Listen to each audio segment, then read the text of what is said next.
Okay.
Let's fucking do this shit, dude. Let's see what the fuck is gonna happen. Okay, so we gotta rig this election. We gotta rig the erection.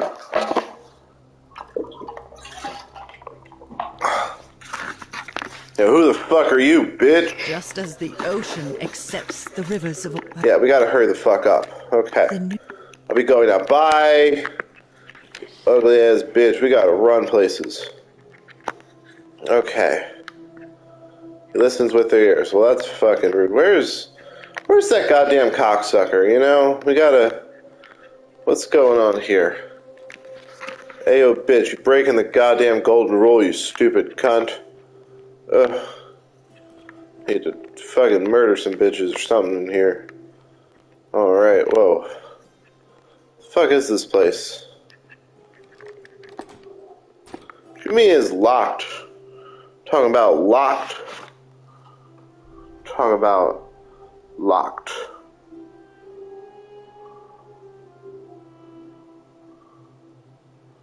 Talk about locked. Okay, so what do we do? That's some bullshit. We go up. Oh dear. What happens? Oh. Okay, this is where that happens. That's interesting. Where's the other way then? Yeah, what's up here? Whoa, what is this? Damn, that's pretty cool. Ooh, a chest? Oh, fuck yeah. Bye. Oh, no! Oh! Oh, my God! Also, wait a second. It didn't... Wait. I didn't get in trouble for doing that. Hold on. Wait a minute. Yeah. Listens with ears, obviously. I already did this. I didn't do anything of value. So we're just gonna keep... Alright, grab that Daenerys. I was running and jumping because I was afraid of the jump scare. I was afraid of the gold rule break. Wait, okay, yeah. What's that? Okay.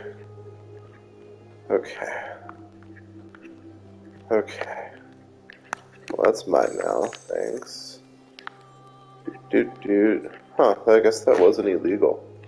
Oh, that wasn't illegal! Because that wasn't any... Oh, shit, wait, okay. Okay, cool. Copped 109 Daenerys. Very exciting. Okay.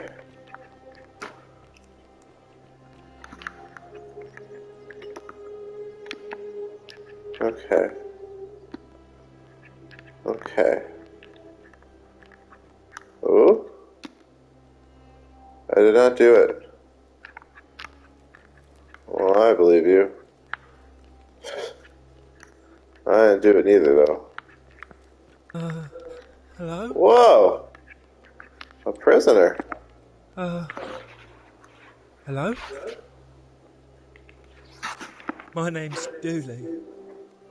I live here now because I got in trouble and they said they had to lock me up. I don't know. I don't remember things so good. I think it's just because I was looking for treasure.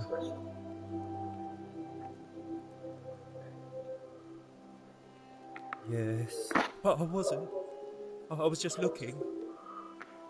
They said I did it more than once, but I can't remember things so good. Then they called me mean names. They called me a liar, Billy. Oh dear. Yes. They said I have to live here now, and gave me this letter. But I'm not good with words. Do you think you could read it for me? Well, that's it. Whoa. Magistrate Sentius Tidulius, I'm writing to you in relation to your incorrigible antisocial behavior arising from your obsession with an alleged lost treasure. While I am sympathetic to your plight and the passing of your guardian Hannibal some weeks ago, I wish to impress upon you an important message. The treasure you seek does not exist. Given your memory limitations, it seems likely you simply misremembered. More importantly, since you have on several occasions been caught trespassing, including around the cisterns, which are strictly off limits to all citizens, I have reluctantly come to the conclusion that you are a liability to this community and must have your freedom limited, lest you break the golden rule. It is my hope that this letter will assist you to remember why you incarcerated should you experience further lapses in memory. Well, that's it. What does it say?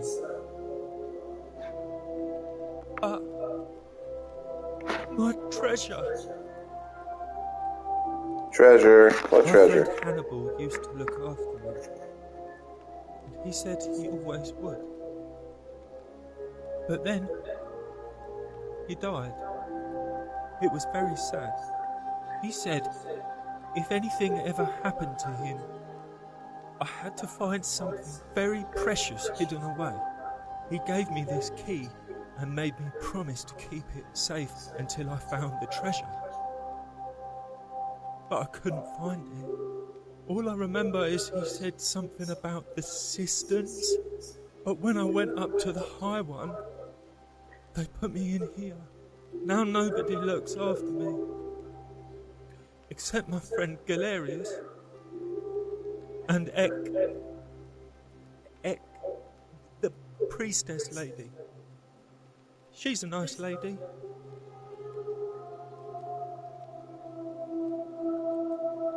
Oh, fuck yeah, key! Hannibal said I shouldn't give it to anyone I didn't trust. But maybe you could help me get out of here. Then I would trust you a lot. Galerius already tried that. He said the magistrate wouldn't listen, no matter what. What about the rules? I don't want everyone to get in trouble because I was bad. Like Galerius. He's nice. I like Galerius. He made me a doll and everything. If you help make him magistrate, he can get me out of here, and I can give you the key to my treasure. Hannibal said it was in the cisterns. I can't remember what it was, just that it was way up high and very precious. Bye-bye.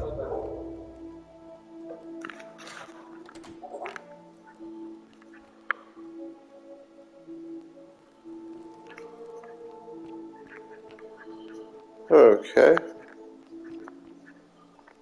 Help! Whoa. You have to do something! A man arrived in the baths, a real nasty sort, with his face all covered up, and he's got a weapon. You have to do something, or he's going to break the golden rule.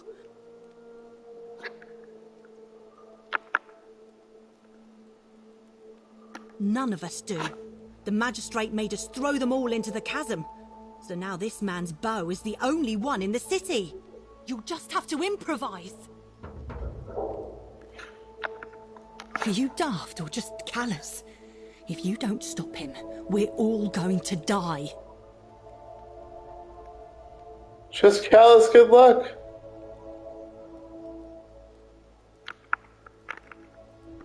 Thank you. He's still in there, somewhere. I have to hide. Find me in this empty shrine when it's over. No. What? We don't have time for this. I have to go. Ugh. What the fuck? The shrine is collapsing. Oh shit. What the fuck? Bitch, learn to read. You dumb hussy. Fabia, no! Oh god, she's dead! Did Oh, anyone no. see that? The whole shrine just collapsed on her! Oh, not Georgius. Fabia, why did you have to go in there? Poor sweet girl. I can't believe she is dead. Fabia, I mean. She walked into that empty shrine, and the next moment she is lying dead under a pile of rubble. The gods are cruel and unjust. She was like a daughter to me. I'm sorry, friend. It's not right for me to lay my burden upon you. Oh dear. I can't believe she... Poor Georgius. Damn, dude. What the fuck? That was insane. Just got crushed under rubble. What's this guy's deal? Look down upon you. Ah, a new face. Salve, and welcome to a little community. My name's impossible to pronounce for most people, so you can just call me Virgil. Well, I'm an architect. Or at least I was back in Rome. That's probably too grandiose a term to describe what I do here. Help out with repairs and try to stop old buildings from collapsing on people. That kind of thing. But you probably don't want to hear about the ingenious architecture or mysterious history of this place. Oh, I'm glad you asked. Some of these shrines were constructed hundreds of years ago, which means Romans have been arriving here for at least that long. But there's one thing that puzzles me.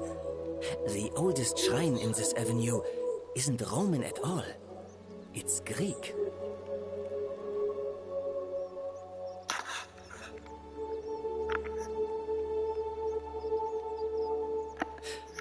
Well, yes, that could be the reason. Or it could mean that there were Greeks living and worshipping here before the Romans arrived. Which begs the interesting question, who really built this place? And could it be far older than any of us imagine? If only there was a way we could talk to the people who came here before us. The stories they could tell. Gladly. I've been here before. Personally, my favorite thing about this place is the aqueducts. Those series of adjoining arches.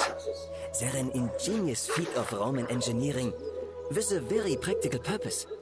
They take fresh water coming from outside the city and distribute it all across the chasm. It's funneled below the palace and into a cistern beneath the great temple. Some of it flows down into another cistern beneath the villas, and the rest is funneled to the shrine of Proserpina, where it fills the lake, and allows us to fish and farm. Hey, not so loud. Just talking about that could anger the gods for all we know. For all we I'm not saying know. it's impossible, but you'd have to find a way inside somehow. Just, please, try to be a bit more discreet about it.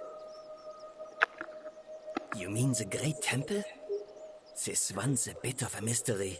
Given the way it's positioned so prominently, looking down on us, it's clear that whoever built it felt it was the most important temple in the city. Unfortunately, someone else went out of their way to keep its purpose a mystery. You see, usually a temple is dedicated to a particular god, like Proserpina or Diana or Apollo. Usually, That god is obvious.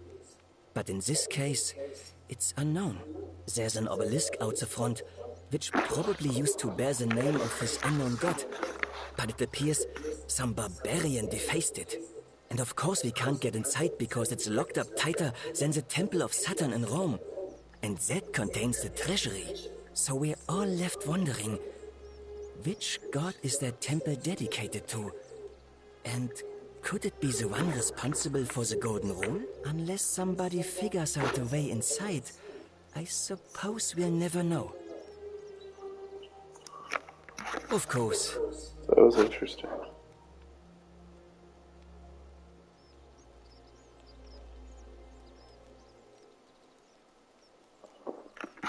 You wouldn't believe how often the new ones ask that question. But I'd tell you the same thing I tell everyone else. There are much worse places to live out your days. You might have a few sleepless nights thinking about the golden rule, but once you get used to the fear, knowing that a single slip-up could cost you everything, it's not too bad. Nothing new to me, anyway. Oh, I just mean I grew up in the Batavi tribe, far to the north in Noviomagus, and learned to expect a bit of hostility. They weren't nearly as tolerant as the Romans. Some people say it's divine, the work of a god, but I'm not so sure. It just seems so flawed to me. Like it's distinctly human. I mean, once you've been here long enough, you'll notice people doing things that just seem so wrong to you. But this so-called god doesn't seem to care, which means one of two things. Either you don't know the difference between right and wrong, or this unknown god doesn't. And I'm pretty sure I know the difference. Do you? Good. Then I hope you'll agree that there are only two ways of dealing with unfair rulers. The first is to leave. The second is to remove the ruler from power. And it seems leaving may not be an option. Good question. It's best if I say no more, but I hope you'll give it some thought. Whoa. Some people say it, which means... Let's go back through that a little. Fair enough. I'm... Good, the first... I'm glad. It's best if I say no more, but... Wait. Good, the first... Perhaps not. But that's just my point. With this god? Who knows? It's best if I say no more, but... Oh... It means someone thinks I'm a sinner. And that I'm going to break the golden rule. Look, I haven't done anything wrong, if that's what you're thinking. Somebody just has a problem with my preference for male company. Oh! Hey, nothing gets by you, huh? Sorry, that was mean. Yes, I like He's men. gay! And when you grow up in the north, as I did, in the city of Noviomagus, you expect a bit of hostility. The Batavi are not known for their tolerance. I saw enough friends killed or driven away to know the cost of not keeping your personal affairs to yourself. So I hid who I was for, what was it, nearly 10 years? Watching what I said and where I looked. But that kind of fear eats away at you slowly, until living isn't any better than the thing you were afraid of. Needless to say, since I'm now living underground, halfway across the known world, with an assumed name, my openness didn't go down well among the enlightened folk of the Batavi. In any case, the Romans are far more accepting, and among them, I get to be who I am. Or at least, I thought that was the case. It seems I was wrong. It's not just graffiti. I have quite a collection of handwritten notes too. The strange thing is, I keep my personal affairs to myself. I've never really been interested in any of the men here. Not my type. So I'm not sure what I could have done to upset this person. If I had to guess, I'd say it's probably one of those cultists. Strange bunch. They insist there's only one God, and that he considers my nature a sin. Can you believe that? If there are any of them here, they won't admit it. Not since they supposedly burnt down half of Rome last year and went into hiding. All I know is if these threats keep escalating, eventually my secret admirer is going to cross a line and break the golden rule. Ri? Who is it? You went snooping in his place? That was risky. We're lucky you didn't cross any lines. Have you spoken to him about it?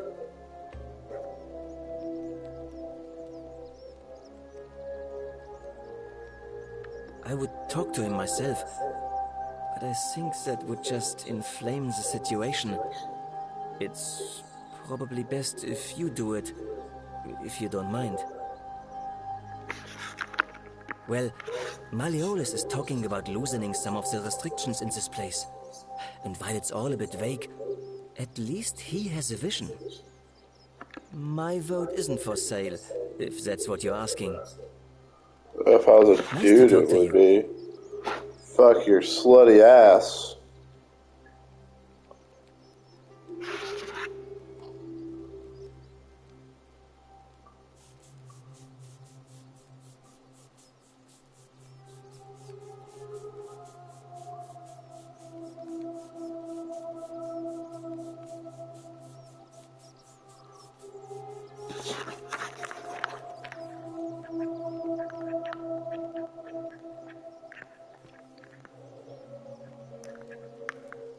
This part of my shop is off limits, even for you, my sartorial friend.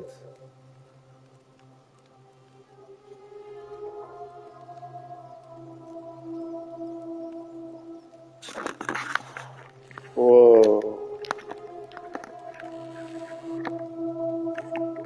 Okay. I can't believe she is dead. Fabia, I mean. She walked into that empty shrine, and the next moment she is lying dead under a pile of rubble. The gods are cruel and unjust. She was like a daughter to me. I'm sorry, friend.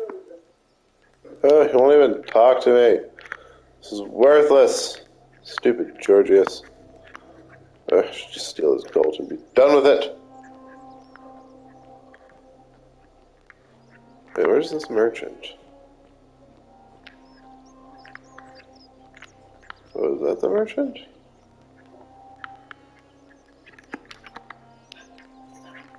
Busy? What the fuck are you busy with? Hey, Virgil, how much would you want to make me a bow? For the last time, Dacius, I'm not making you a bow. But why? You know why. But how am I going to defend myself against someone else with a weapon? There are no other weapons in the city. We all went along with the magistrate's weapons ban, so it wouldn't be an issue. That's why I've got to get in first before someone else beats me to it.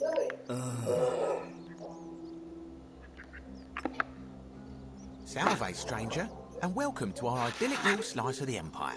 I'm Dacius.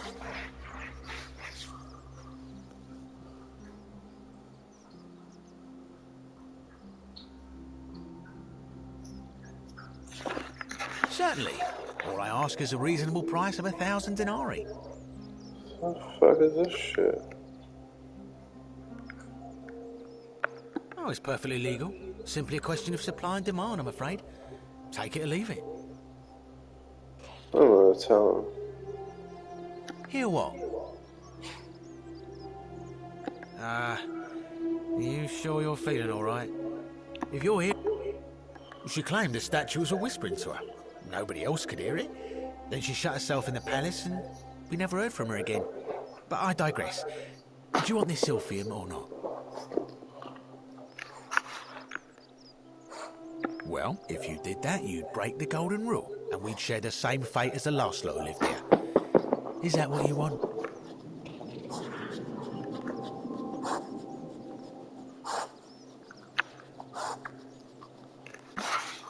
Do you think I don't know a bluff when I see one? Nice try. That's hardly my concern. But if you get a job, work hard and save your coins, you should be able to afford it within, say, 5 Oof. years? Well, if you did Oh, that, yeah, I'm gonna take it. don't you... Ah, that... You mean, how did I end up here? That is a lengthy All right. Well, you see, I'm in the business of procuring rare and precious objects liberated from the enemies of Rome. Mostly sculptures, vases, the occasional slave. Fetch a magnificent price in Roman high society. Got myself a nice little shop in Rome, just off the Forum. Lots of foot traffic and close to the docks. Good place to be when the fires broke out. See, about 7 months ago, half of Rome caught on fire. Everyone who couldn't get to an outer gate was running for the river, open to escape by barge. So I gathered my coins and some priceless vases into a cart and had my most loyal slave girl, pretty young thing named Acantha, push it for me. All the way down to the river, I'm elbowing for a stampede of people, turning back now and then to make sure she hasn't legged it with my valuables. But, to my surprise, we make it, and I see this barge loading up, and it's so full it's almost sinking. But the captain's happy to take my coin, so I start boarding, and then he puts his hand on my chest and he says, "No, too heavy. The cart or the girl." So I did what anyone would have done. The girl? Weren't you listening? All my valuables or the girl? Oh, he's a I mean, dick. I can always buy a new slave girl if I still have my money. So I put my hand on the cart, and I guess she realised what was happening because those pretty black eyes of hers go all wide. And in one swift motion, she topples the whole bloody thing into the Tiber. No, I dived in after it, of course. Aren't you paying attention? That was a bloody fortune. Only, I guess I must have hit my head or something, because everything went black. When I came to, I'd washed up on the riverbank, The not far riverbank. from here, with nothing in the world but a single silver coin.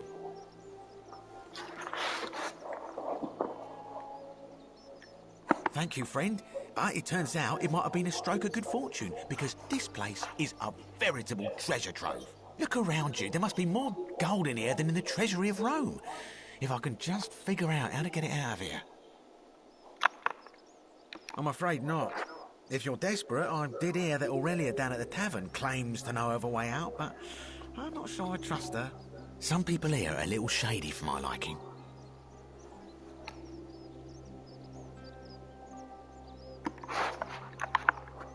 It's terrible for inflation is what it is. There's so much gold just lying around, it's practically worthless. At least down here. Of course, I have an idea for generating real wealth, but what I need is a bow. Just a simple composite bow. I've scoured this city from top to bottom with no luck. But if you happen to find one, bring it to me and we'll talk.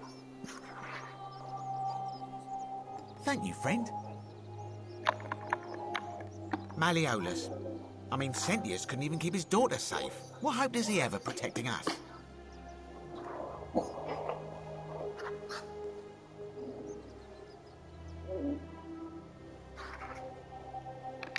Not going to happen.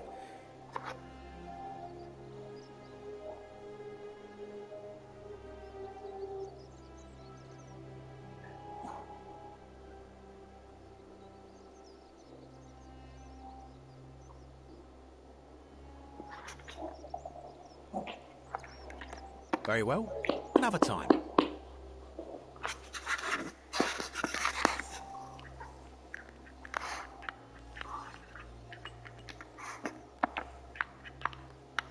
Yeah, puppy dog. Interesting, interesting. 12 slave girls. Pale and plump.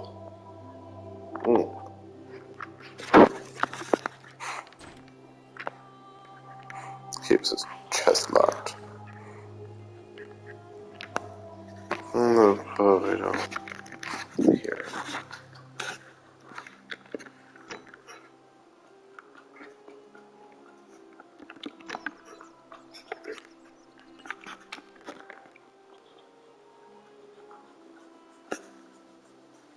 Puppy dog.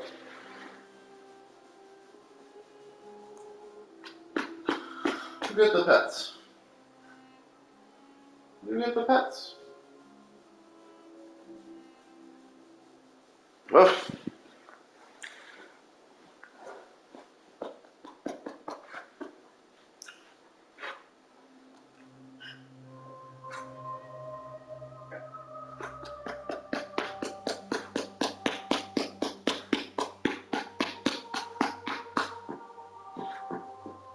What you want, bud? What?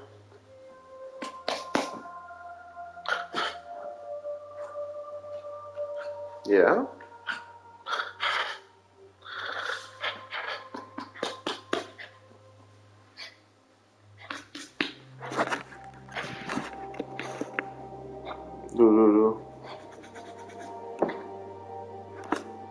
Do you want?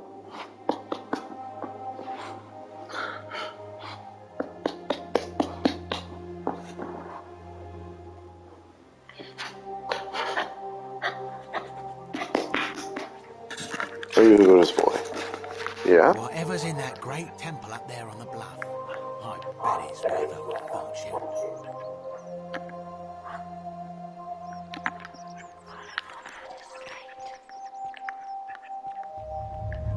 The many shall suffer Oh. the sins of the one. Oh dear.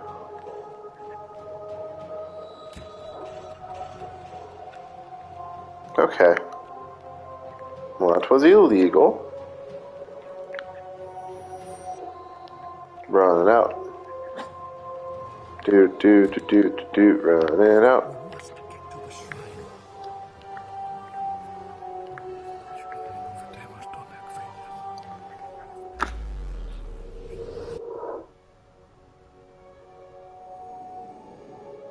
Unless I have to, like, steal it again.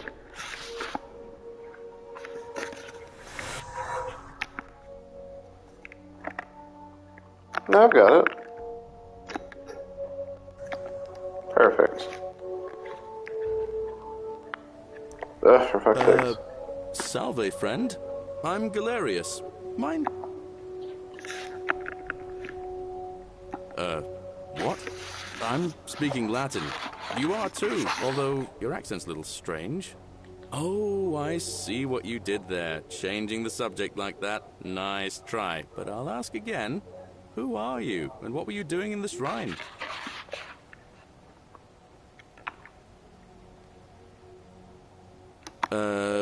No idea what you're talking about. You know, that's all. But listen, you seem very... Live by our... Oh. Let's go give the bitch the stuff. Let's make her live. You, Tantalus, cannot catch the drops of water. And just as the ocean accepts the rivers of all the world, so this place accepts all the souls. But it does not notice the crowds that come. The newly arrived are... Okay, bye.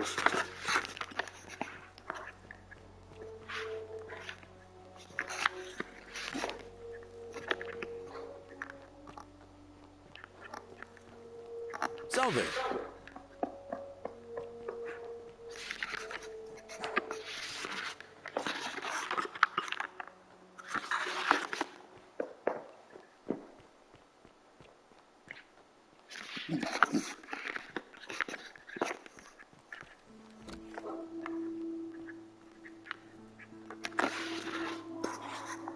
What are you doing in here? Can't you see this woman is dying? She's been poisoned. She needs the resin of a plant called silver. What? Quick, give it here. Yulia, you need to swallow this. Here, let me help you.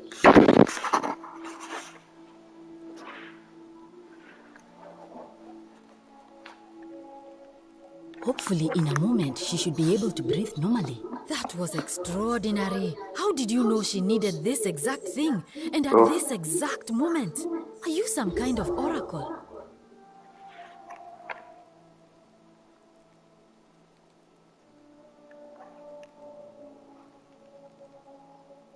A what? I'm sorry, I must have misheard you. I think it's your accent, because it sounded like you said, time traveler. But whatever kind of traveler you are, that was like the gods hearing my prayers and intervening. You just saved a person's life, and you should be proud of yourself. She might even be able to thank you herself in a few moments. And maybe she can tell us who poisoned her, and who she meant when she was muttering about that snake's cruel black eyes. In the meantime, I'm happy to help you with whatever it is you need.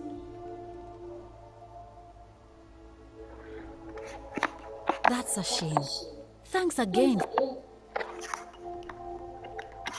You.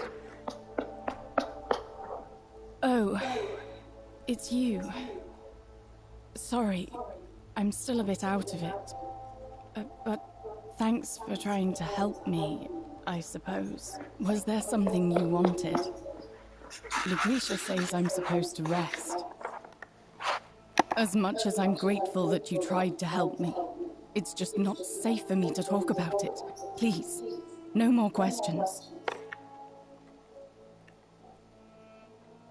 The golden rule. That's the least of my worries. The gods may be cruel, but Malleolus and Claudia are far crueler.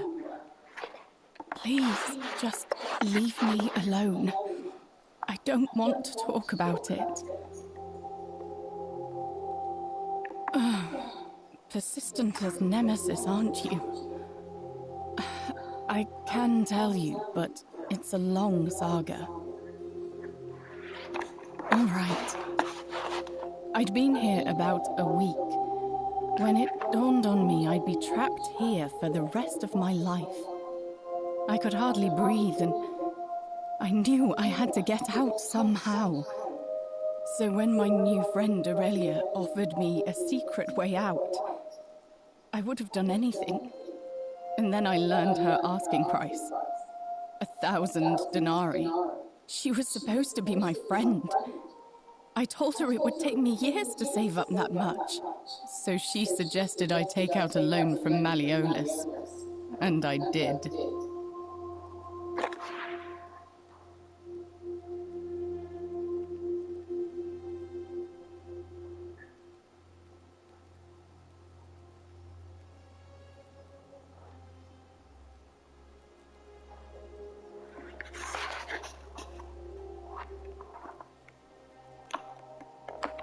I had to sign an agreement, saying I'd work off the debt over 30 years.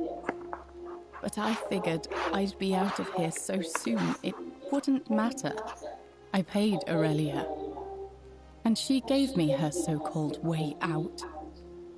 Do you want to know what it was? Hemlock. It's a deadly poison made from a plant. Drink this, she said, and you'll be out of here in no time. Of course, I demanded my money back, but she refused. She pointed to a sign on her tavern saying, "Let the buyer beware." Then she just looked at me with those cruel black eyes, and she laughed. She immediately told Malleolus I'd tried to escape without paying him back. Only, he didn't seem upset or surprised at all. In fact, he just thanked her. And that's when I realized the two of them had planned the whole thing from the beginning. That's what I said to the magistrate.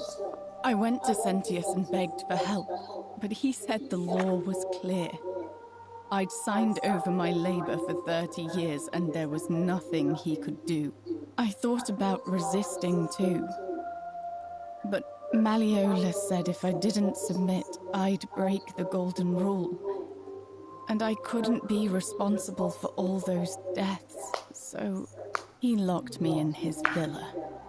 Confiscated everything I owned as collateral, and made me wear immodest, humiliating outfits while I worked day in, day out. His wife Claudia was just as bad. She set me to work on an endless stream of futile, demeaning tasks.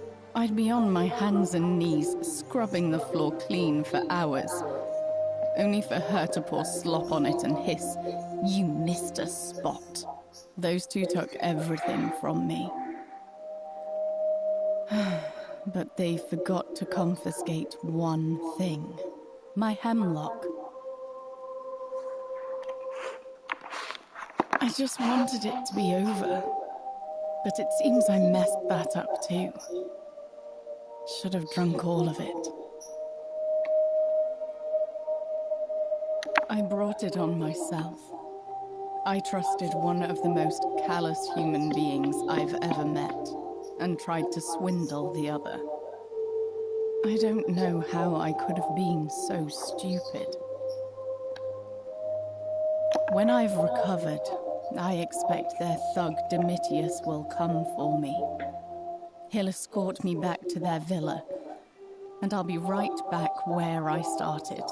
Only this time, I won't be able to lull myself to sleep at night with the thought of a permanent solution. Honestly, it would have been better if the poison had been allowed to run its course. I doubt it.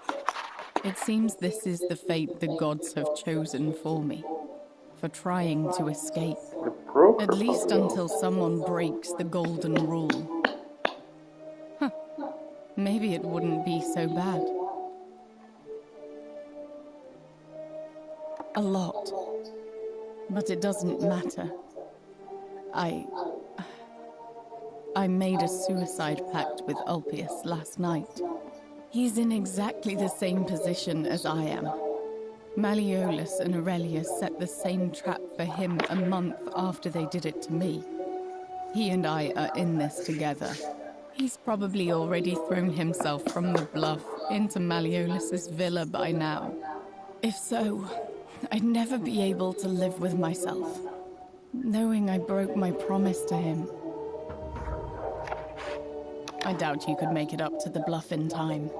I don't know who you are, or why you seem so determined to help me, but thank you.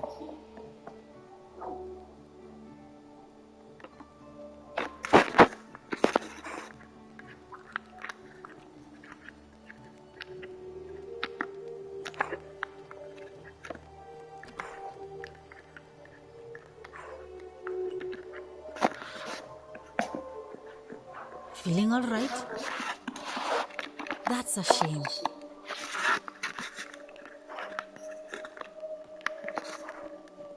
Isn't the great temple majestic? I don't know. Malleolus isn't receiving visitors at the moment. It being... Her name's Domitius. You want to get to Malleolus, you go through me.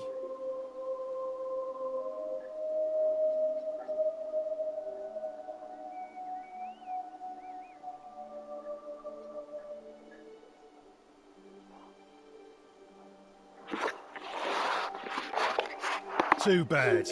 He's busy. Unless... No. You don't look like you could afford it. I'm glad you asked. See, he's a busy man, and this is an important day. He'll be inside practicing his victory speech for tonight. Left me strict instructions he doesn't want to be disturbed. So if you want to see him, I'll need something valuable in return.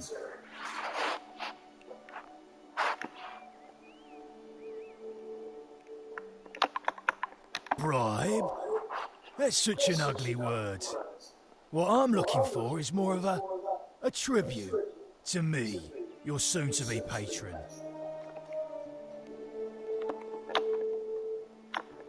Dunno. Something good. Hey, Caput Murde. Future AS. Just make it good. Just make it good. Yeah? What have you got for me? Os in Coolio mio. Just make it good. If you set one foot in that villa without permission... Whoa. Os in Coolio mio. Damn it. Os in Coolio mio.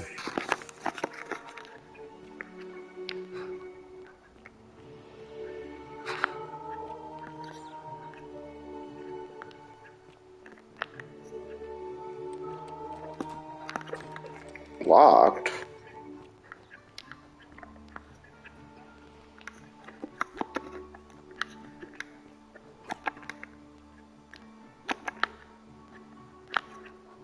Look, Bug Dog is an adventure section.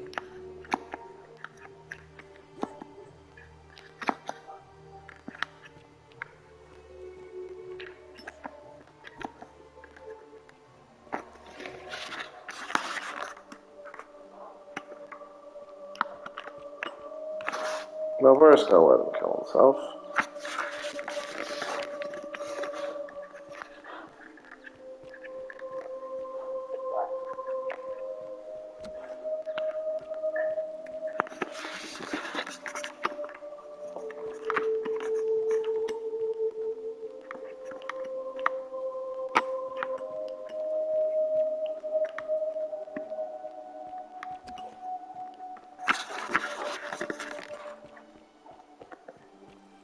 Hey, Horatius. How's it feel knowing your man's doomed to lose the election today? If you're trying to goad me into an argument, it won't work. I'm a stoic, remember? If the old man couldn't even keep his own daughter safe, how can anyone trust him to keep us safe, eh? Why do I get the feeling you lot had something to do with Centilla's disappearance? That's it. Blame everyone but yourself. If I find out you did something to that poor, sweet girl, not even the golden rule is gonna protect you. Got it? As if I'll be afraid of you, little man.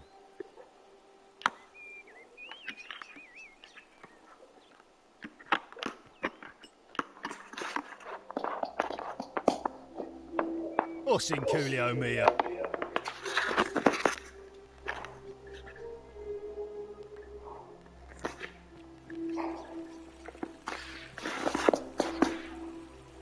What is it, citizen? All right?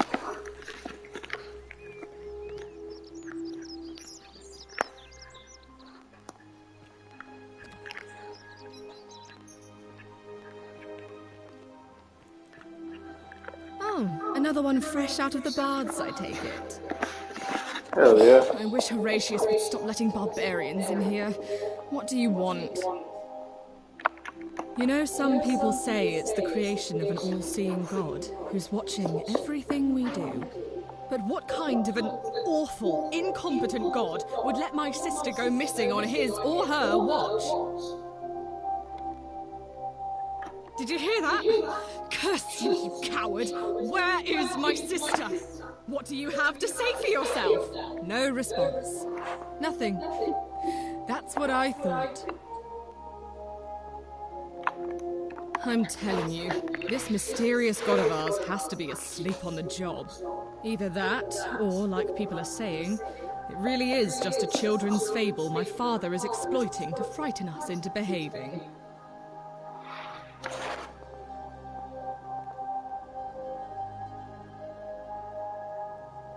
Oh, and I suppose I'll just have to take the word of a know-nothing barbarian who just arrived, will I? I trust you can see...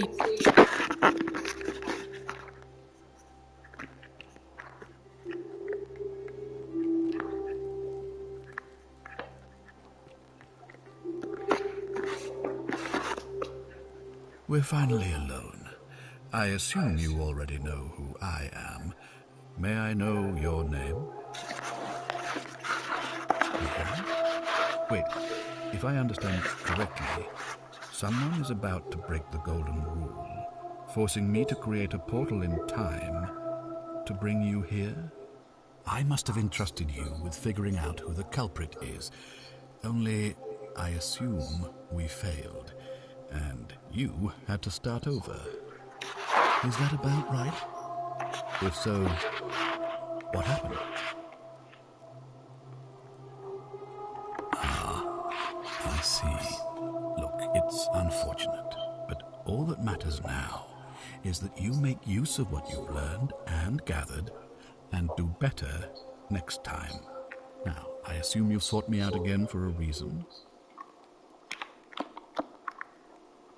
You mean Julius? Releasing him is out of the question, I'm afraid. That man is a liability we simply cannot afford. Perhaps you're not aware he was caught multiple times, sneaking around in places he should not have been. Look, I can see where you're going with this. You think me cruel. I assure you that is not the case.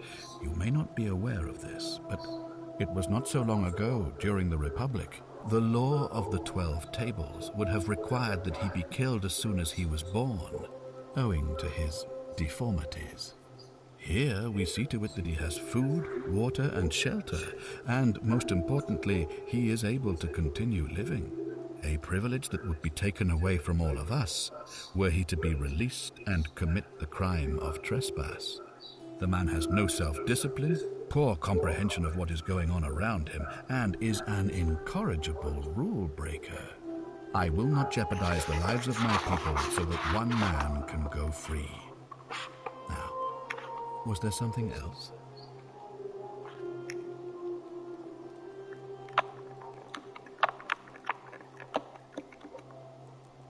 Of course. What is it? Yes? Oh.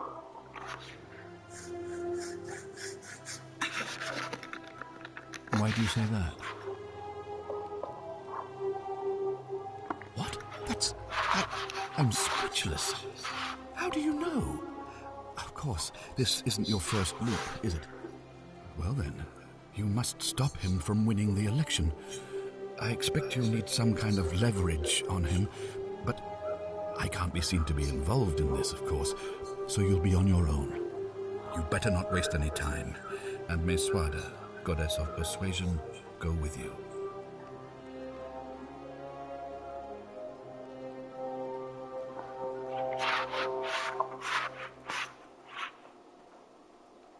Good, thank you. Ah, you've returned. Of course. Yes?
Why do you say that? Indeed, that is abhorrent. And even if doing so hasn't directly broken the golden rule, it's not difficult to imagine this behavior provoking someone to theft or violence. Thank you for bringing this to my attention, but before we proceed, I must ask, are you sure he's the one? Well then, in that case, as much as it pains me to do so, I must act decisively to ensure the survival of my people. As magistrate, I hereby declare him an enemy of Rome and authorize his execution by your hand, forthwith.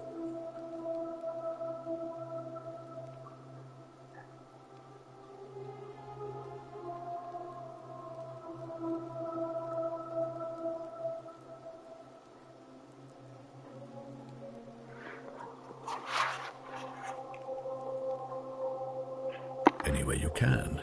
Despite my weapons ban, it's been my experience one can always find a weapon if one looks hard enough. I don't believe so, no. It's not a crime to carry out the lawful order of a magistrate. So now you're an expert on Roman law, are you? Listen to me. We are cut off from the Empire down here, fending for ourselves on the brink of annihilation.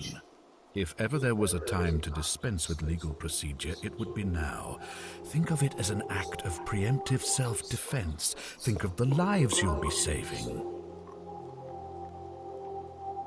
Then perhaps you would prefer the feeling of being responsible for the deaths of everyone in this city. Now is not the time for cowardice in the guise of philosophical introspection. Now is the time for action. You have your order. Carry it out. Thank you. Please act quickly before it's too late. Oh, okay. Maybe I'll just go poison it. Or something. I don't know.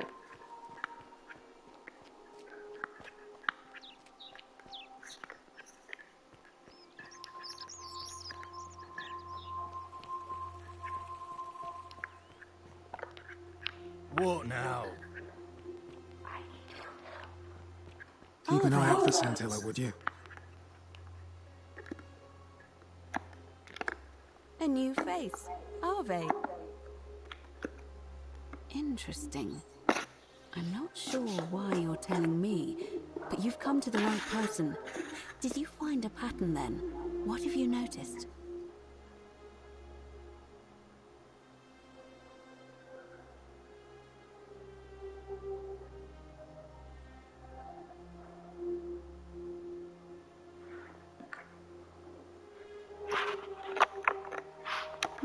Yes, I also had such an encounter.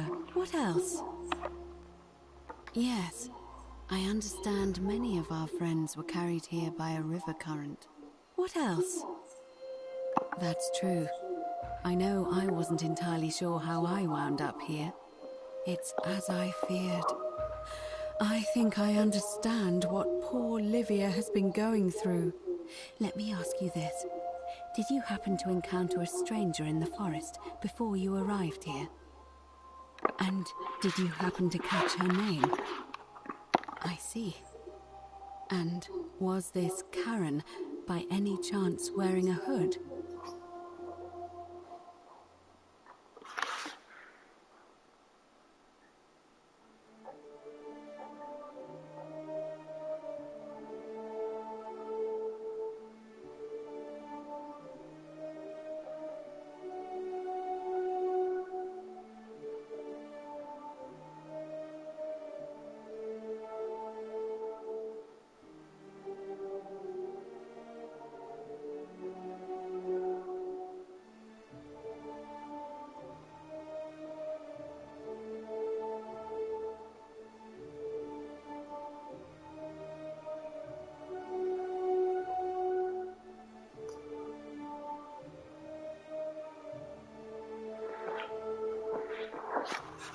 Because I've seen her before. There's something I think you should see. I think you'd better follow me to the baths. Fuck yeah. What? How could you know that? And why are you talking to me instead of doing something about it? Please, go and stop him, and come back to me once we're no longer in danger. What now? All right? Keeping an eye on things, Horatius? As always, priestess. No sign of any of them.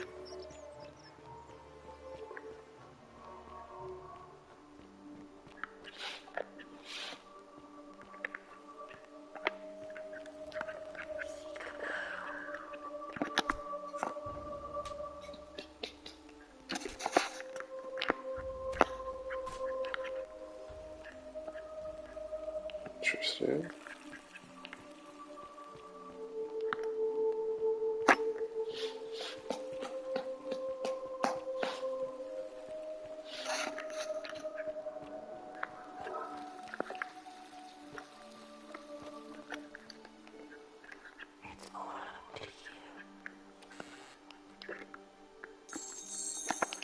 Oh wow, 246.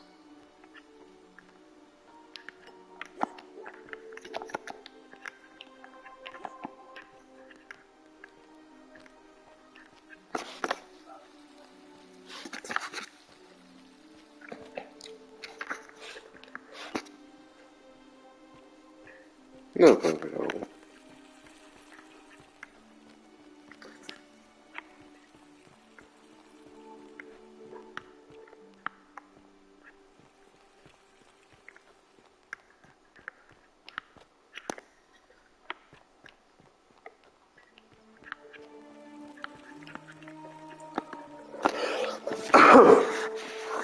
Name's Griffiths. Better watch your step. Jesus.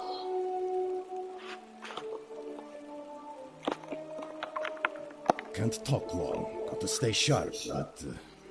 family's from Seleucia on Tigris. Babylon province. But I've been roaming a long time now. Even joined the legions. The 6th. The one they call Ironclads. Same way as everyone else. Because we're all in grave danger. Is it not obvious? The magistrate made me toss it in the chasm. Stupid. Going to have to improvise now. If you were dealing with what I am, you wouldn't be either. Nobody is supposed to know about that. Did Lucretia tell you? Gah. Look, I haven't been at my best lately. All my joints ache constantly, and the pain. It has a way of messing with your head. I get stirred up by things that shouldn't bother me, and then there's the statues. And my doubts about my faith. And I just want to scream. You want to help me? Do what Lucretia hasn't been able to do. And find me something to make the pain go away. Until then, get out of my face. You... If I did, do you think we'd be having this conversation?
I'll tell you this much.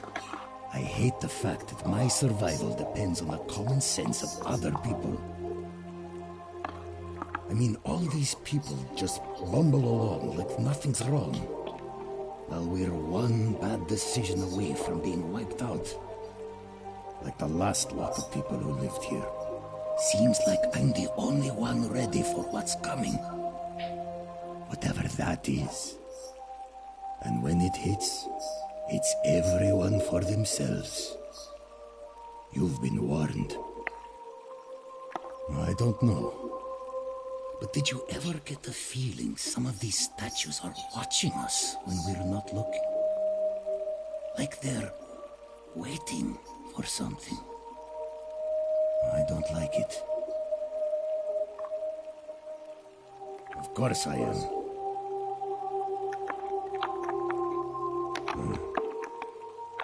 And you know what I'm talking about. I mean, all these people just seems...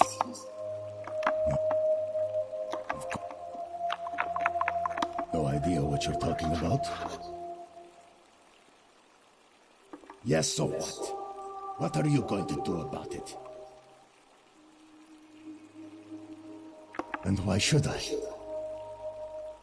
The one true God says that for man to lie with another man is an abomination. His presence here is a threat to us all. Well, I don't know. Maybe God hasn't noticed yet. But when he does, we're going to have a problem.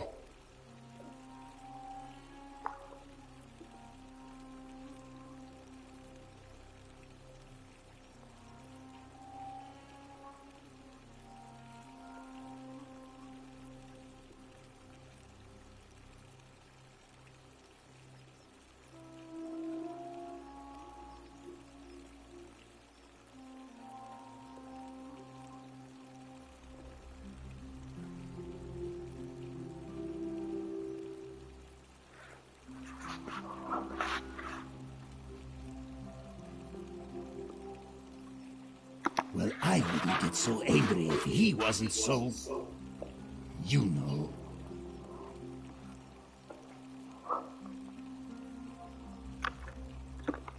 He makes me... uncomfortable. I don't like where you're going with this. You'd better take that back before I make you. I have no idea what you're talking about. And unless you want your jaw broken, I think it's best if you don't ever talk to me again.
What's in Cooley?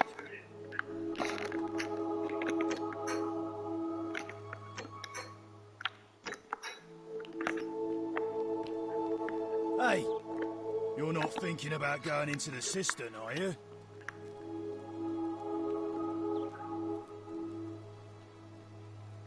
Without a weapon? Well...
Whoa, vines.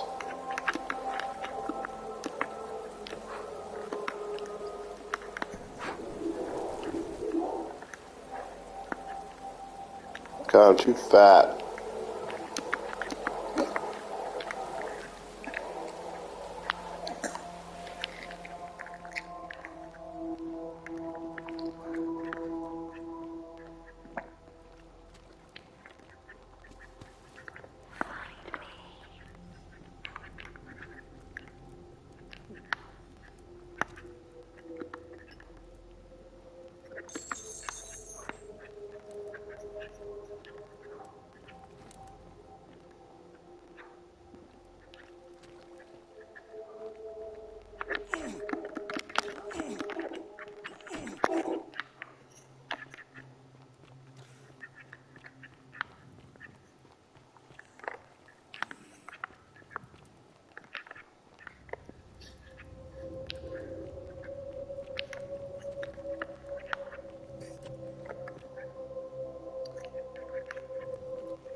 Let me know when you've cleared the way to the baths.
What now?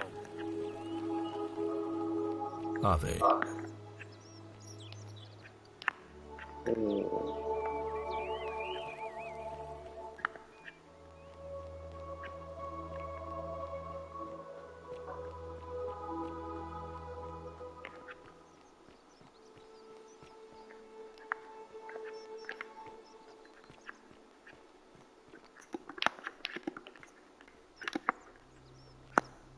Busy with what?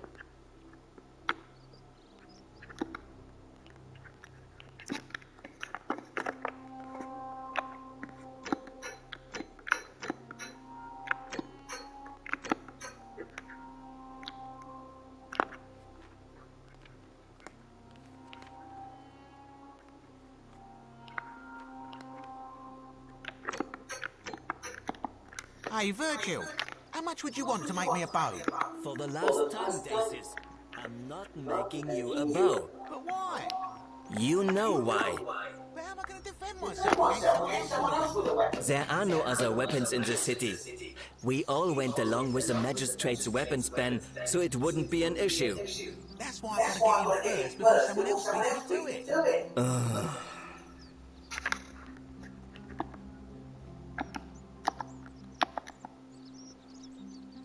And I hear we...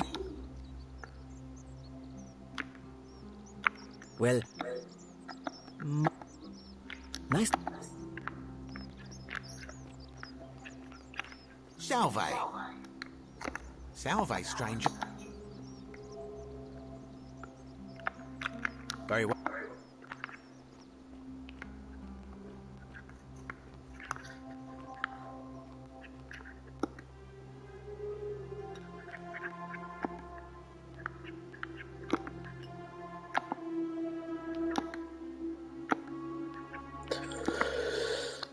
Just gonna let me take these. I mean, shit, I'm gonna take them.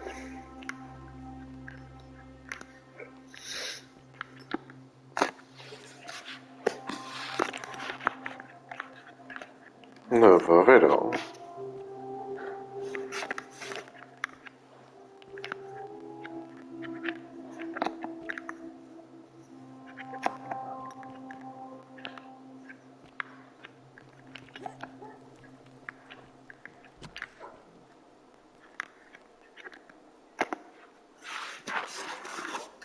You do it.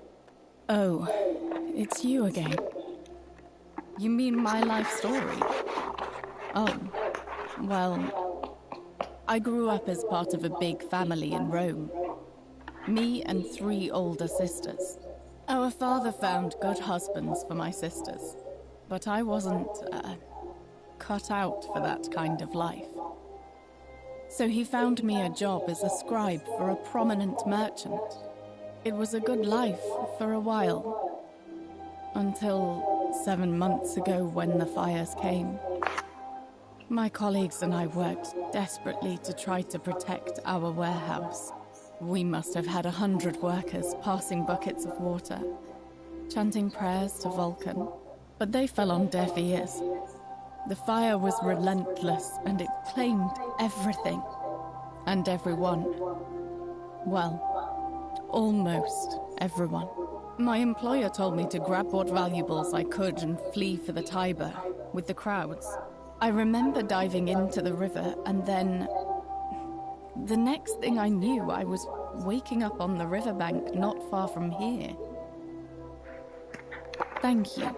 But to be honest, sometimes I think dying in that fire might have been a blessing, given what's happened since. If that's your idea of a joke, it's not funny. Go away. I know what kind of... Whoa, what the fuck?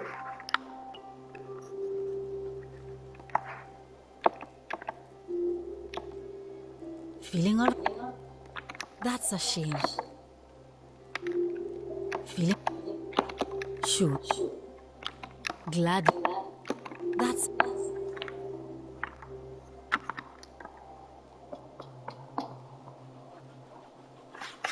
I know what kind of person you are. Leave me alone. Last time, so you know a way out? Oh, this bitch dumb as fuck. Ain't she? Dumb as fuck. Dumb ass bitch.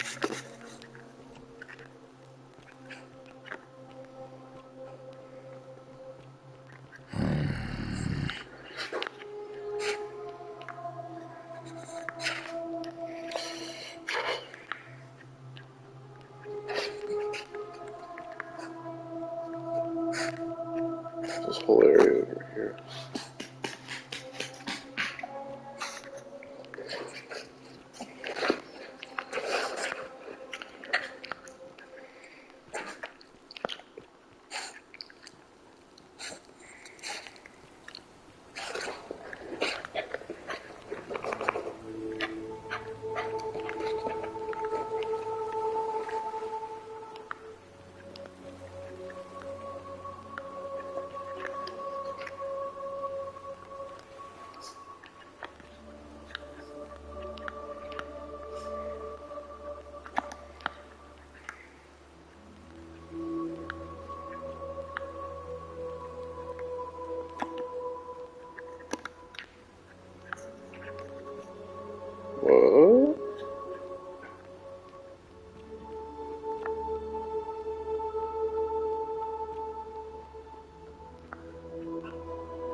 Oh dear.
So, like, what do I do with this shit?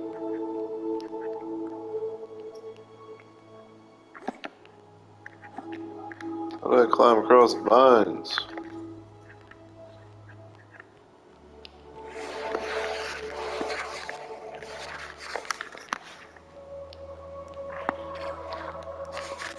Oh.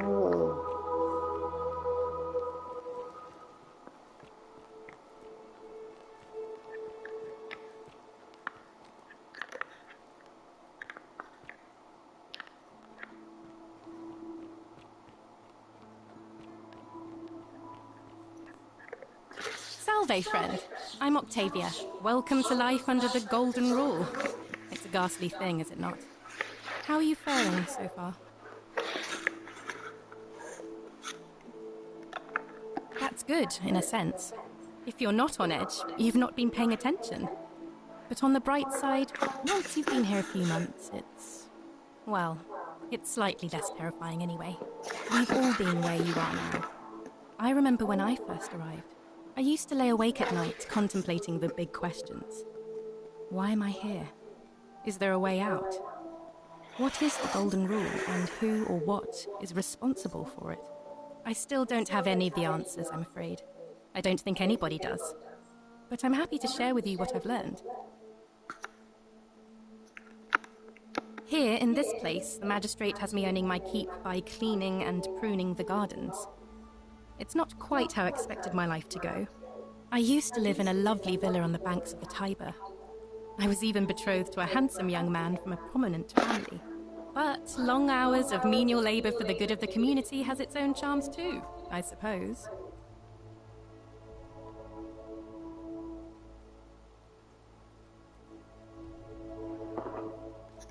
Oh, much the same way as many of the others. When the fires came to Rome 7 months ago, my family and I fled for the Tiber, hoping to escape on a barge. We were among the fortunate ones with enough coins for passage, but unfortunately, there were a lot of desperate people, and they boarded before we could depart. A scuffle broke out, and I was pushed overboard. The last thing I remember was the water, rising up to hit my cheekbone. I woke up by the river, near that shrine, and stumbled across this place. Oh, that's all right. I'm sure it's all part of God's plan for me. Oh yes, of course. A slip of the tongue. If you like. I'm afraid not. Although, I did once hear someone gossiping down at Aurelia's tavern about a possible way out. I don't put a lot of stock in such rumors, but if you're desperate and wealthy, you could look into it, I suppose. If that doesn't work, then I suppose we're all stuck here until the gods decide our fate. I hope it works out. The many shall suffer for the sins of the one. I think about those words a lot. I'd like to think that if we all love our neighbours as ourselves and do to them as we'd have them do to us, then we'll all be fine. But on the other hand, I was always taught the intent of man's heart is evil from his youth, and that all of us are born with a tendency towards sin. And that's where I get stuck. Is it true? Are we born with a tendency towards sin?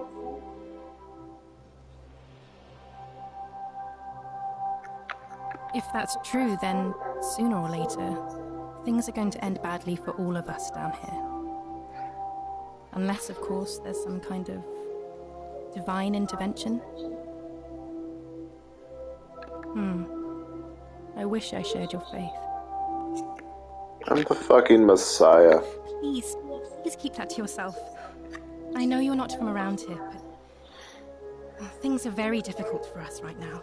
There was a terrible fire in Rome last year, and our emperor decided to make us his scapegoats. There were executions. It was horrible. Oh, thank you. You have no idea how much I appreciate that. All right, well, it was lovely to meet you. I look forward to getting to know you better over the coming months. And if you ever... I can't believe this is how it ends. Oh no. No. Ulpius, what are you doing? Get back from there. If you lose your balance, you'll fall. That's the idea. What? Why? Why would you want that? Why do you think I'm stuck for the rest of my life working for a man who treats me like an animal? I know things are hard for you right now. They're hard for all of us. We're all in this together, Ulpius. Please just think this through.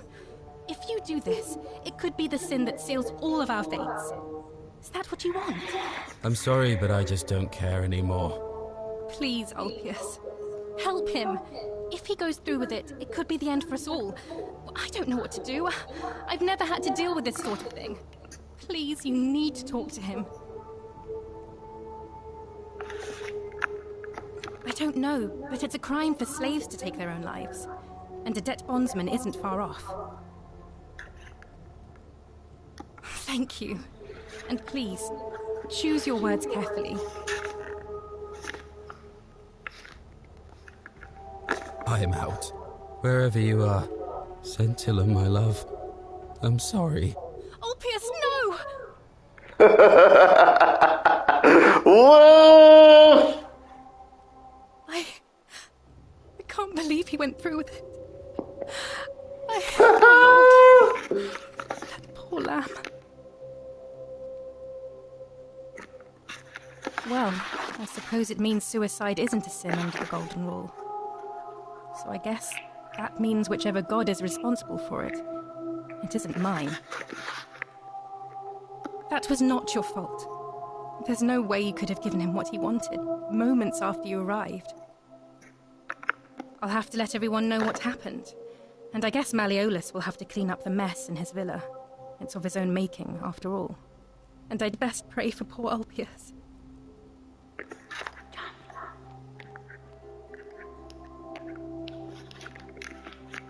Oh my god.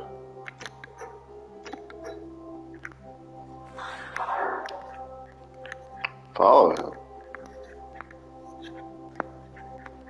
Oh my god! Thank you. Thank you. I am... What the fuck? Deeply honored to have been elected your magistrate. Magistrate, yes. Thank you. I'm delighted and deeply honored to be elected your magistrate. And now... and now, I make this... Oh my god.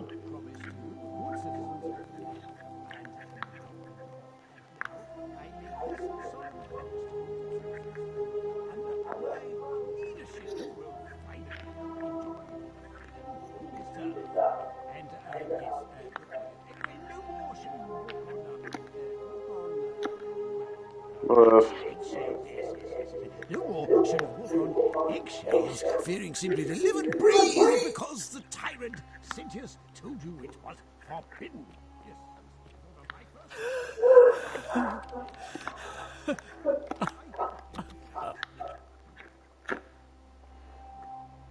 I'm not supposed to be in here. Talk. What business could you possibly have with me? My marital affairs are no concern of yours. Thank you very much. I think a better question is, why am I being interrogated by a stranger who just barged into my villa? I have quite enough marriage trouble already, without having to explain to my husband why I'm receiving strange women in private. Preferably the way you came in, by which I mean, please leave. I think it's about to be broken if you don't hurry up and leave. The dainty little thing from next door. Of course not. As much as I despise her father, I would never lay a finger on that poor, sweet child. Well, I've had quite enough of this. Demetrius, come quickly. We're being robbed. Oh boy. Do I need to...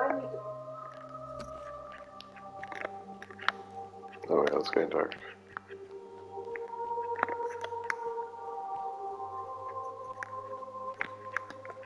Get over here, you fucking bitch.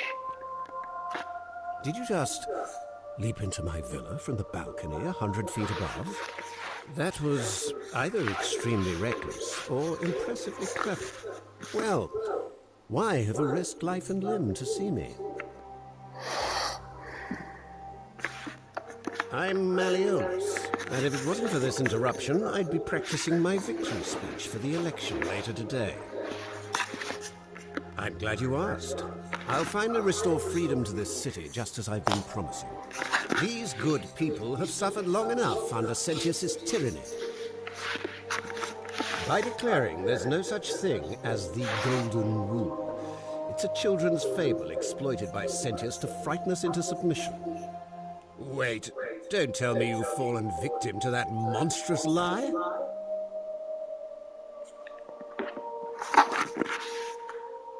Nonsense! There's no way you can prove that. If it was real and you'd seen someone break it, then you'd be dead already. Oh my god.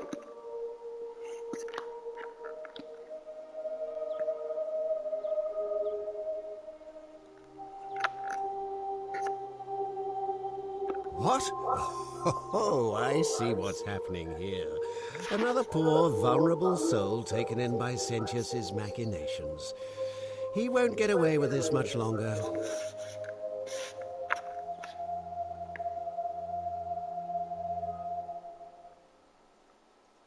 You mean that book next to a golden statue in the theater? Tell me, how do you know that statue wasn't put there by Sentius himself? You can't know, can you? Surely, you're not one of those people who believes everything you read, as if a lie could be transformed into the truth by the simple act of writing it down?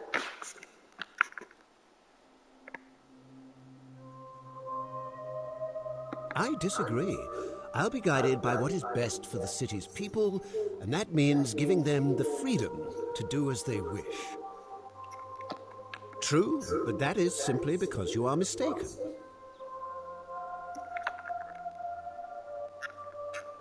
Of course not.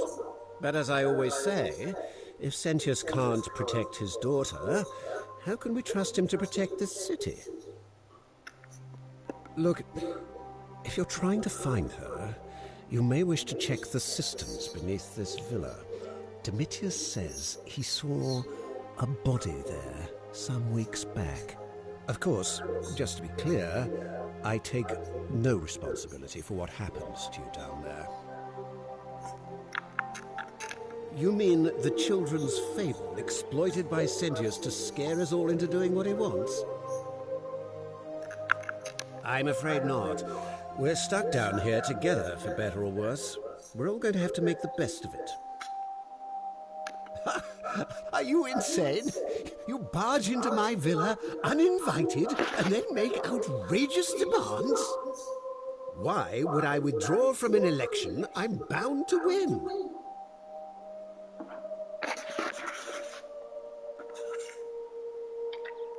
You fool. The many shall suffer What? for the sins of the one. Oh dear.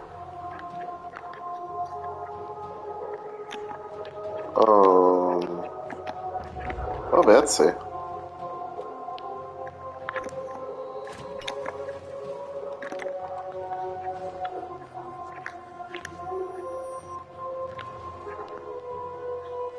Gotta lose some weight.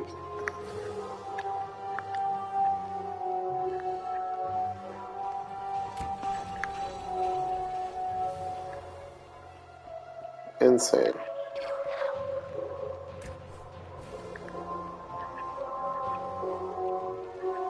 I'm gonna go back in there and talk to him again. Oh dear.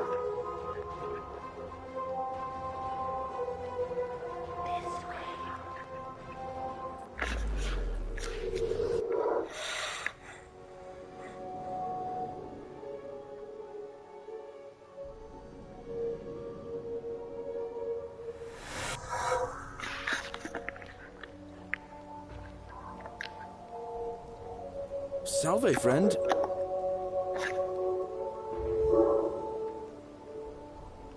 Oh, sounds serious.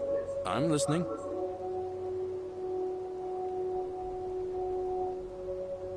Yulia?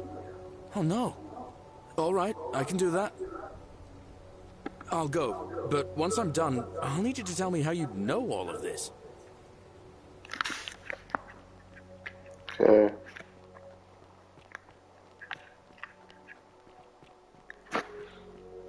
You, Tantalus, cannot catch the drops of water.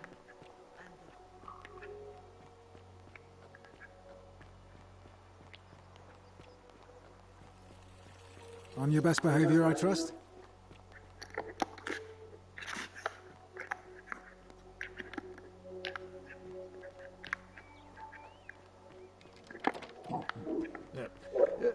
Thank you.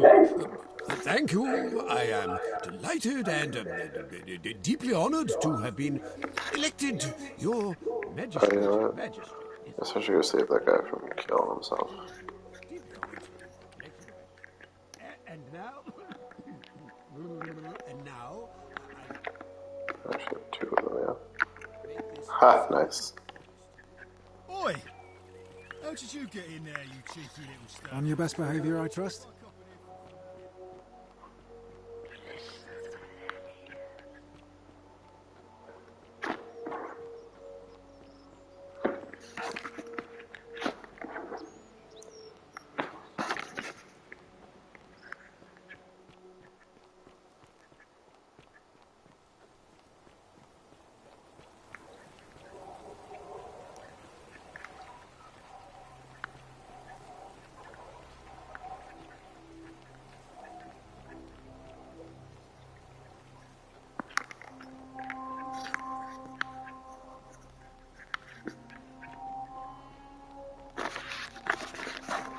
What is if it doesn't kill himself this time?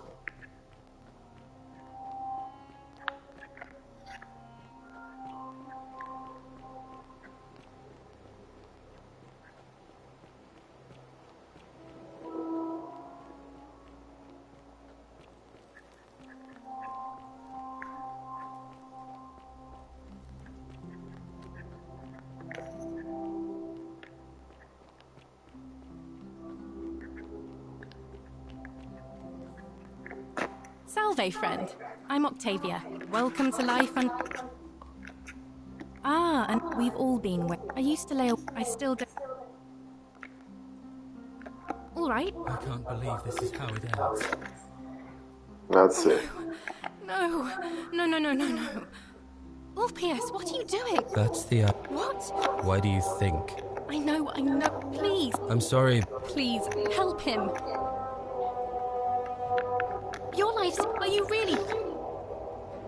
Thank you. You know about that? How is that possible? I mean, I've never mentioned it to anyone.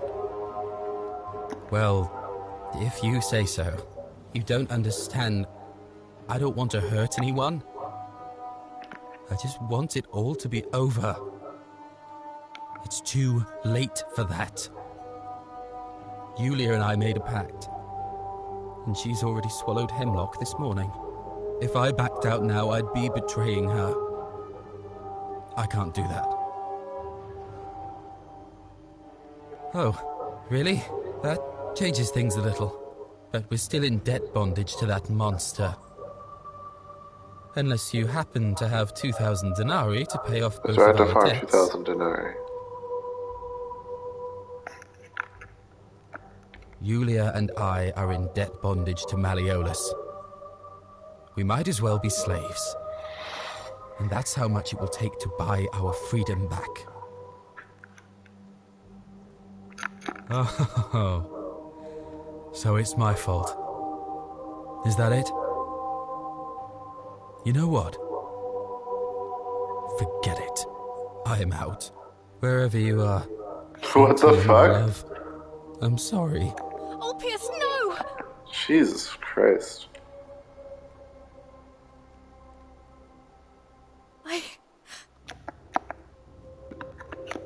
And I'd best. Oh my god! Thank you. Thank you. I am delighted and deeply honored to have been elected your magistrate. Yes, yes. Thank you. I'm delighted and deeply honored to elect you your magistrate. And now, I make this solemn promise to you, good citizens. And now, I make this solemn promise to you, good citizens. Did you just leap into... That was... well... Why? Don't talk nonsense. How could you possibly know that?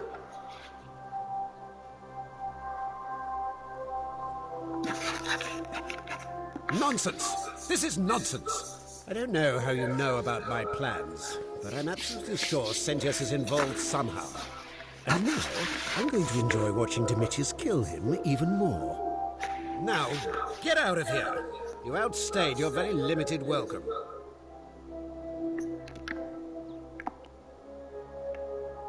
Get out of my villa. Interesting.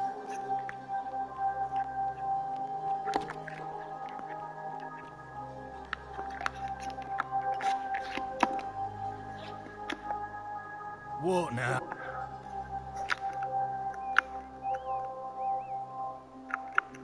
Listen, I don't abduct women. They come to me. And they keep coming back. If you know what I mean.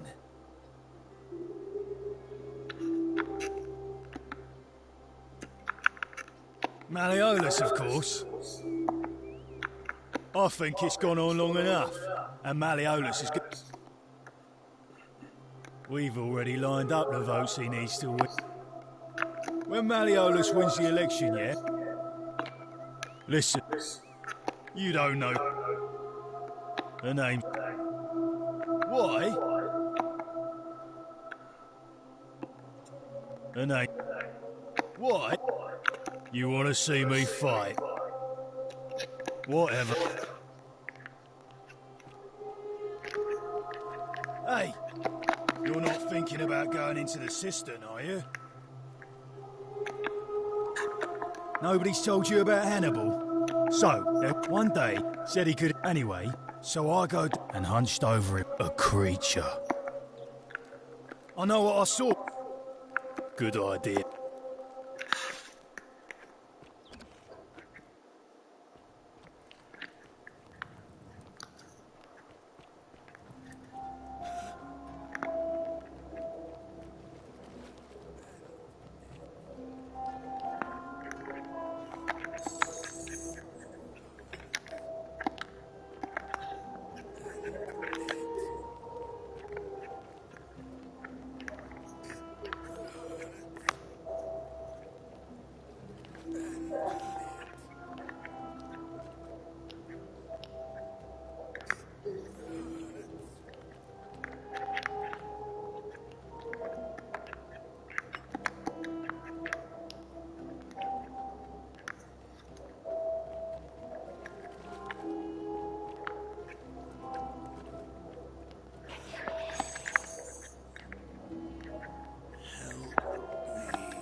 There's this armed man or whatever the fuck.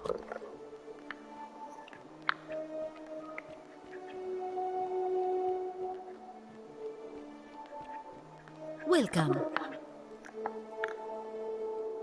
Feeling all right? That's...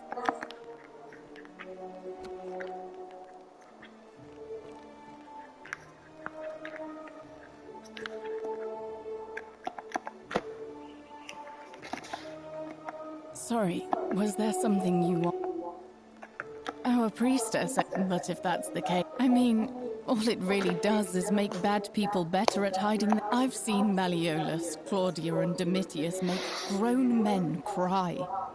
Romans, they don't cry easily. They've never physically hurt anyone. But the point is, they don't have to. They've got people running scared because everyone knows Malleolus is the favorite to win today's election. Really? Then I hope for... All right. May Apollo keep you safe. That douchebag. Name's Malleolus. Not sure I trust Sentius. No. What?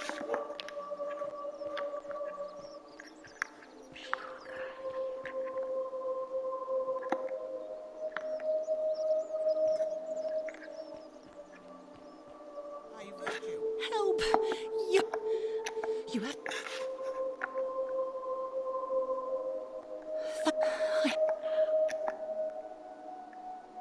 What? All right, fine. Come on. Praise the Lord. Okay.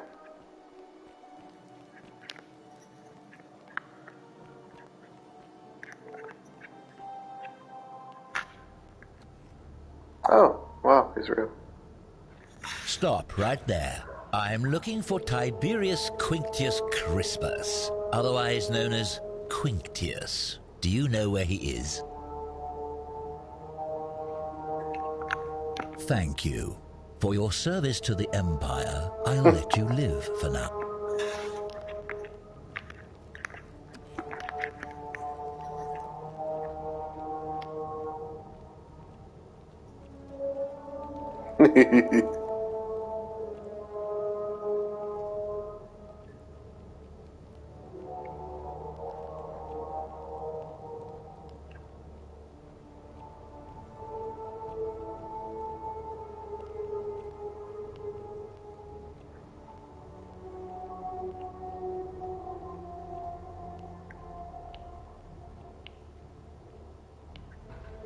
Curse you, cultist.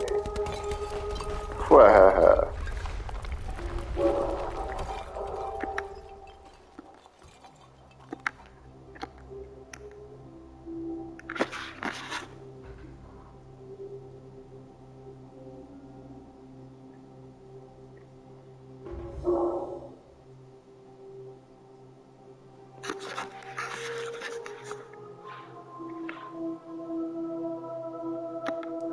Nero. Oh, one Daenerys.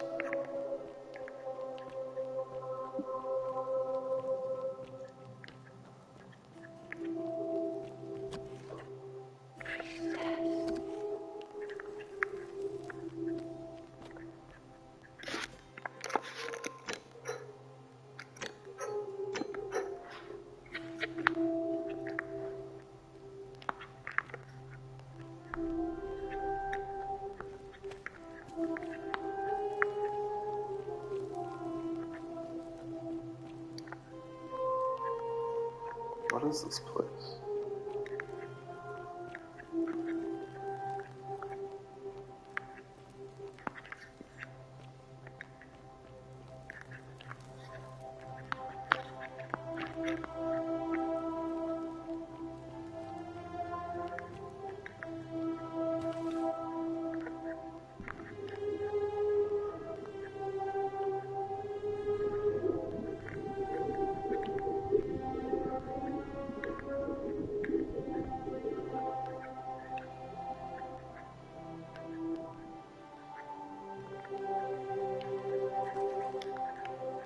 The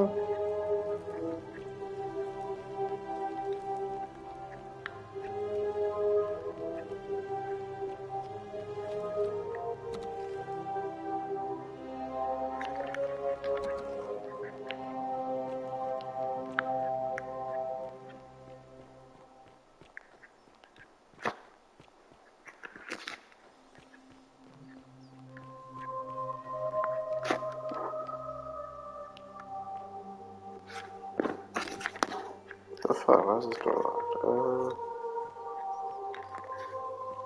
Greetings and salutations. Greetings. I'm Georgius. It gladdens me to see another foreigner in our midst. We must stick together, you and I.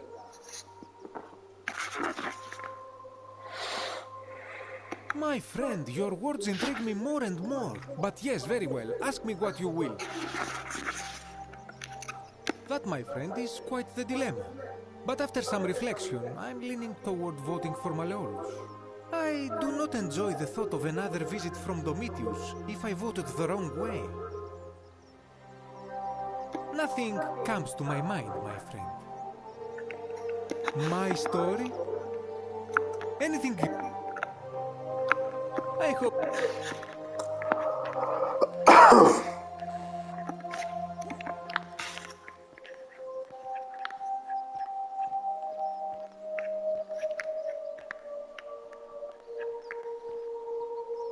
You there? I'm sorry to trouble you, but I couldn't help but notice that fine bow you're carrying. No idea how you managed to get your hands on it, especially in the light of our dear old magistrate's ban, but I'm impressed. And before you ask, no, I wouldn't dream of trying to buy it from you. I have no use for a wooden bow myself. But I would like to propose a joint business venture of sorts. Tell me, do you have any idea how people here end up as golden statues?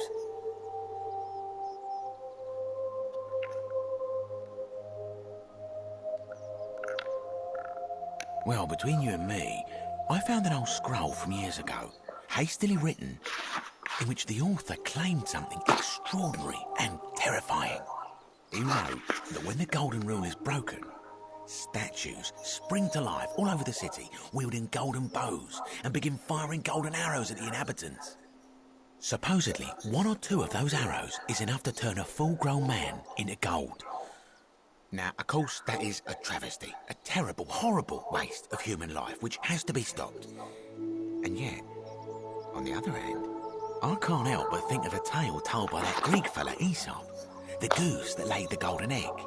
With the ability to transmute organic matter into gold, one could create infinite wealth. Use your imagination, golden animals, insects, trees and plants. The Midas touch without the drawbacks. We are talking riches beyond imagining. And even if we were to split all those riches between the two of us, half of infinite wealth is still infinite. Interested? Excellent. So the first question is, how do we get our hands on one of those golden bows? Now, I have a plan, but first, tell me, are you familiar with the story of the goddess Diana? No problem. Allow me to explain. Diana is our goddess of the hunt, the moon, and the underworld, depending on who you ask.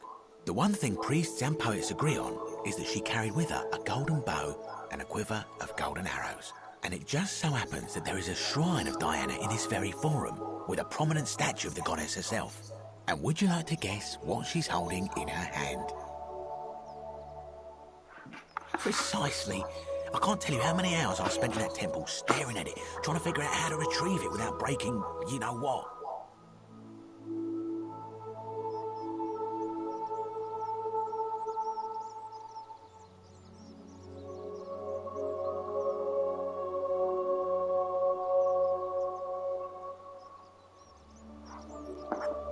Oh, gods no! If you tried that, we'd all be dead within moments, I'm sure. No, here's what I propose. You give your bow to me, I cover it in a thin layer of gold leaf, and we create a replica of a golden bow. Then you enter the shrine, extinguish the braziers, and under cover of darkness, swap out the fake for the original. It's not theft exactly, it's more of a trade. But make no mistake, this is a dangerous path, and there's no way of knowing where it will lead.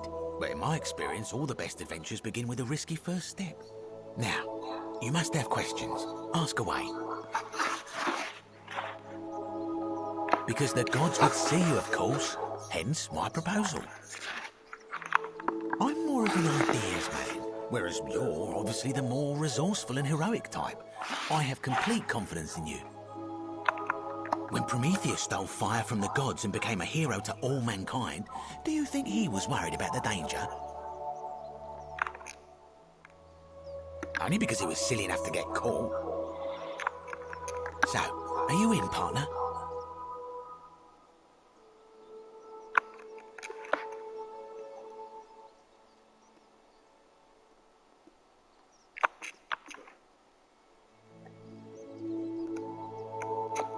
Wonderful. Now, if you'll hand over your bow, I can get started applying a layer of gold leaf. This is a quality weapon. Now, bear with me for a moment. And here we are, a gold leaf bow.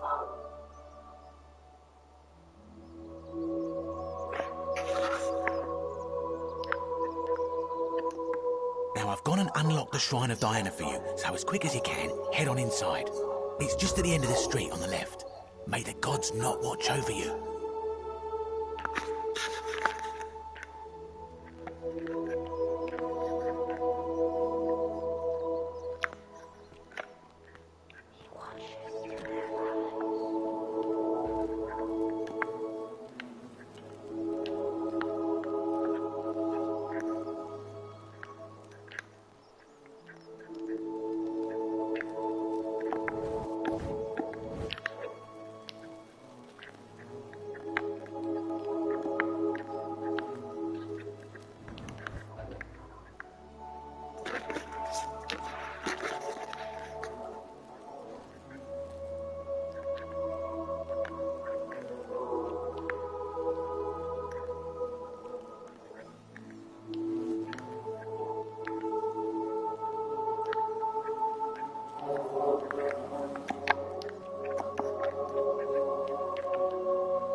Is that you, partner? Do you have the bow? Wonderful. Just go ahead and slide it under the door for me and I'll unlock it for you. A little bit slow, aren't you? Yes, I locked you in, and until you give me my bow, you're gonna stay in there, like Tantalus in Tartarus. No, technically, I never said that. I said, if we were to split all those riches between the two of us, infinite wealth is still infinite. It's hardly my fault if you can't tell the difference between a hypothetical and a promise, now is it? Oh, I do love a good loophole. Not a very effective threat, is it? See, your first problem is, you're in there, and I'm out here. Your second problem is the golden rule. What are you gonna do? Kill us all? It's an empty threat. The bow, now. And don't even think about giving me the fake one. I'll recognise my own handiwork.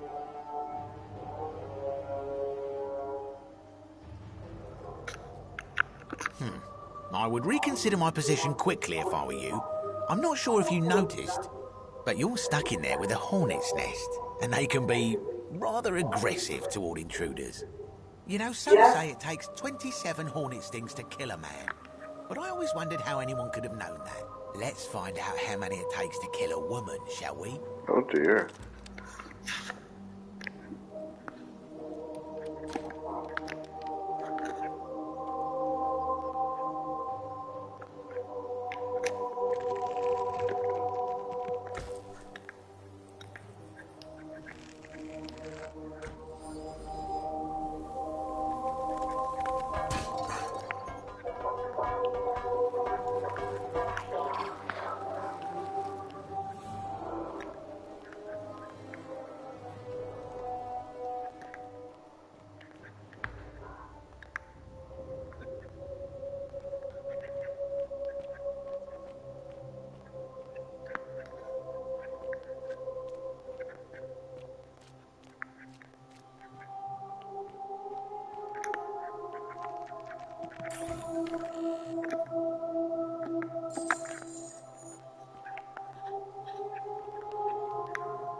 I get it now.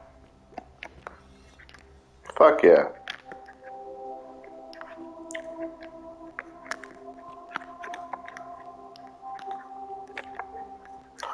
What's that?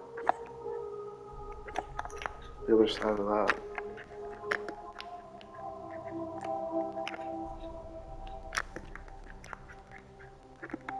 My beloved Galatea, I write this so that one day, when we're finally together, you will understand what I've done and why I had to do it. The others will call me mad or a monster, but I don't care what they think.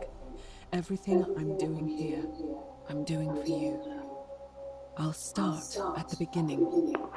Soon after my arrival here, as I walked down a corridor lined with golden statues, I thought I heard a whisper behind me. A rasp of air, as if vocal cords of metal strained to say a word or two. I tried to dismiss the idea, tried to concentrate on my work as the city's medic, but that tortured whisper haunted me. Weeks later, in the hallway to the bathhouse, I heard it again and found myself drawn to the statue of a Roman woman wearing a stola. Her face was contorted with anguish and fear, and, disturbingly, it was as if she was looking right at me. As I walked past her, I heard that strained whisper again, and turning back, I discovered that, even though I had moved, she was still looking right into my soul. That was when it dawned on me. This was no statue. This was a woman trapped within that golden prison. Naturally, I told the others, but when I could not reproduce the results of my experiment, they would not believe me. But from that moment on, I knew the full horror of this place. Immobilized within these statues are living human beings. It was that day, my love, that my heart broke.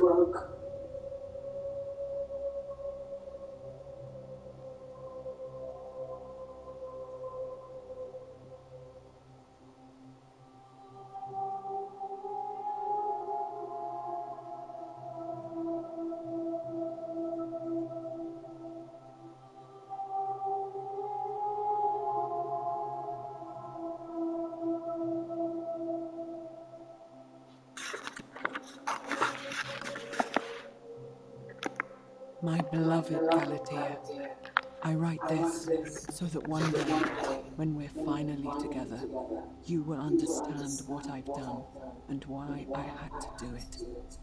The others will call me mad or a monster, but I don't care what they think. Everything I'm doing here, I'm doing for you. I'll start at the beginning. Soon after my arrival here, as I walked down a corridor lined with golden statues, I thought I heard a whisper behind me. A rasp of air, as if vocal cords of metal strained to say a word or two. I tried to dismiss the idea, tried to concentrate on my work as the city's medic, but that tortured whisper haunted me. Weeks later, in the hallway to the bathhouse, I heard it again and found myself drawn to the statue of a Roman woman wearing a stola. Her face was contorted with anguish and fear, and, disturbingly, it was as if she was looking right at me. As I walked past her, I heard that strained whisper again, and turning back, I discovered that, even though I had moved, she was still looking right into my soul. That was when it dawned on me. This was no statue. This was a woman trapped within that golden prison. Naturally, I told the others, but when I could not reproduce the results of my experiment, they would not believe me. But from that moment on, I knew the full horror of this place. Immobilized within these statues are living human beings. It was that day, my love, that my heart broke.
You're not supposed to be here.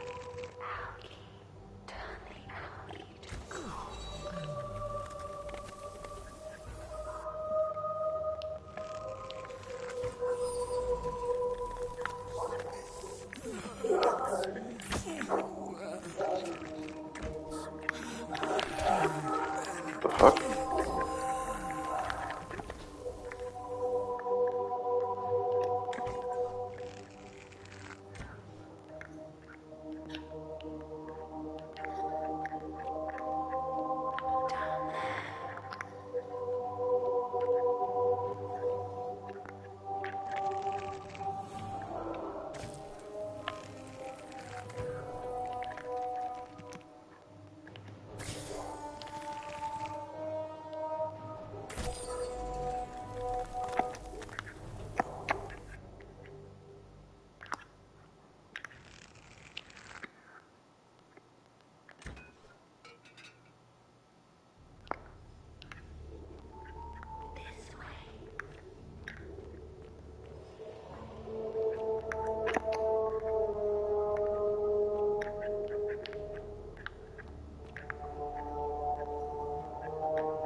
My beloved Galatea, after I learned the terrible truth about the golden statues, I wandered the city as if in a nightmare.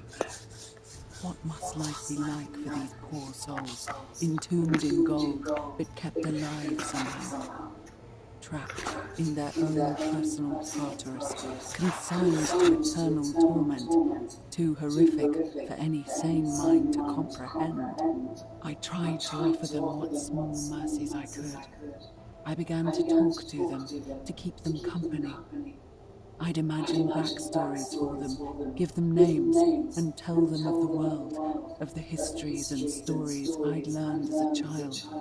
As the others became more concerned by my charity, I sought solitude from them, preferring the company of my tormented charges. Discovering a way into the abandoned palace, I began to spend my days walking its halls and sharing with its occupants ancient tales, my mind turning to those of Apollo and Daphne, Perseus and Medusa, and Pygmalion and Galatea. Pygmalion, the sculptor who fell in love with a beautiful statue, and who, praying to Aphrodite for aid, discovered that his beloved Galatea had come to life. It was then that I heard you whisper to me, Galatea. Forgive me. I know that is not your real name, just one I have borrowed from a story. But when I turned to look at you, I saw the most exquisitely beautiful woman I have ever known. Your face forever frozen in a look of haunting sadness. Our meeting gave me new purpose, to free you from your golden prison, so that I might one day hear you speak, not just whisper your true name to me. So I gathered tools for the long and difficult task ahead, barred the doors to this place, and set to work.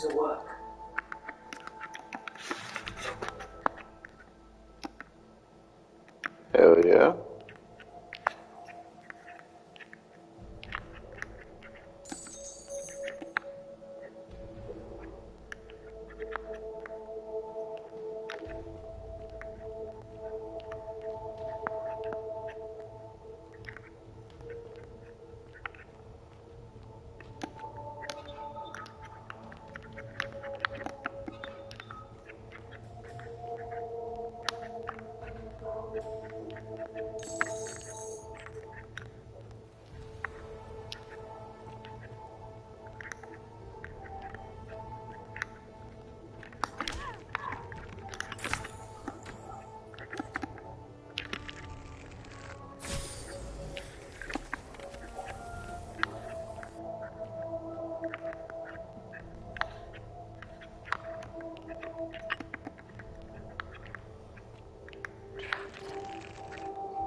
My beloved Galatea, my attempts at freeing these souls from their golden prisons have not been going to plan.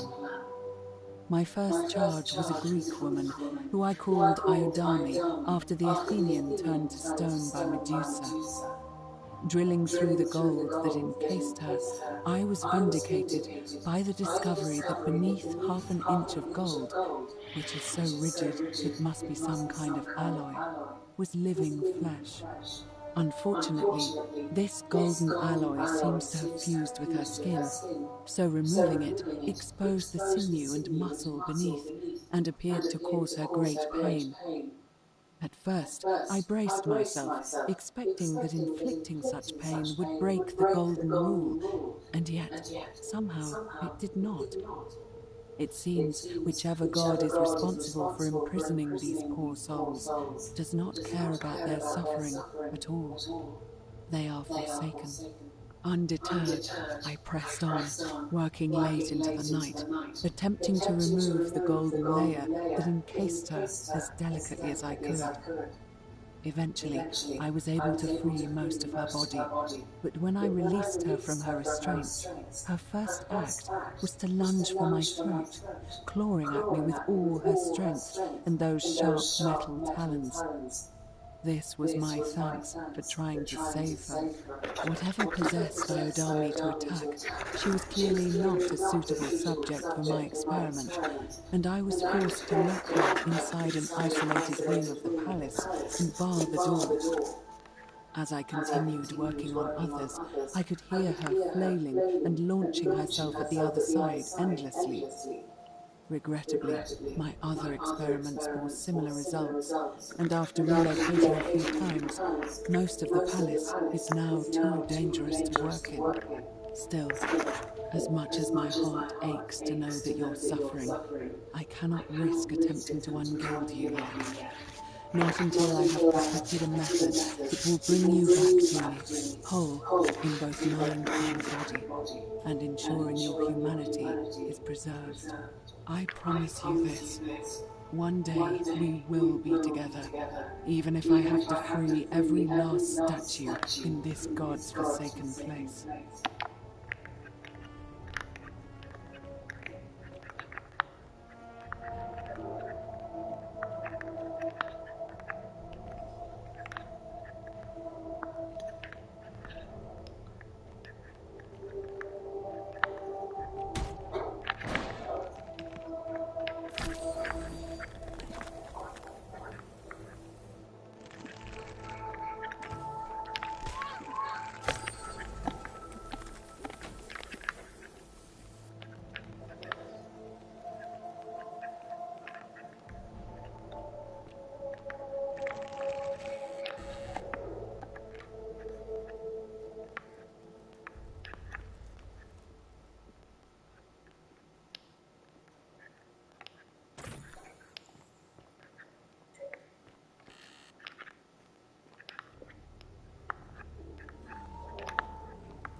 And you must be the wretched snake who broke into my palace and disturbed my experiments.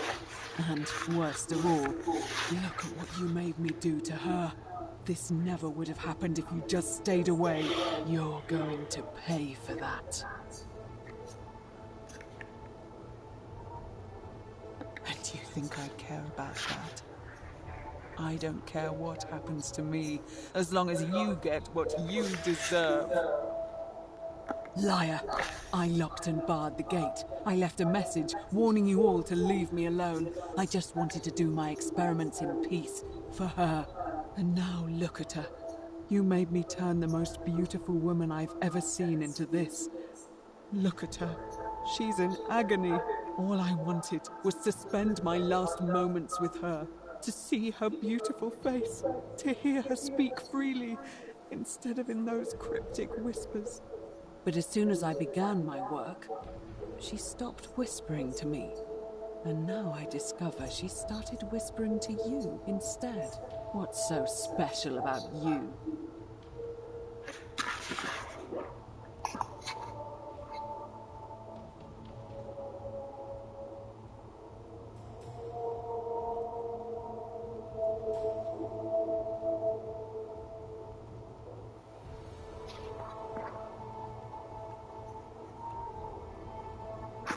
What do you mean, the same voice?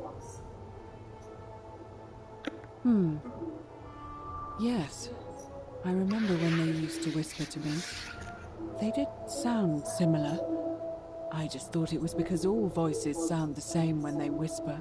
But now that I think about it, they were all benevolent and seemed to share a common knowledge. But if these bodies are mere conduits for that one voice, then this body is nobody. And everything I've done here was... Wait, I see what you're doing. You're trying to steal her away from me. Were you planning to wait until I'd done all the hard work, then swoop in? Is that it? Liar! You tried to steal her away from me, and now look what you made me do. Give me one good reason why I shouldn't peel you, too. What? What are you talking about? Wait. So you're saying you weren't coming for us? So I did all this. I ruined her. For nothing. What have I done? I feel sick. I can't bear the thought of her being like this. And in so much pain. It's the air. Coming into contact with her flesh. It's agonizing for them. But the only way to fix it will be to break the golden rule and let it run its course. At least that way she'd be golden again, and we'd be together. All it would take is one little cut.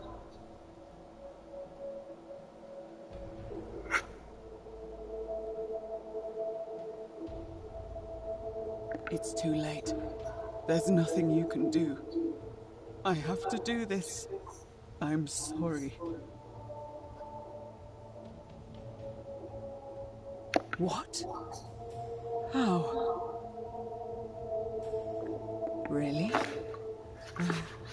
I'm not sure I believe you. But if you can undo this mess, I'll tell you what you need to know. But if you're lying to me, I'll break the golden rule and kill you and everyone else in this city. Understood?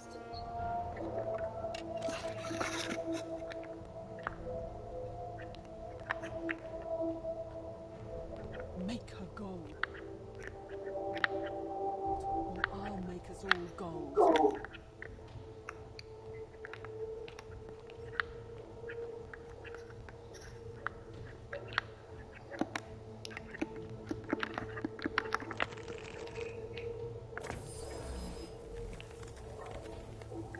You didn't. You took away her pain. I don't know what to say. Thank you. Thank you. I swear I will never harm her again. I swear it. I'll stay here to keep her company. But these poor souls, what can be done for them? I've tried everything I can. I fear the only one capable of releasing them properly is whichever god doomed them in the first place. In any case, I must honor our bargain. The treatment for rheumatism is willow bark. I believe there's a pot of it already in the shrine of Apollo. Now, please leave. The door here leads out onto the palace balcony. You should be able to make your way down from there. Go, and never return.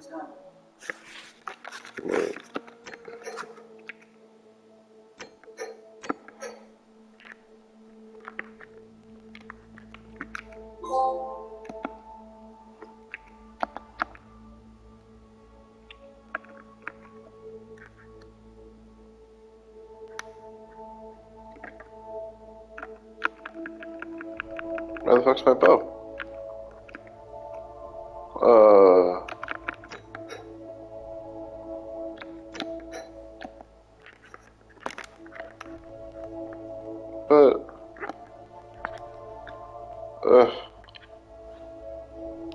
Fucking lame. I wanted to kill her.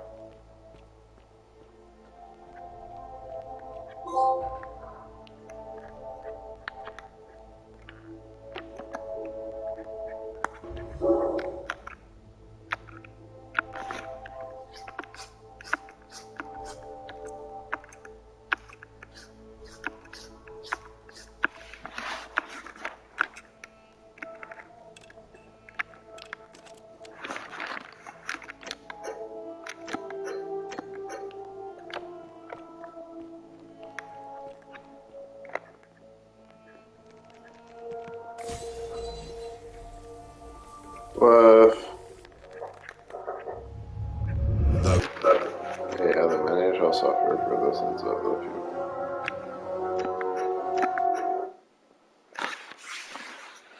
Just as I assumed.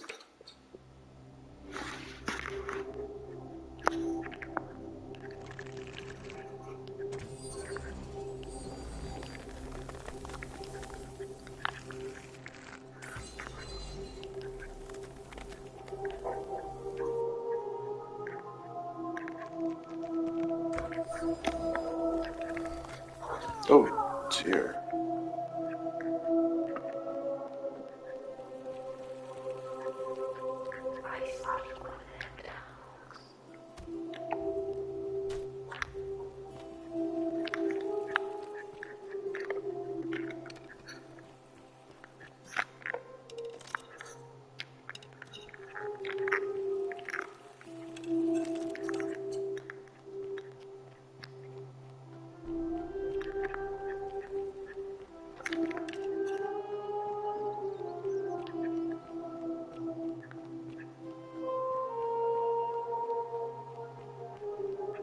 So you survived this, couldn't stay away, huh, lovely?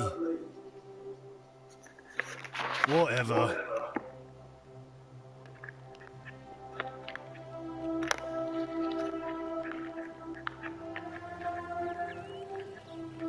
Harvey, we're finally alone. I assume you already know who I am. May I know your name? We have? Wait, I must have... Is that about... Seems rather brash.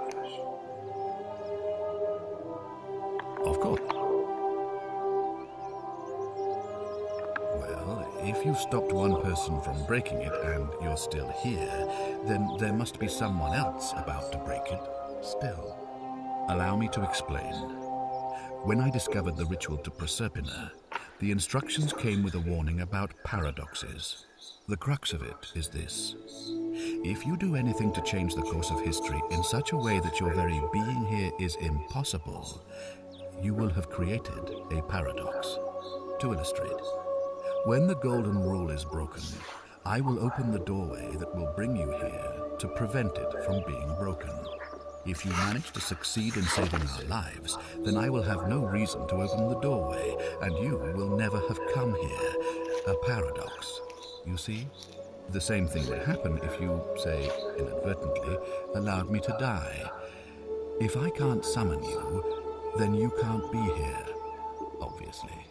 If either of those things were to happen, I am given to understand you would be flung back to your original time, having changed the course of history for us and yourself. So the fact that you are still here means someone is going to break the Golden Rule, and there is yet work to do. Understand? Excellent. So, it looks like you'll have to continue your investigation. Now, was there anything else you wanted to ask? Of course. What is it?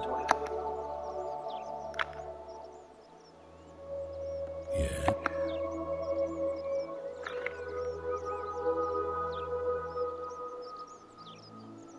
Why do you say that?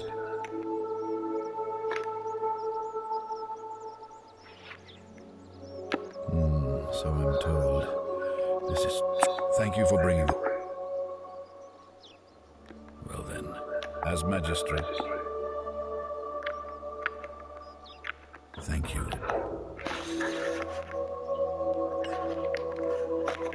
Let's fucking kill his ass.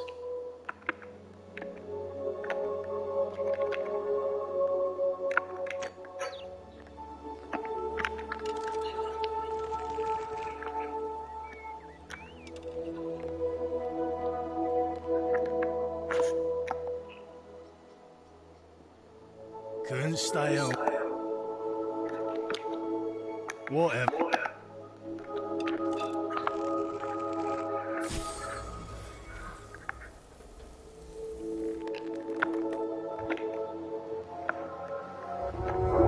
The many shall suffer for the sins of the one. Come at all, or else must come and pass away.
Salve.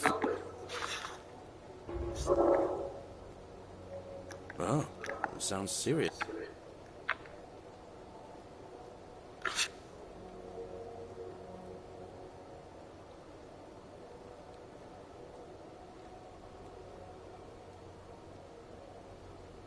All right, let me see.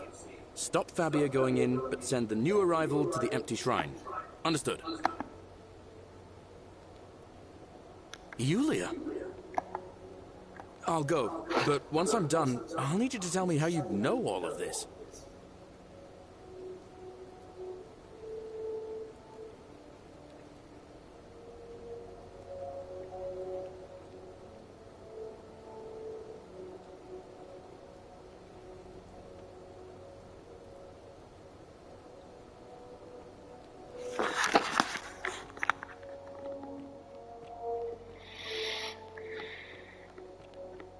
You, Sisyphus, attack or pursue the stone.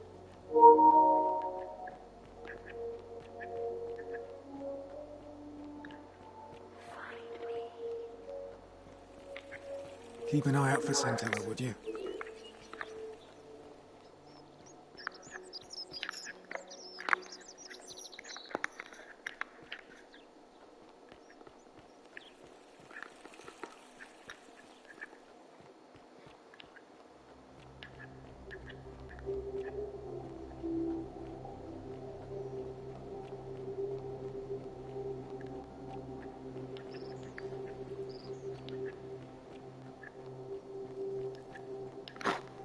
I'd save that bitch from killing herself this time.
Additional secret locked door.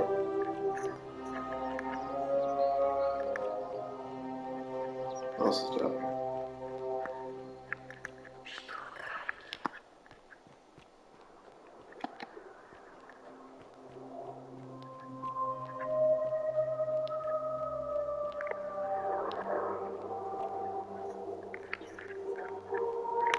The fuck?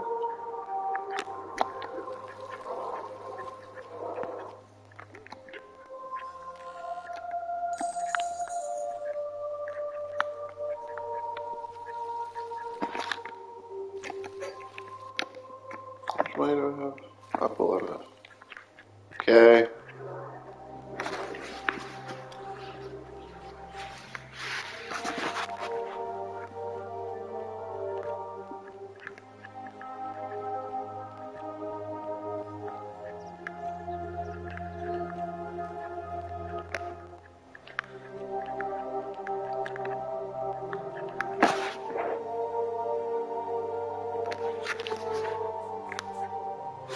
Salve, friend.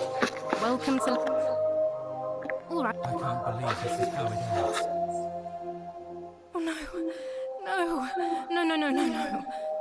Orpheus, what are you doing? Get back from there. If you lose your balance, you'll fall. That's the idea. What? Why? Why would you want that? Why do you think I'm stuck? I know. Please. I'm sorry. Please, help him.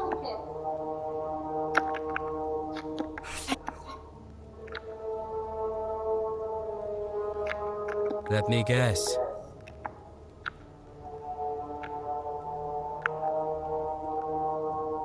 You're not going to trick me. Like what? I'm stuck slaving away for that Culus Cumulatis for the rest of my life. What do I have to live for? You're just saying that to buy time. You must think I'm an idiot. I'm out. Wherever you are. Scintilla, my love. Seriously? I'm sorry. Orpheus, no! Oh my god.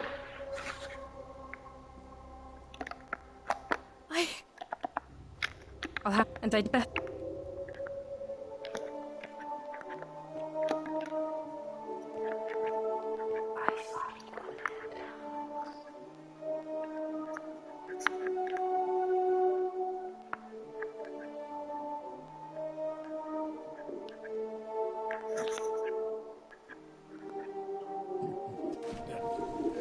Thank you.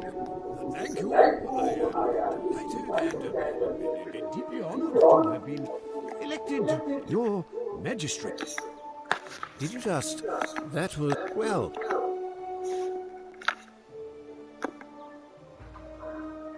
My name is Marcus Malleolus Gurgis. You seem to have confused me with someone else. You heterochromia, I am guilty of nothing more than having different coloured eyes. And I'm hardly the only person with the condition. Alexander the Great had it too, as it happens.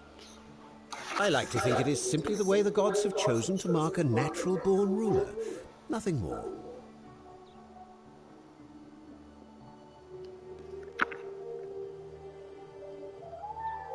Well, I am not suffering from any delusions, as today's election will firmly establish.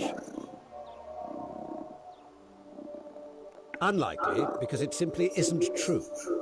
Now, was there something else you wanted?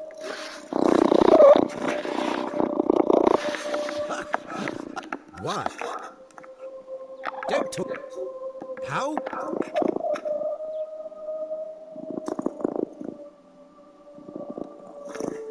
Nonsense! This isn't... I don't know how you know about my plans, but I know... And now...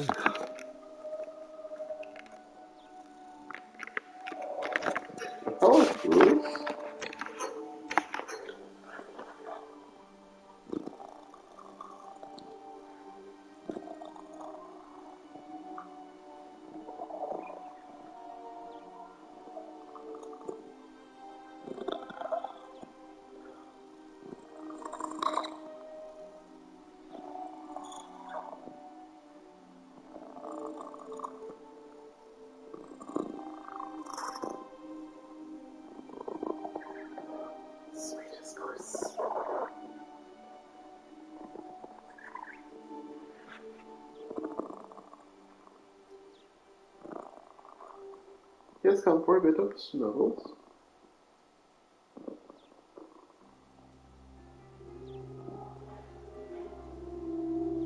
Wow, sweet is this.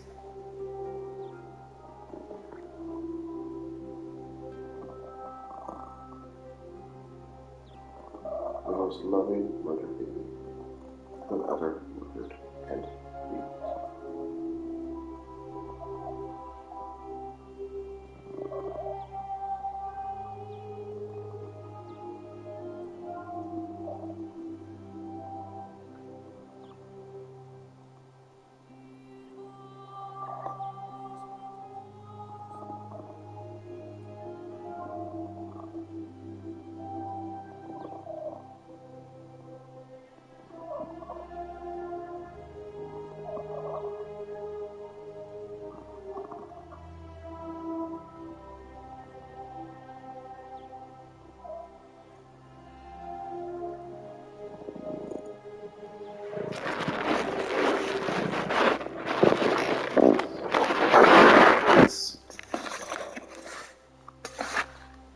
Hey, sweetest boy.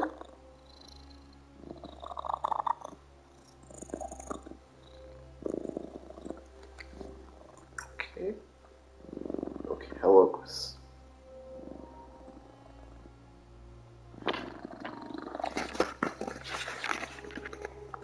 Still here?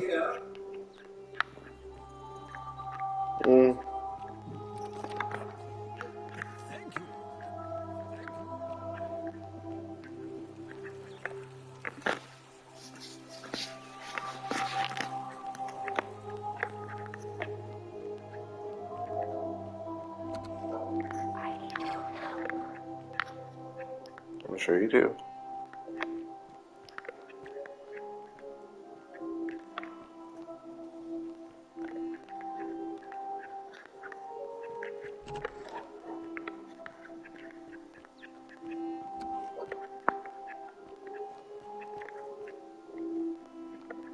Where's the bitch? There she is. Arve. A new face. Arve. And maybe... Yes. I suppose that could be... What else? Yes. What else? That's true. And did you have... Because I... But don't follow too closely. We can't have people thinking we're bathing together.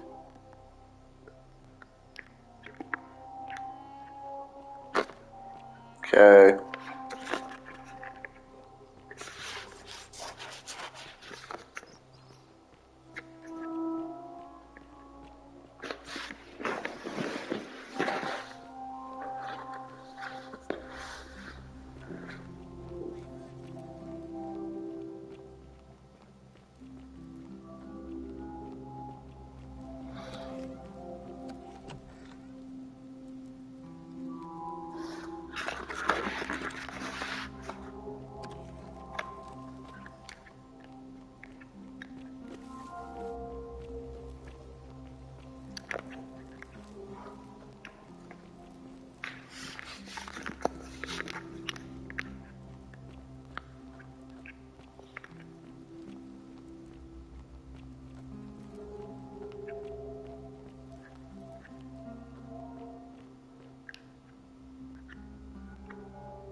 you're here. You were asking how I knew the young woman you met by the river was wearing a hood. Here, look down at the bottom of the baths. It's a little hard to make out in this light. If only we could see. Oh, what a marvelous lamp. But do you see it? Somebody waking up by a river in a forest to find a hooded figure with a coin. It's just as you described it, only your pronunciation is a little off. The name you heard wasn't Karen. It was C-H-A-R-O-N, as in Charon, the ferryman of the dead. Charon, who, in exchange for the right coin, helps the souls of the newly deceased cross the Styx, the river that separates the land of the living from the land of the dead. When I dragged you out of the river, I thought you were never going to wake up. I checked your pockets for ID, but all I found was some loose change.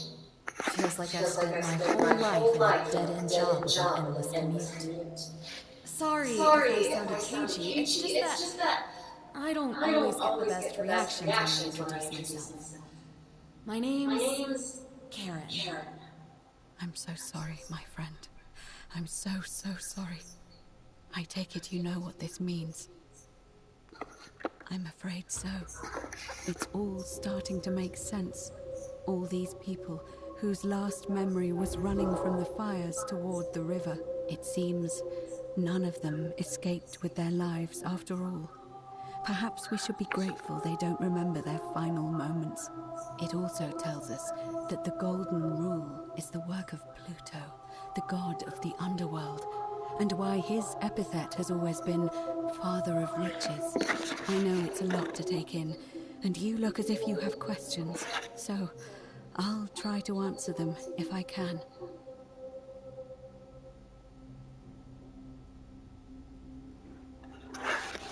That was my first thought too. In the old stories, the underworld was where the souls of the deceased were taken. But it was also possible for the living to reach it without dying, if they were particularly fearless.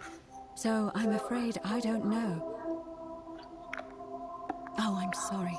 I keep forgetting you're not from here. If you were Roman, or even Greek, you would know these stories. Each of them is slightly different, whether the storyteller was Plato, Homer, Virgil, or Ovid. But they always involved the souls of the dead meeting a grim ferryman named Charon on the bank of a river. It was said that he'd help the new arrival cross, only if they could pay him with a coin, an obol. That's why it was once our custom to bury our loved ones with a coin in their mouths. Charon's obol, we called it. Of course, an obol was a kind of Greek coin, because we inherited this knowledge from the Greeks. To be fair, the ferryman isn't exactly as the poets described, and he, she, they seem to appear to different people in different guises. You say you saw a young woman named Karen with a hood, and I once heard Kabash mention a stranger in a ram headdress named Kerti, and Rufius described meeting a stranger named Kumut Tabal wearing an eagle headdress. But whatever form this stranger took, they were always wearing a hood of some sort, and their name always began with a K sound. I suspect the only way you'll solve this riddle is if your paths cross again. Good question. Let's see. In the stories, Charon would always require a coin as payment for passage across the river, but that never made any sense to me. What does an ancient immortal being need with coins? In our case, it seems Charon didn't take the coins we had. He or she merely checked we had one in our possession. So, maybe there's something special about the coins each of us had on us. That might explain why we wound up here, but so many others did not. No. I mean, I had my suspicions, especially after Livia's ramblings, but I would never have figured it out without your help, I promise you. Now that we know where we are, we have to figure out what to do about it, if we don't want to be cast into gold for eternity. We don't have much to go on, except the old stories. I remember 4 in particular about heroes in the underworld. Hercules, the demigod and son of Jupiter, Orpheus, a Thracian poet, Sisyphus, a king of Ephyra, and Aeneas, a Trojan hero. Hercules was able to leave the underworld because he cowed its god with his strength. Sisyphus and Orpheus both relied on their wits instead. They persuaded the goddess of the underworld, Proserpina, to help them escape. And finally, Aeneas was able to escape with the help of a spirit guide, who led him through a secret gate. So it seems you have two options: to confront the god of the underworld head-on, or find a way to escape with the help of Proserpina or some other guide. It's a reasonable question, but the problem is, this place is fairly well designed to keep us here. There's no way to climb up the shaft. And even if you could build a ladder big enough, just trying it would break the golden rule. We know that, thanks to the writings left behind by those who've tried. All Romans try to avoid saying it, and the reason is quite simple. He might hear us. You may refer to him as Pluto, if you wish, but you'll only be calling attention to yourself. Do so at your own peril. Shh! Is everyone so blunt where you're from? Oh. That option would be the boldest, but also the only way to learn the truth about the Golden Rule, and maybe even put an end to it. As I said, Hercules managed to overpower the god of the underworld, but he was a demigod. Forgive my candor, but you are no Hercules. Are you telling me that you can? I won't pretend to understand exactly what that means, but if that's true, then perhaps you stand a chance. So, if you want to confront him, I'll help you as much as I can. Who knows? Perhaps your name will be uttered in the same sentence as Hercules one day.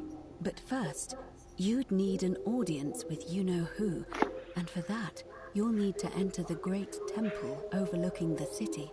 The problem is, the door has been sealed shut for as long as I've lived here, and there doesn't even seem to be a keyhole. I suspect the answer lies in the desecrated obelisk in front of it.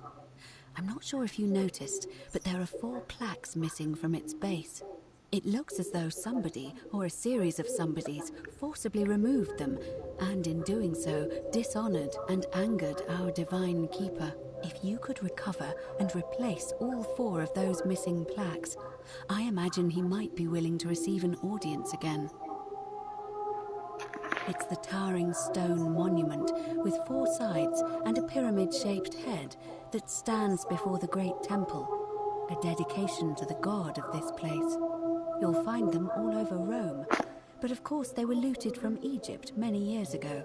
It seems one of them made its way here too, although how is a mystery. However, this one is unusual in that each of the 4 sides is decorated in a different style: Roman, Greek, Egyptian, and another I don't recognize. That means you'll need to recover 4 different plaques: Roman, Greek, Egyptian, and a 4th, a mystery plaque.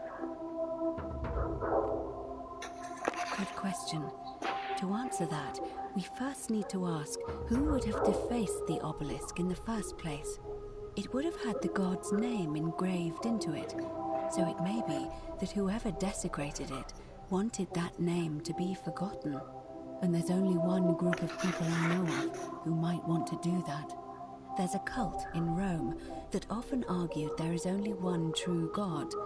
Theirs, of course. They've been known to start fires, as well as deface religious monuments whose existence challenged their beliefs. If I were you, I'd go looking for them. Of course, they've all been in hiding since the fire last year, so finding them won't be easy. But I did hear a rumor they have a secret shrine somewhere in the city. Perhaps, if you could find that, you might be able to recover the Roman plaque. I don't know. But perhaps you should begin your search with the local Greek fellow, Georgius. His store is in the forum.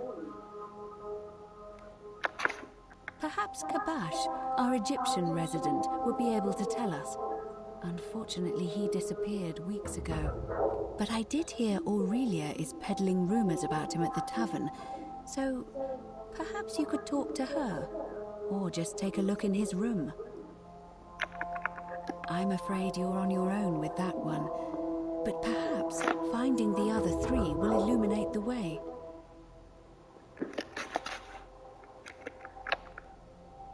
As I mentioned, both Orpheus and Sisyphus were said to have persuaded Proserpina to help them escape, and Aeneas was guided to the exit.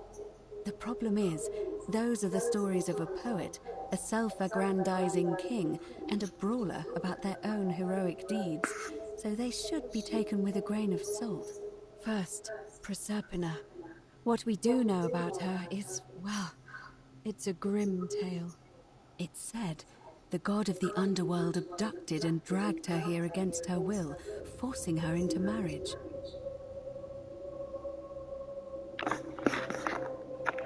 If the stories are true, then I suppose so.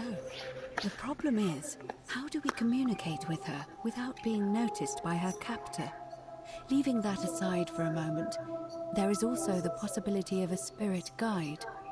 I don't suppose you've come across one of those in your travels? Truly? And you're only bringing this up now? Then again, I suppose you were worried I'd think you were as mad as Navia. Can you tell me more? Is it the same voice? What kinds of thing does it say?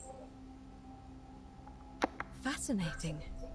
Perhaps she is a benevolent spirit. Or perhaps... Perhaps you're hearing the voice of Proserpina herself. If she has indeed been abducted, it would make sense for her to speak in cryptic whispers to avoid detection. Tell me, has she told you anything that might lead you to the way out? Oh, I see. Well, let me know if you hear anything that might be a thread through this labyrinth. All right. I would suggest not discussing this with anyone. The best we can do for them is to let them remain oblivious for as long as possible. As for Livia, it seems she's been shouldering the weight of this terrible secret all this time. Perhaps it would comfort her to know she's not alone.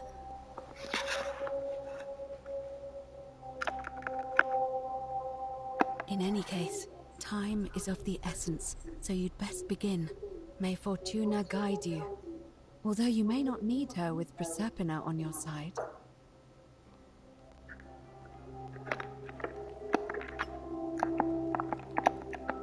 Ave. Certain. May Fortuna...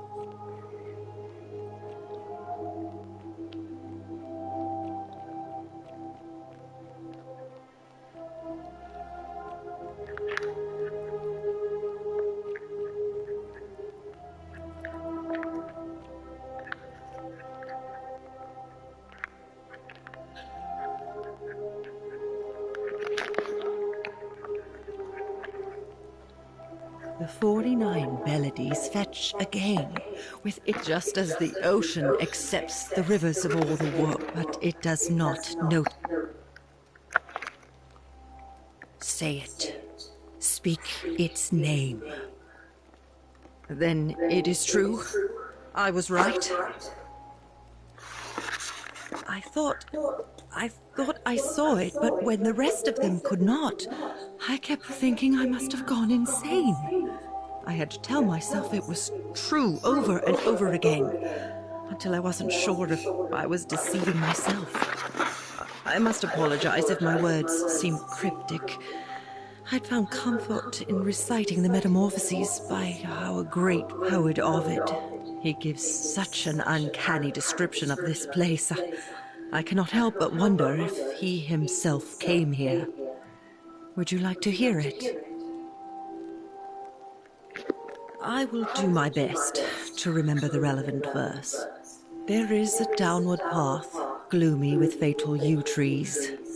It leads through dumb silence to the infernal regions. The sluggish Styx exhales vapor, and by that way, the shadows of the newly dead descend, entombed with full rites, and the ghosts of those, at last, given proper burial. The wide, thorny waste is cold and pallid, and the newly arrived shades are ignorant of the road that leads to the Stygian city, where Black Dis has his cruel palace.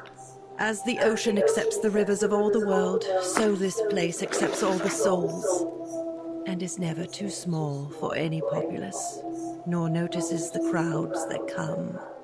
There the bloodless shadows wander without flesh or bone. Some crowd the forum, some the house of the ruler of the depths. Others follow their trades, imitating their previous lives, and still others incur punishment. I hope I have done it justice, and now we share a secret. It's as if you've lifted a great burden from my shoulders. Thank you, friend. I think I should rest.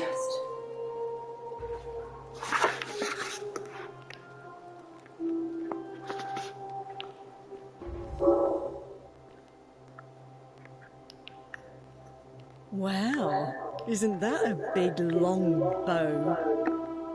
Ah, you're here. I'm so glad you decided to visit. I'm Aurelia, and I hope I'm not being too forward, but the moment I laid eyes on you, I was intrigued. There's a light in your eyes I've never seen before, a certain learning and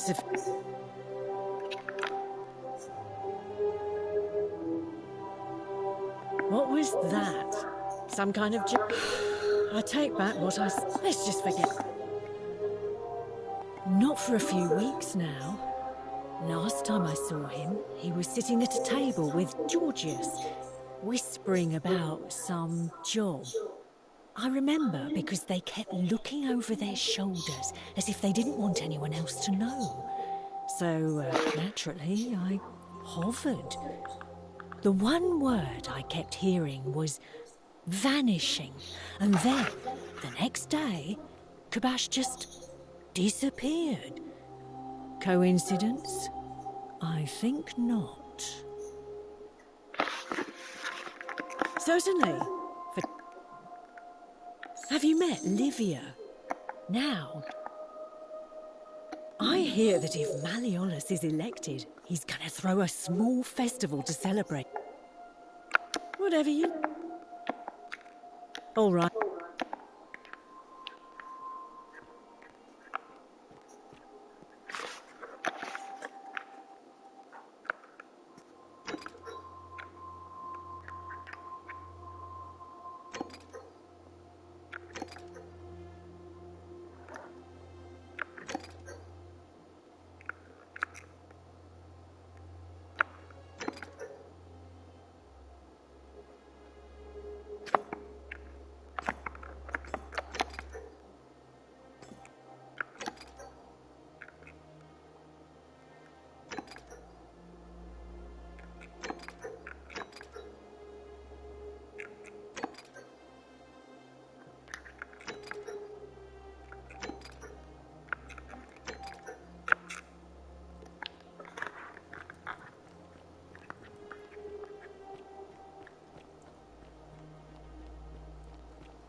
Feeling all right?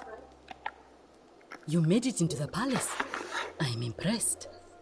How is Nevia? Willowback! I should have known. It was under my nose the whole time. That's very helpful. Thank you. If this works, it should settle Rufius down some. I have some right here. Could you do me a favor and give him some of this? He'll just need to swallow a pinch of it. I'm hoping it will avert disaster.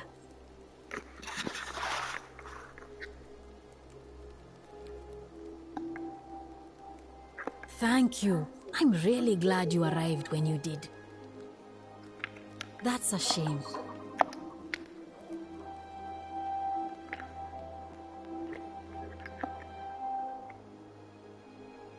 Name's Rufius. Better watch your step. What business is that of yours? Willowbark. And this will work? Oh, thank God. Finally, some relief. This doing is so what much I've in been his praying pocket. for. Maybe God hasn't abandoned me after all. Thank you. I've been in a lot of pain lately. The rheumatism, these cursed statues always watching, and the crisis of faith. It was too much. Started messing with my head. This is exactly what I needed to set it straight again. I owe you one.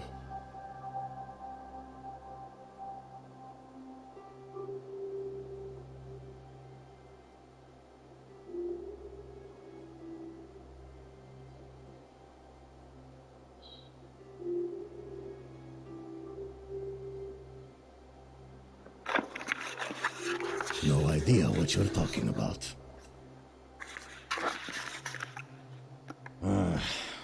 All right. After this, we're square.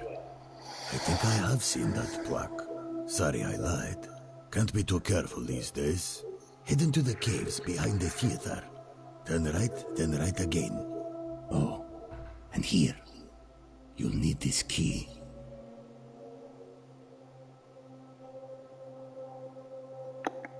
You didn't get that from me.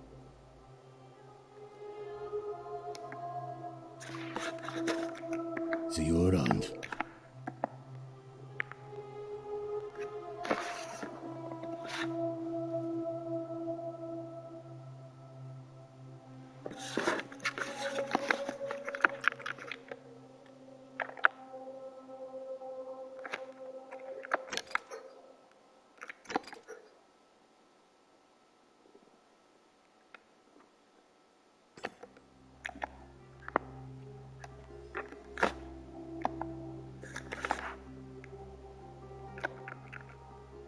No, I know. I'll leave him alone from now on. It's not as if I was ever going to hurt him anyway. I was just lashing out. I'm going to go and clean up the graffiti. Just forget this ever happened. He's so agreeable now that I cured him.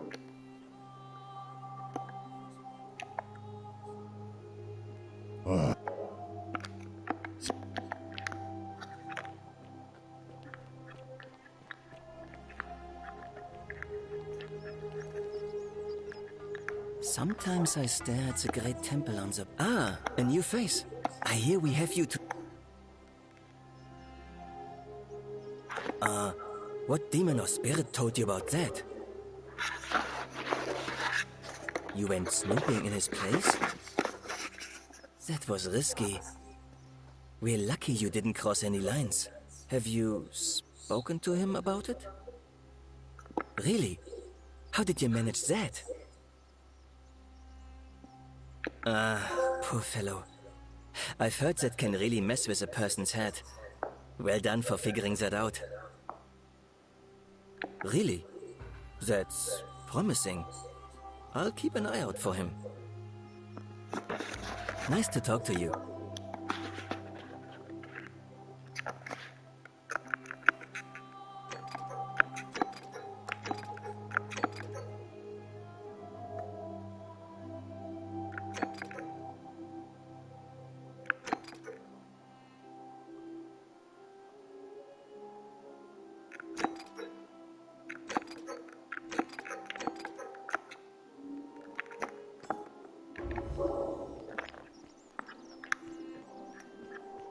Salve, Dooley.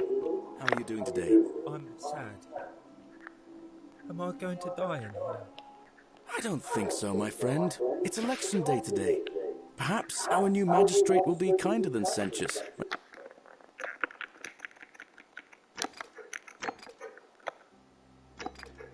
and let you out. I hope so. Galerius, what happens when you die? You're not going to die anytime soon, Dooley. My mother told me, when you die, a ferryman helps you cross a river, and your spirit lives on in the underworld. Is that true? Well, yes, but...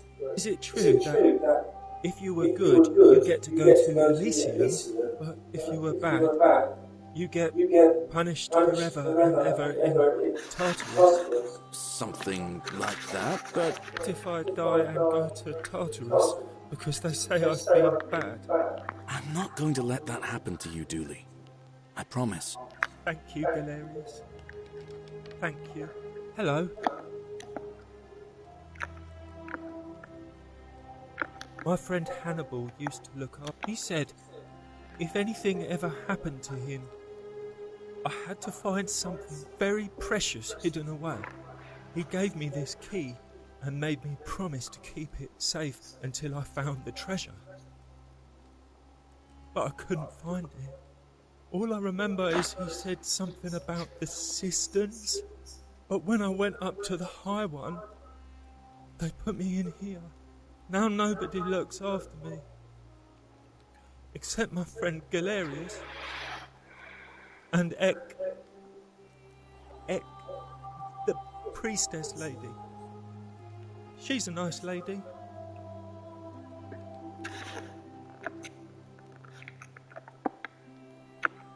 Gold? You're going to let me out of here? Oh. You're me. Wait.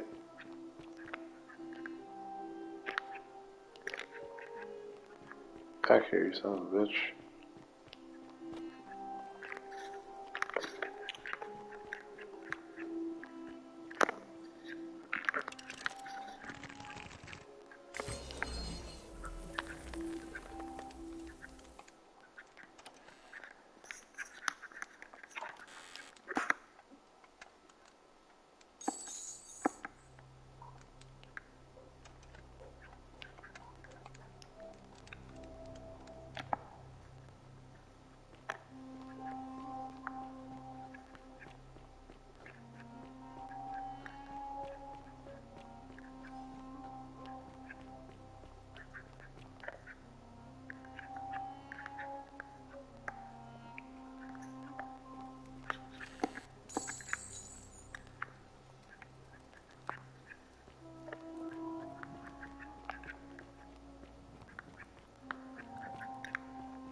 Cool.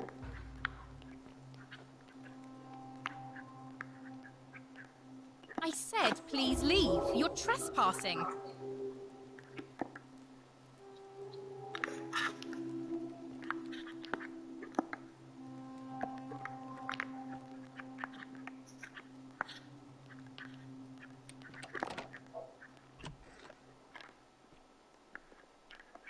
Salve, friend. What? That's cool.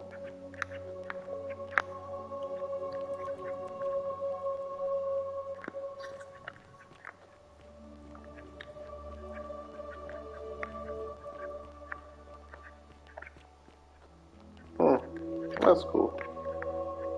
Found the Roman plaque. That was easy fucking peasy.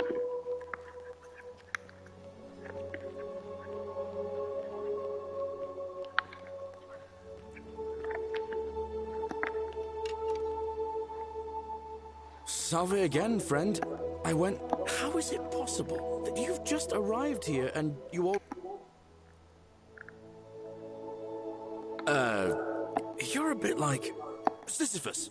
Yeah, that's the one. Old King Sisyphus. Sisyphus was a Greek king a long time ago. For daring to think he could outsmart the gods, he was given a terrible punishment. He was forced to push a great boulder up to the top of a hill. Only, just as it reached the top, it would roll all the way back down to the bottom, forcing him to start over and over and over again, for all eternity. Just like you. Actually, now that I think about it, there are a bunch of old stories about the gods punishing people by making them do the same futile task over and over. Tantalus was made to grasp at fruit on a tree he could never quite reach. The Pleiades had to keep fetching water in a sieve. Oh, and Ixion was strapped to a wheel going round and round forever. But on the bright side, at least you're not stuck in the underworld like they all were. Oh dear. Anyway, I don't know which god you managed to upset to get yourself into this position, friend, but you seem all right to me. So, I'll tell you what. I'll keep doing whatever I can to help you. And you just focus on finding a way to break the cycle you're in. Oh. Now, I'm going to keep your secret. Although, it's not as if I'll remember this next time we talk anyway, right? Oh, and if our conversations ever start to annoy you, just tell me you're busy. I know when I'm not wanted. Salve again, Now, I've bounced the idea around once or twice, mainly as a way of getting Dooley set free. God knows Sentius is never going to do it. But from what I hear, Malleolus has the election stitched up. Nobody's going to take him on and win. And maybe that's not such a bad thing. I mean, he talks a lot about freedom, so I'm hoping if he's elected, he'll release Dooley from his cell. And that's good enough for me. And how could you...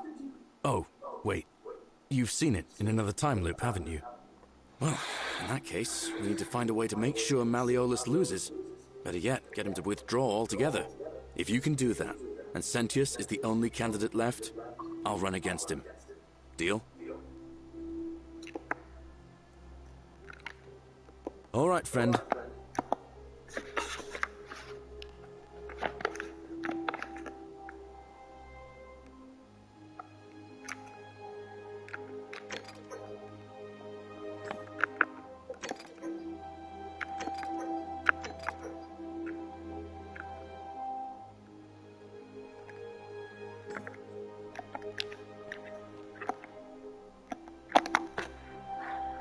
Salve now.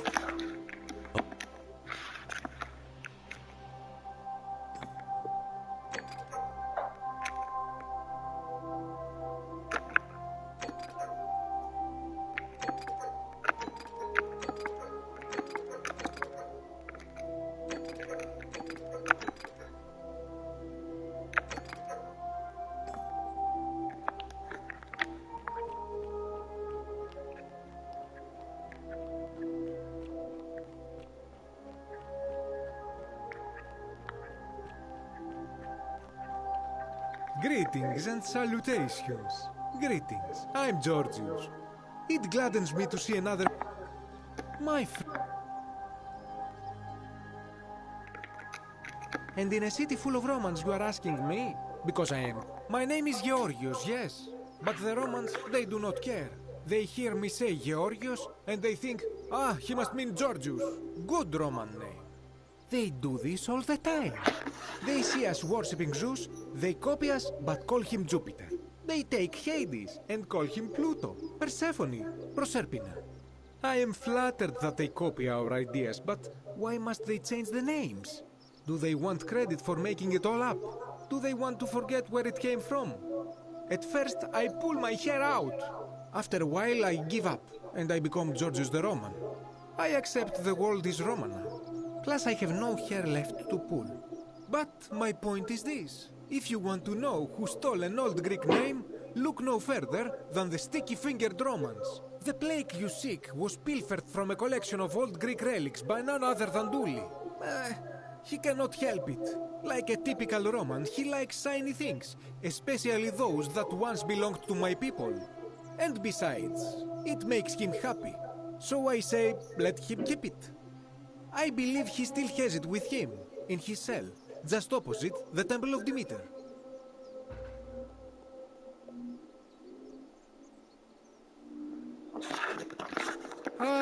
I knew this day would come. I do not wish to lie to you, my friend, but even discussing this matter is dangerous. Please, let us leave the live coals safely beneath the ash.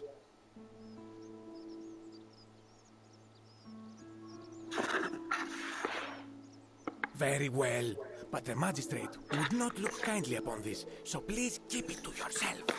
For several months now, I have been sneaking out at night to worship the gods of my ancestors in the Temple of Demeter. Each day, I leave offerings of food in the hope that we may have a bountiful harvest, and yet the next day when I return, the food is missing.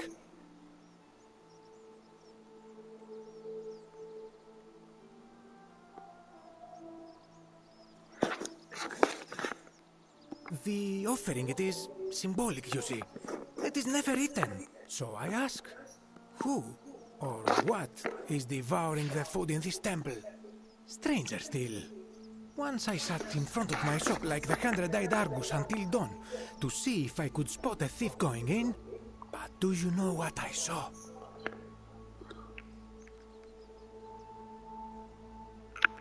Nothing! Nobody entered, and yet when I went to take a look, my offering was gone. It is bizarre, is it not?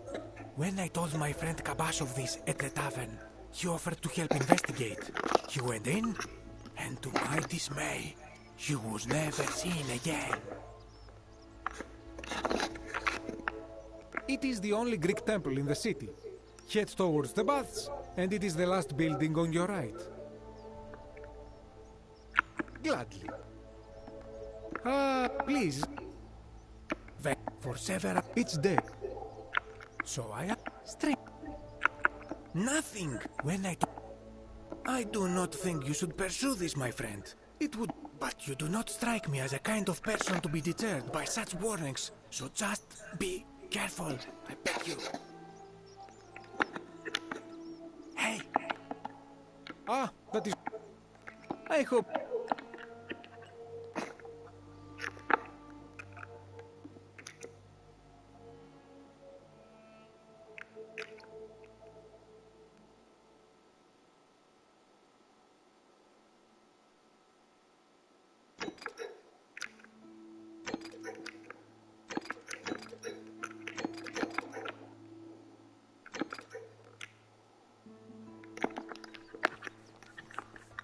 Sometimes I stare at the great temple on the bluff, and I think that whatever is in there, it has to be gold.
visitor.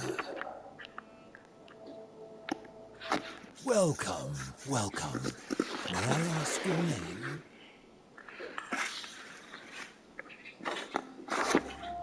It's a sincere pleasure to meet you. Tell me, what brings you all the way down here? Then perhaps the fates brought you here to learn the secrets of this place. I will tell you everything I know, but first, a request. I have been living down here alone for many years, with nobody to You just gotta walk out. It's not hard, bro. The one thing I long for above all else before I die is a good philosophical argument with somebody astute. I'm hoping that person is you. Let us find out with this simple question. Have you deduced the name of the god responsible for the Golden Rule? Excellent. I see you are indeed quite astute. Very few come to that realization before their time in the sun is over. Now, will you join me in a friendly Socratic dialogue? Wonderful.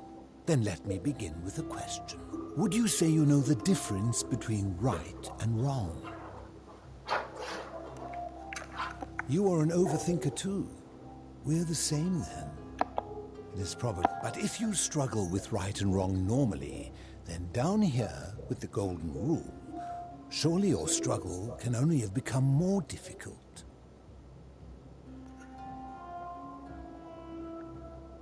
Well, that's reassuring. You see, out there in the world, being uncertain about right and wrong was acceptable, because our mistakes rarely had consequences. So we would tell lies and bend rules and turn a blind eye and rationalize, and yet still find a way to think of ourselves as good people. But under the Golden Rule, morality matters.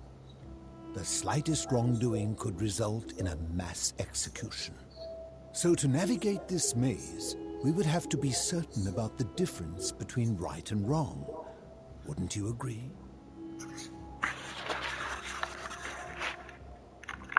That is an excellent question, and it leads directly to my next line of inquiry. So let me ask you this.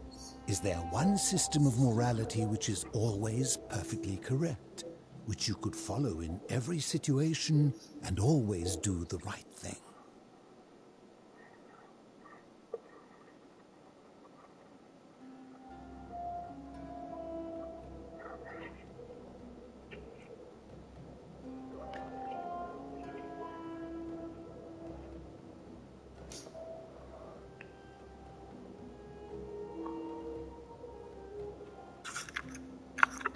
Are you sure? Or is it possible that humans simply haven't figured out the right system yet? So is it up to each of us to decide what right and wrong mean to us individually? Or must we simply follow the laws and customs of whichever community we're in? So if a man feels that stoning to death his unfaithful wife is right, then is it right? I agree, but why? Didn't you just say right and wrong depends on the individual? I see. So you get to decide right from wrong, but people who see things differently are not allowed. What makes you special? Empathy, the emotion? Let me ask you this. Imagine you were forced to choose between the death of your beloved spouse and the death of two innocent strangers. Knowing there will be no legal consequences, who would you mark for death? Of course, everyone would. Our empathy, like a siren song calling us away from our true path, would lure us toward the greater evil.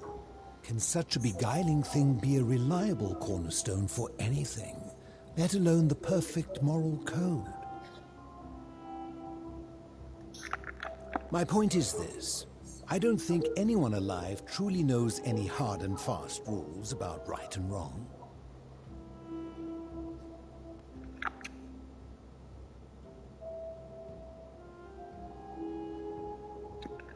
Surely you would agree there are circumstances where an exception may be made, such as where it is necessary for self-defense or to prevent a greater evil? For any rule, you can imagine there are countless situations in which that rule may be suspended. And those situations are impossible to codify. If there is one thing I have observed about rules, it is that virtuous people do not need them, and evil people will always find a way around them. And so we must accept our limitations, and the sad truth that no human society will ever achieve the utopia for which it strives. In mathematics, we would call it an asymptote, a line that can be approached but never reached. Because the only way to create a utopia is with the ever-present threat of force, such as the Golden Rule. This and no other is the root from which a tyrant springs when he first appears as a protector. And life under tyranny is no utopia at all.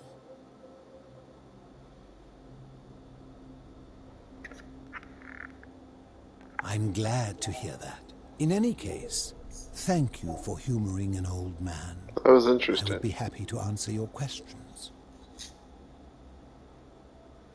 You mean, how did I end up living alone in this cave with nothing but these relics of the past for company? It's a long story. I was a quarrelsome young man. At 19, I left Corinth for Rome to study rhetoric at one of her finest academies, so I could argue more forcefully. Back then, I used to enjoy verbally sparring with everyone I could, and I was good. One night, I found myself in a tavern in an argument with a drunk mercenary. It became heated, he drew a gladius, and I won the argument, but lost my life. I woke up on the banks of the Styx at a campfire opposite Karen. Of course, I tried to persuade her to let me return, but even with all my skill, I failed. I settled in, made friends, and learned what I could, quickly realizing our little community faced certain death under the Golden Rule. So I began looking for a place to hide underground. Fortunately, I found this place waiting for me. You see, I was not the first to take refuge here. I returned to my friends above, persuaded them to join me, and 12 of us descended for the last time to live out our days hidden from Hades.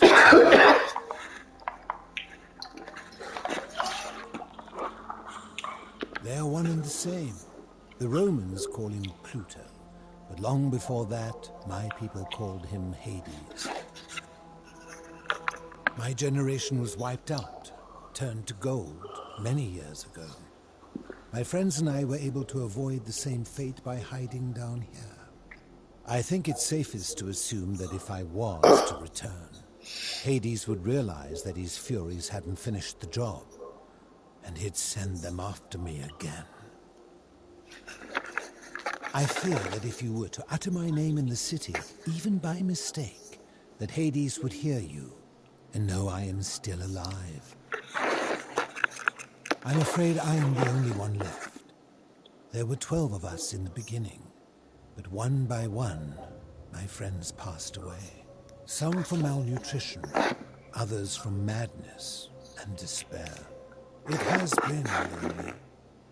Before my unexpected visit from Kabash some weeks ago, I had not seen another person in many, many years. Living in darkness is not without its challenges. The first challenge is diet. Fortunately, I found that eating fresh fish provides most of the nutrients I need. And sometimes, when there are Greek people living up above, I surface at night and salvage the offerings they've left in the temple of Demeter. The greater challenge is the isolation. So I like to imagine arguments, where I argue both sides. But like so many things in life, arguments are better with a partner.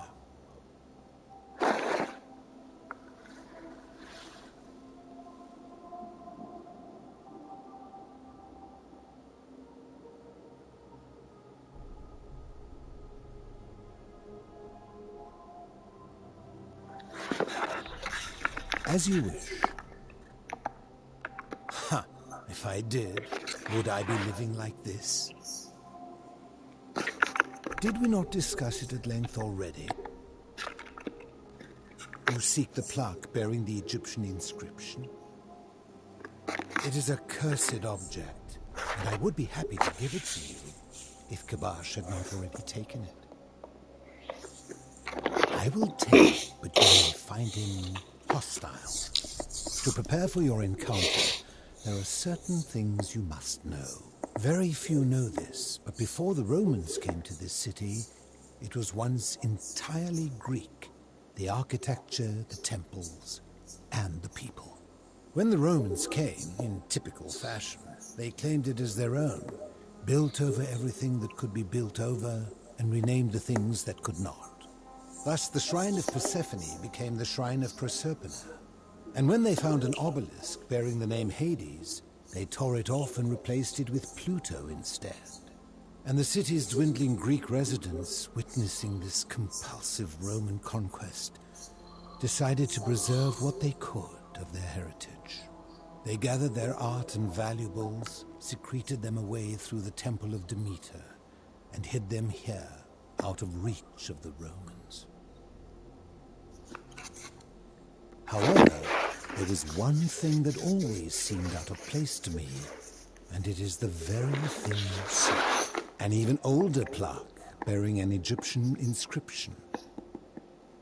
We had no idea until years later, when the first of my friends began to die. As a result of their deaths, we began to dig catacombs branching off from this cavern to lay them to rest. We extended the tunnel so far that we accidentally discovered another, an even older tunnel, which somebody had gone to great lengths to keep hidden. Suddenly it made sense why there was an out-of-place Egyptian plaque among our people's possessions. You see, we proud Greeks had thought the Romans beasts for stealing and corrupting our heritage. But it turns out this game has been going on much longer than any of us imagined. I think it is best you head through the catacombs and follow Kabash's trail. There are certain things you must see for yourself. Take this key. You'll need it to open the gate.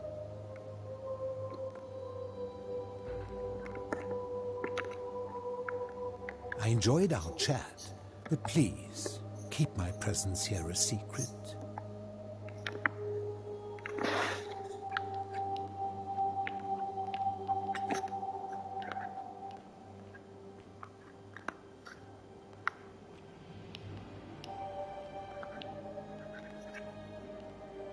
Ah, you've returned.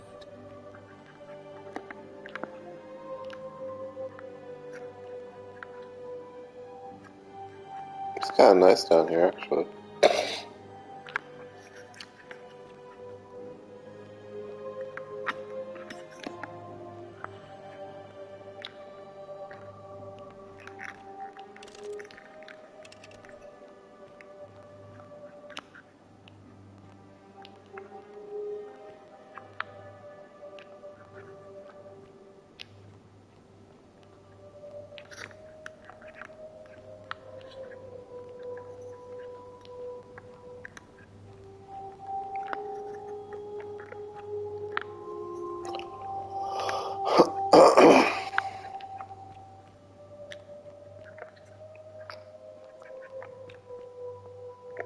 Oh, is that just the way out?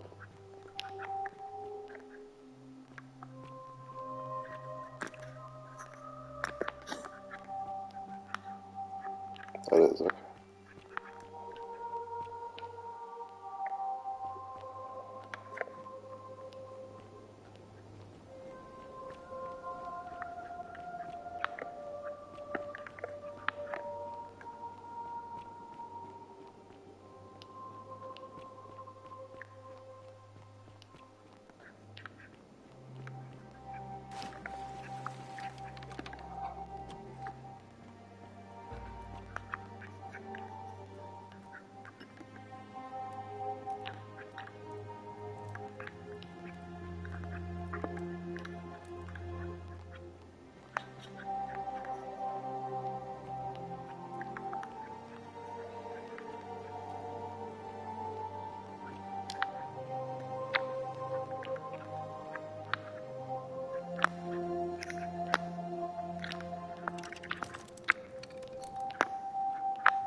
Oh my god.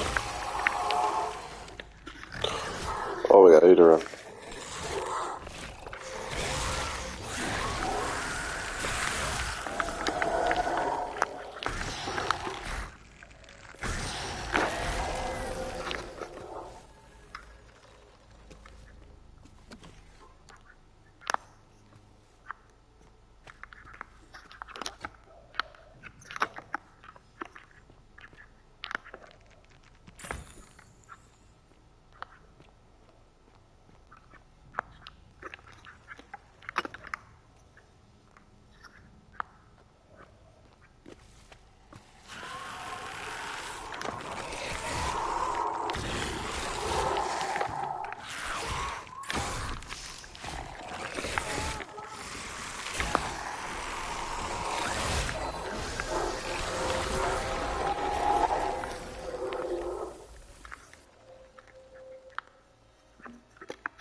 Stop! Do not come any closer. Who are you? I am Kabash. And let me guess. Another Greek or Roman come to loot and plunder the resting place of my ancestors,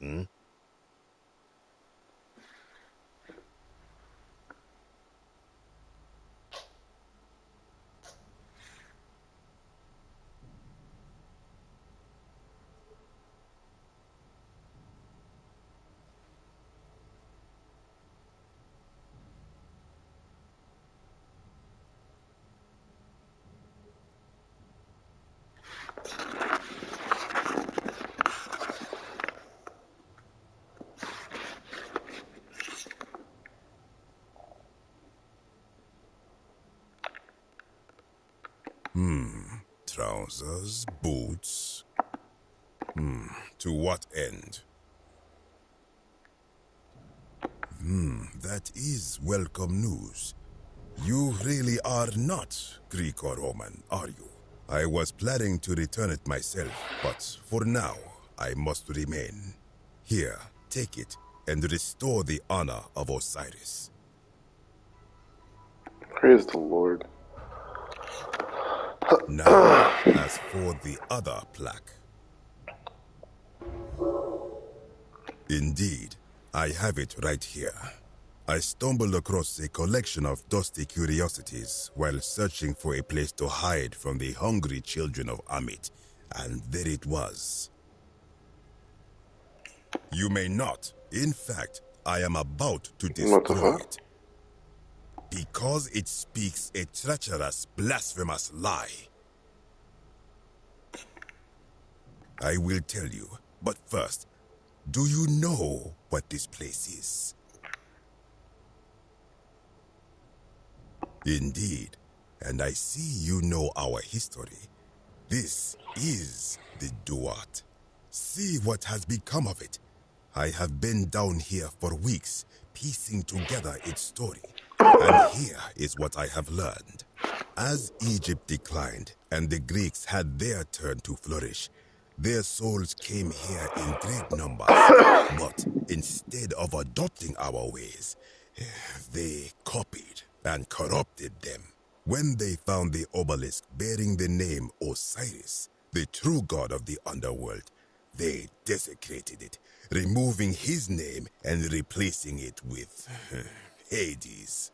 Even the ferryman of the dead, known to my people long before as Kerti, they renamed to Keron. As if that desecration was not enough, they built over this place, using it as the foundation for their own underworld, so that ours was forgotten.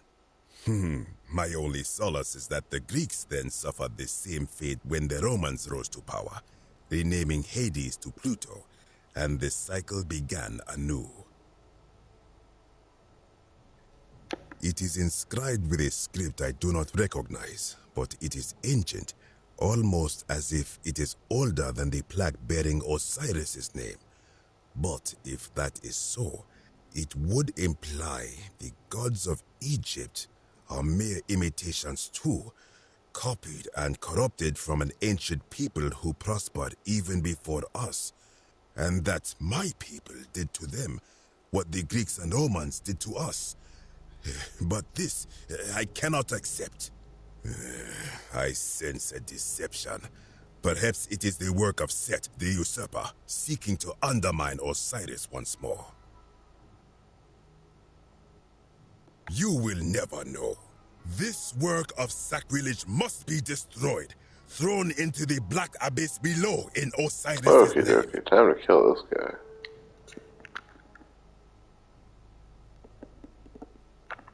You are too late. It is done.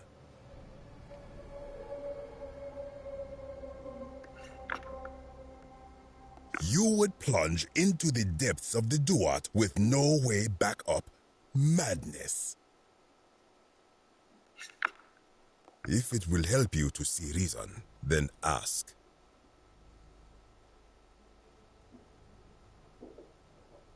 I am from Rakotis, which you may know as Alexandria, the name of the city the Greeks built over it. I was a fisherman, like my father before me. Since the Romans had taken over from the Greeks, I took the opportunity to learn Latin and eventually traveled to Rome. When the fires broke out last year, I tried to help. I gathered terrified locals into my boat and led many of them to safety farther along the Tiber. On my 7th trip, a passenger demanded I wait for his brother. But we were full to almost sinking, and smoke was all around us. I told him his brother would have to save himself, and he tried to bribe me by placing a coin into my hand. When I refused, he drew a dagger and thrust it between my ribs. I awoke on the banks of the river to a stranger wearing a ram headdress. He said his name was Kerti, and at the time, I simply thought him odd. It did not dawn on me until much later that he was the Kirti, the ram-headed ferryman described in the Book of the Dead.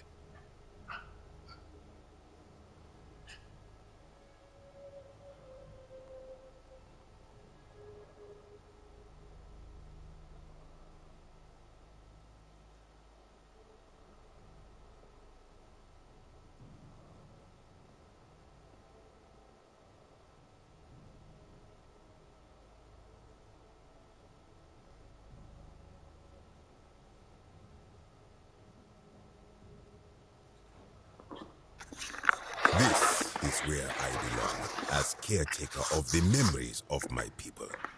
If our ways are to be remembered, it falls to me. I think if someone is to break the golden rule, it's due to the doer to make him do. As for the punishment that will come from it, I finally understand why it has long been said among my people that gold is the skin of the gods. I do not know. What could possibly lie beneath the underworld? Perhaps it is infinite darkness. Perhaps it is the lair of Amit, the devourer of souls. All I know is, it would be unwise to venture down there.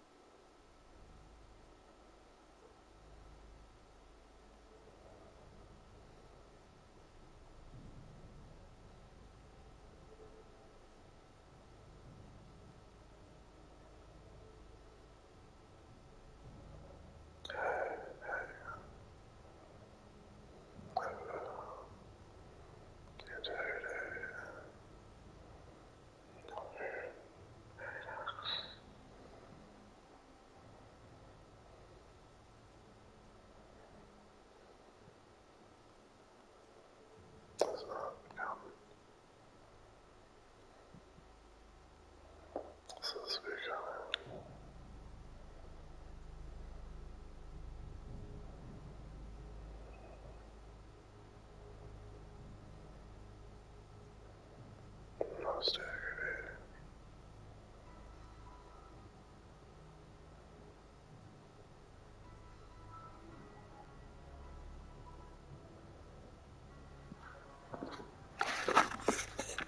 Is everyone so contrary where you are? Good. Wait. You would plunge in... I'm gonna fucking kill this guy. Curse you! And curse this place! The fuck? You again. What? Good. Wait. You would...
Interesting.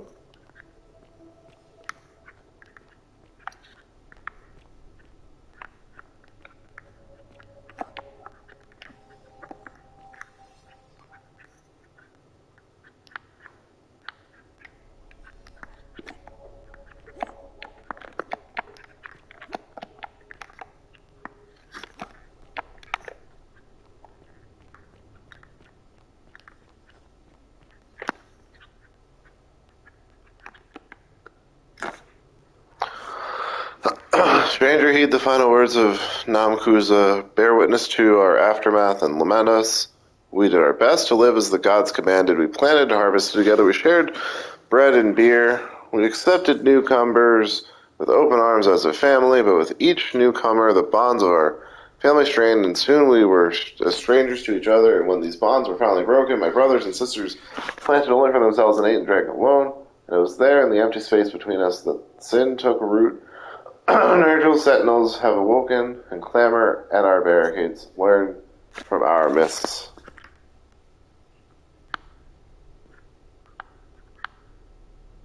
Oh, they weren't done. But okay. That's Nino Cheeto Burrito.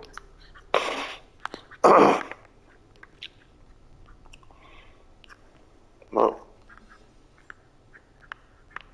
Your head just moved, didn't it?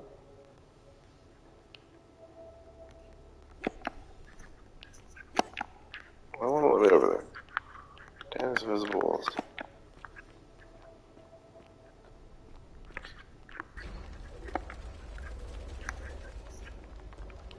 Whoa. Oh my god! What the fuck? Okay. Well, that's interesting. That's very highly interesting.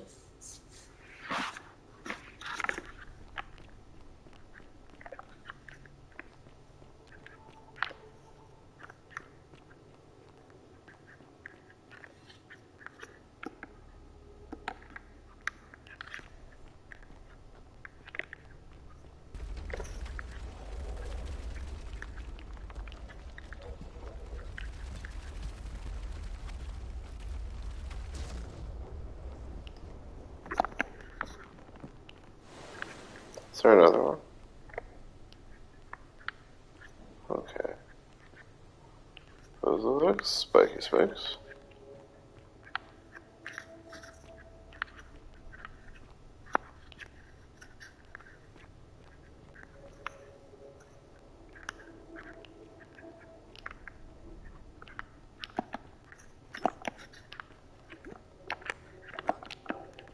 Am I stuck?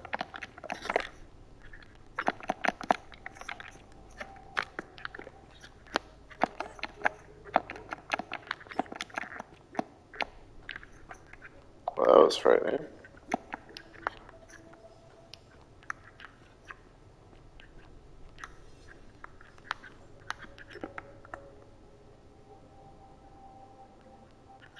The sins of the one shall become the suffering of the many.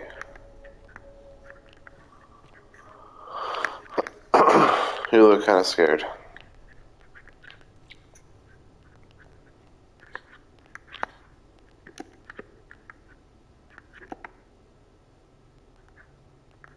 Interesting.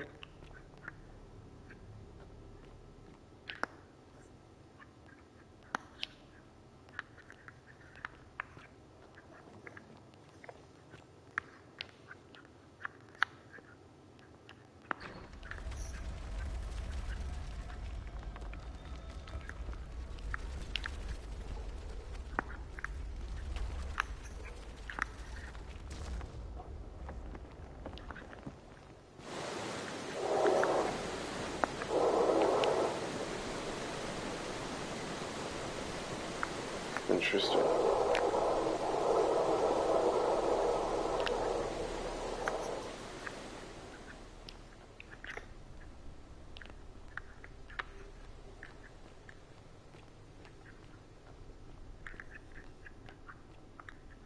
When I told you that you would not find a way back up, that was not Oh, a this fucker prediction. gonna kill me? That was a promise. Oh my You god. will die here.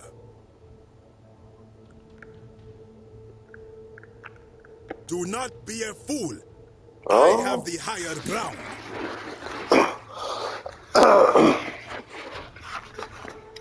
Ha, good. I welcome it. You see, the philosopher told me that each time it breaks, or I can only... The many shall suffer for the Oh my god, sins what of the one.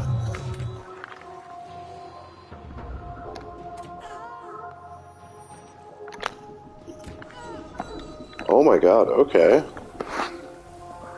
Holy fuck.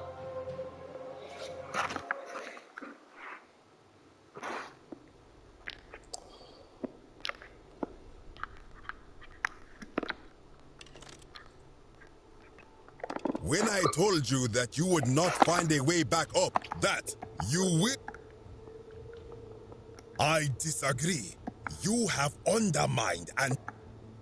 Very well, I will listen. But if...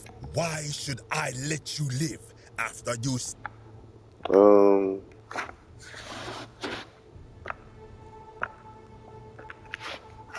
Then you admit it.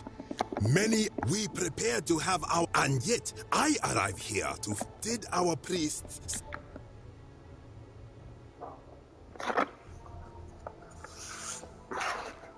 Blasphemer! You have... The many shall suffer for the sins of the one.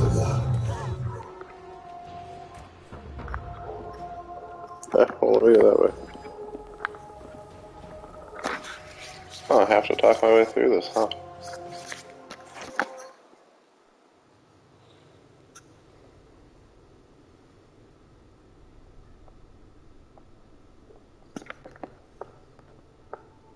When I told you that you would not find a way back up, that was not a... That you will... You... Very wise... That may be true of many things, but this is different.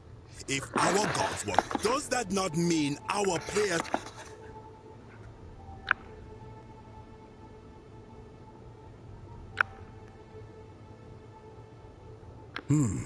Now that I think about it, my people would sometimes call Osiris the god of many names. Perhaps it is so. Perhaps it is so. But the underworld of my people is so different to this one, and so unlike the way it was described by our priests. Many of my ancestors endured great hardship to live good lives, so that we may descend to the Duat in death. We prepare to have our hearts weighed on Anubis', and yet I arrive here to... Did our priests steal and embellish the stories of an older people and feed us lies all up? I am not sure I follow. Speak plainly.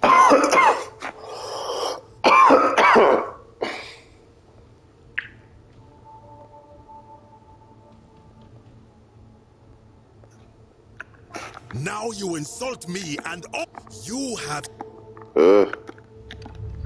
The many shall suffer for the sins of the one.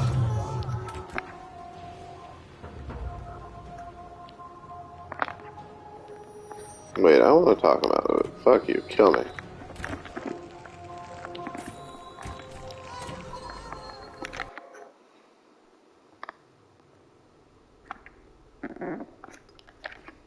I was close that time. When I told...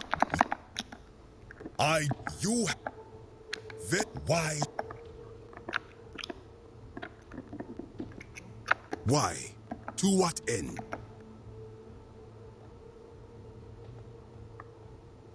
But why? What business could you have with Osiris?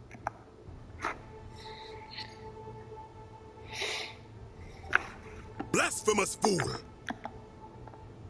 Oh.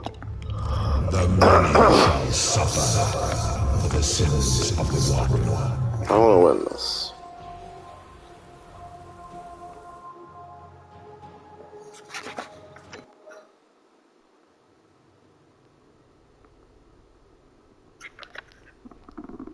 When I told that, you will... Why? That does that...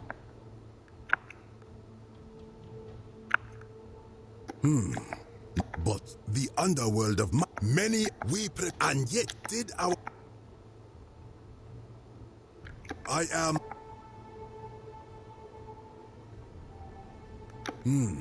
Perhaps there is...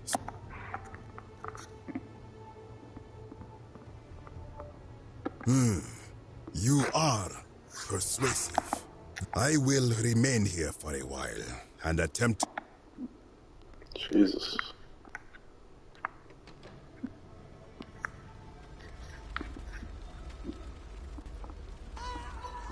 Oh god, it comes from that way. Jesus fuck.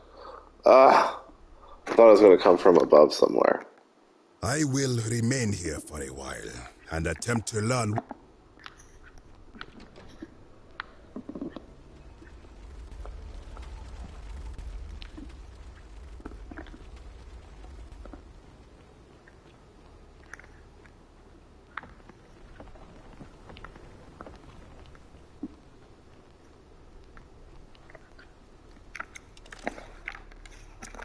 Let's see if I can kill him now.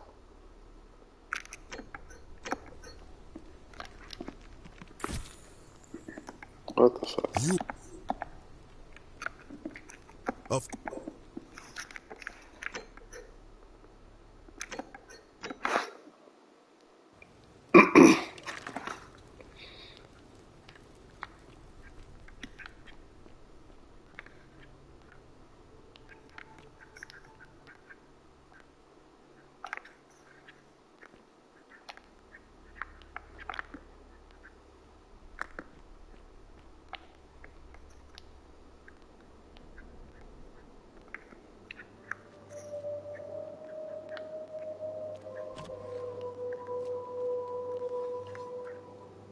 Oh, okay.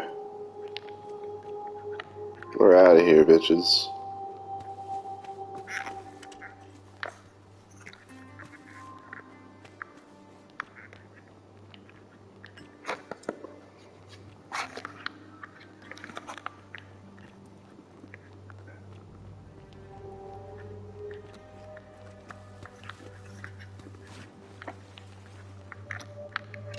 Ah, you've returned. Good to see you again, friend. Did you... That's it.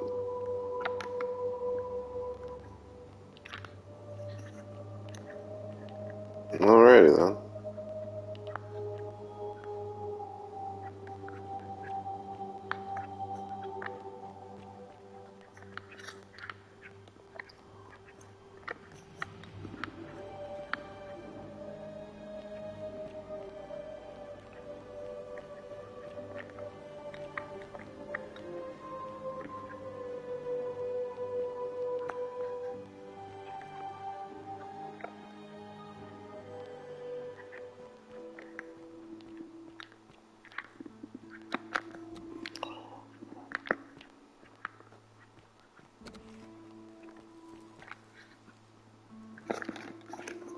Holy shit, okay. What a fucking quest that was.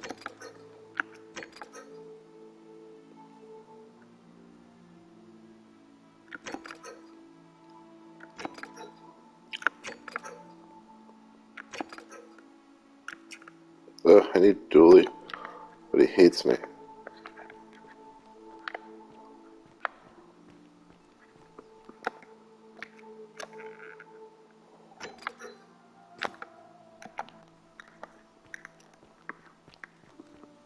Hello? Oh, is that it right there? Is that literally the tablet?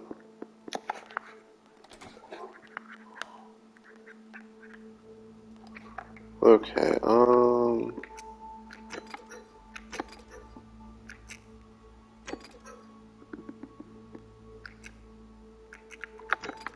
let's gonna try killing other people for the funsies.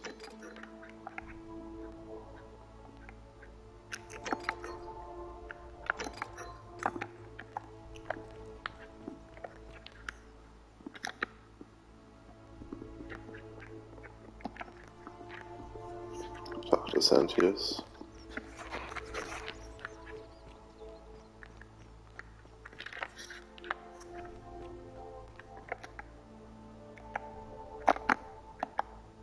Oh, Vega. See you again.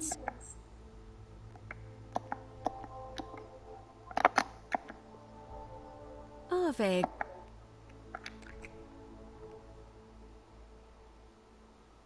It must be completed by dusk. It'll be between... Why do you... I like the idea, but I know Galerius well, and his position has always been that he won't run unless Malleolus withdraws. It was only yesterday that he said to me he'd only ever run if it was absolutely necessary to make sure Sentius wasn't re-elected. So, I suppose if you'd like to see Galerius elected magistrate, you'd need to persuade Malleolus to withdraw somehow. You can, assuming... Certainly. See you again. Okay, let's go accuse somebody else. Citizen, we're finally alone. I must have... Is that about... You broke it.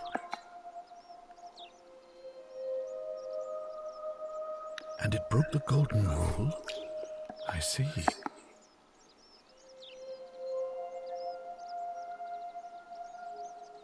Look, it's unfortunate, but all that matters now, Of course. Yeah. Why do you say that? Well then, you'd better make sure she doesn't lose another patient, hadn't you? Whatever it takes, do it. It looks like you'll have to continue your investigation. Of course. Yeah. Why do you... Well then, it looks like you'll have to continue. Of course. Yeah. Why do you say that? You seem to be grasping at straws here. I can assure you, she is... It looks like you'll have to continue. Of course. Yeah. Why do you say that? Then you'd better find a way to make him back down, hadn't you? I'm quite sure you're capable of You mean to say you've tried every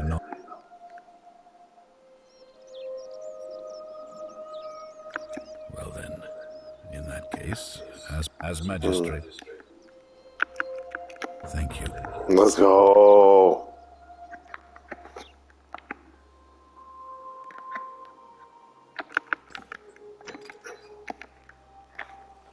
Let's fucking kill him.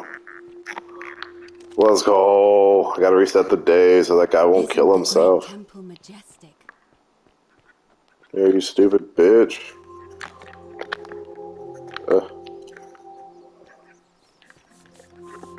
Oh, he's actually doing it.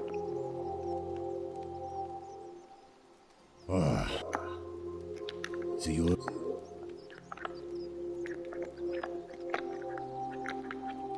You imbecile! Everybody hide!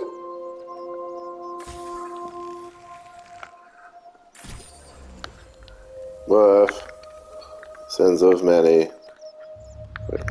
The many shall suffer. The sins of the one. Do.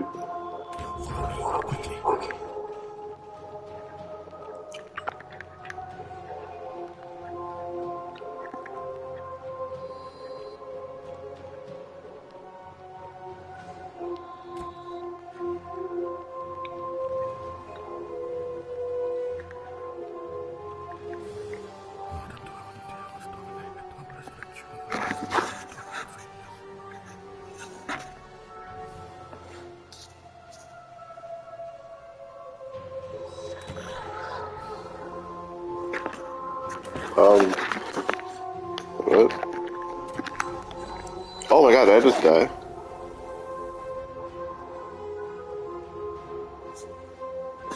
Oh shit. I guess I wasn't in the trigger zone.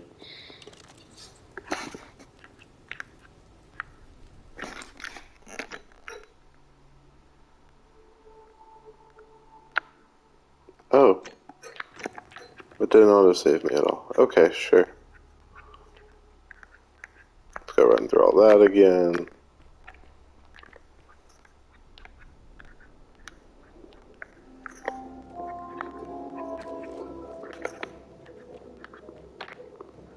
Ugh, This is annoying.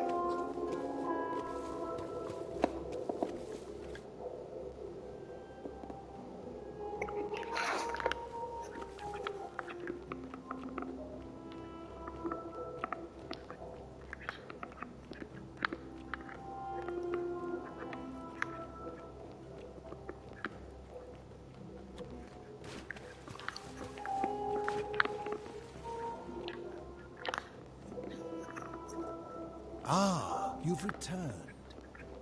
Sure have. Bye.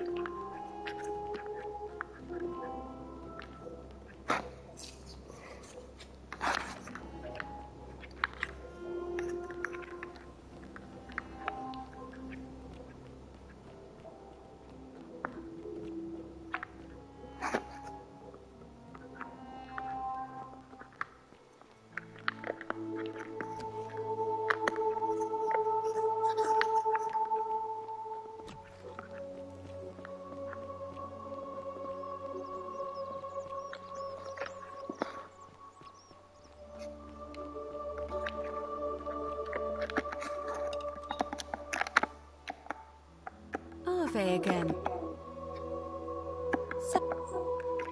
May Ave. It'll be, but why do you? It was so. You can certainly see you.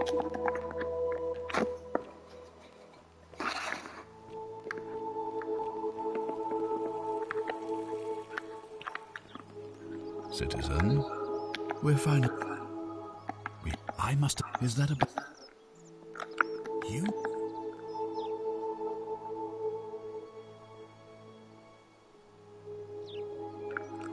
You just wanted. What is wrong with you? Do you fancy yourself as mortar, holding the threads of our fate in your hands? Fucking right, It's bitch. unfortunate, but all that matters now.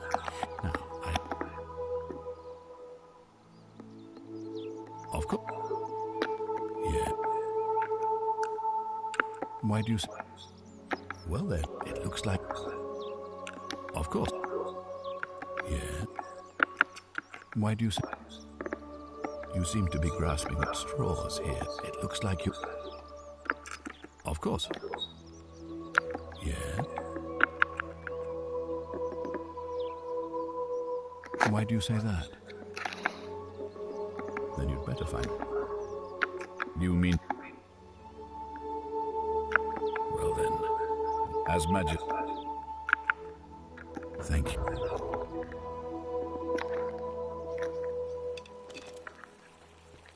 Guess I might just run out properly. That's quite an impressive.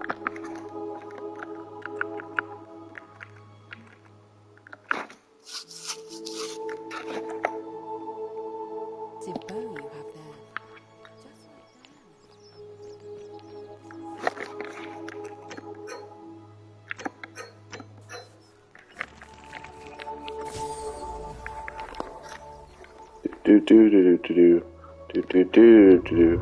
The many shall suffer for the sins of the one. Oh, Betsy.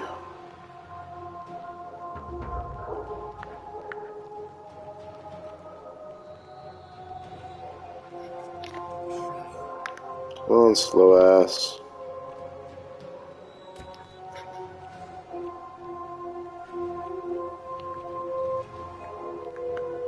We must get to the shrine.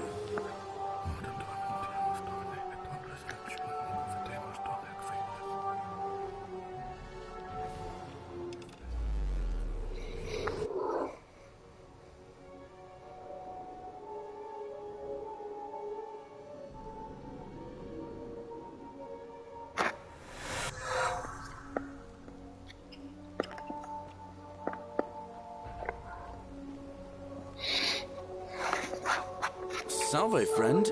Mind telling me who you are and what you're doing with that bow on your back? Oh. Yulia. Poor All right, let me see. I'll go. Thank you.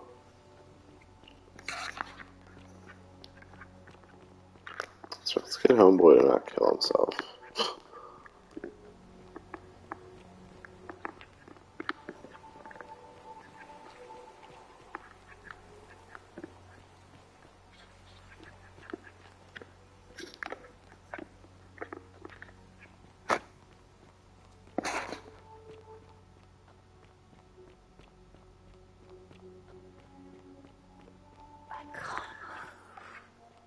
Oh my god. Oh dear.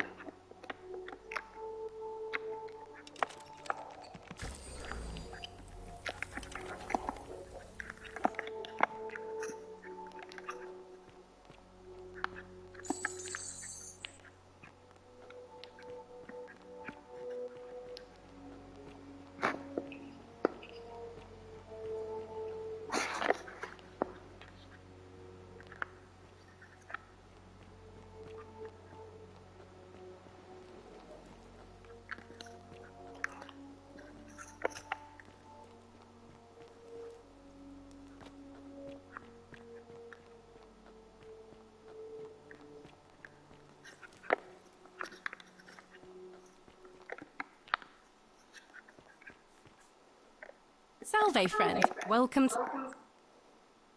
I can't believe this is how it ends. Oh no. No. No. That's the... I know. Please. I'm sorry, but... Please, help him. You... know? Well, you don't under... It's too... If I back... Oh, but we're still in...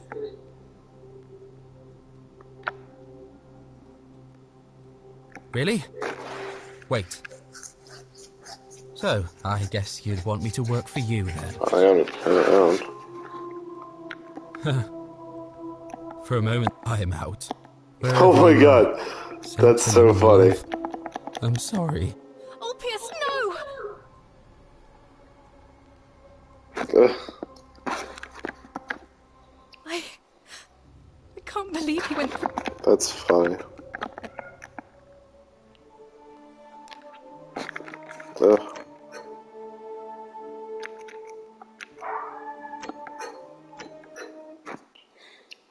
Fine. You know about that? Well, you don't it's if I back... Oh, but... Really? You'd do that for us? It seems today... Thank you, friend. Thank you. I just wish there was some way I could repay you. I'll go and take care of things with Malleolus and tell Yulia the good news. Thanks again, friend.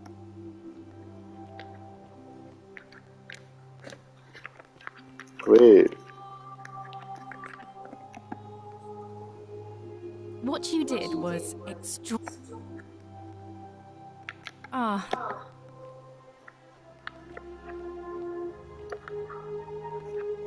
There's some new dialogue option I don't know about. Here, I used to... But... Oh, I woke up... Oh, much... We were among... Oh, that... If you like... Ah. Anyway.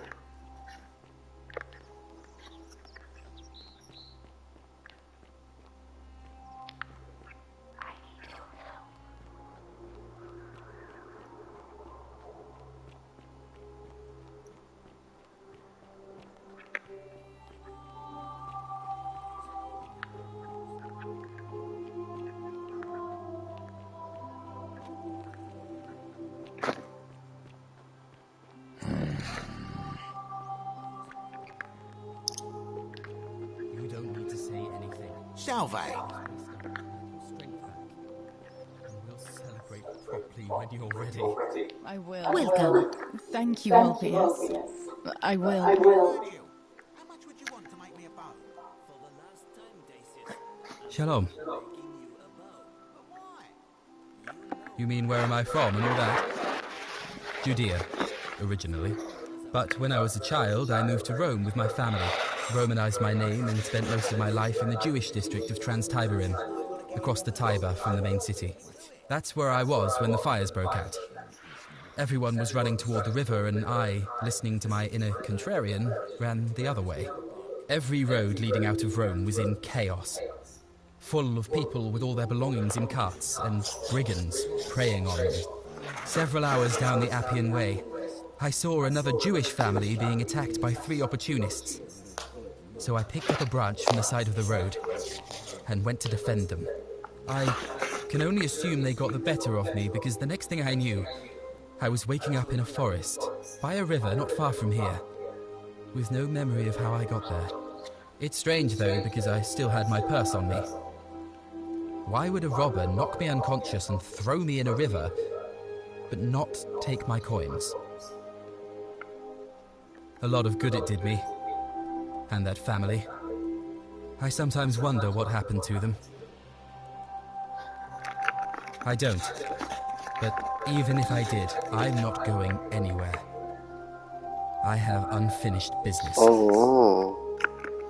Well, neither of us have a couple of hours to stand around talking about theology, law, and collective punishment, so I guess you're looking for a pithy summary? You remind me of an old story from my people about Hillel the Elder.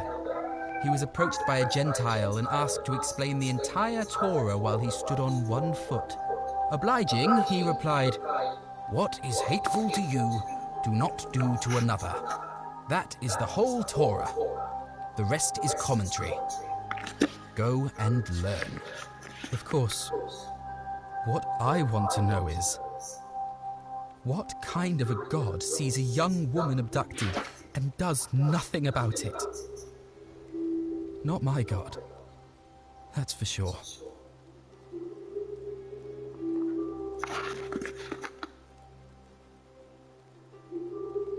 Thanks. I just wish there was a way to find out. Sentius, I suppose. I'd have to be insane to vote for Malleolus after what he did to me. Scintilla and I were in love. And then, 22 days ago, she went missing. All right.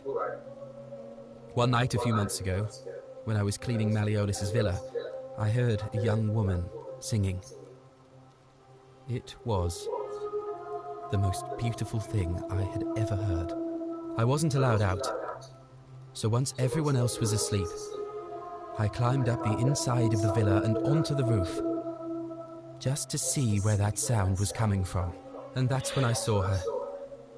Standing in the garden of the magistrate's villa, I just sat there on the roof, listening to her with my chin on my knees. And for the first time in a long time, I felt hopeful. And then she looked up and saw me, and she smiled.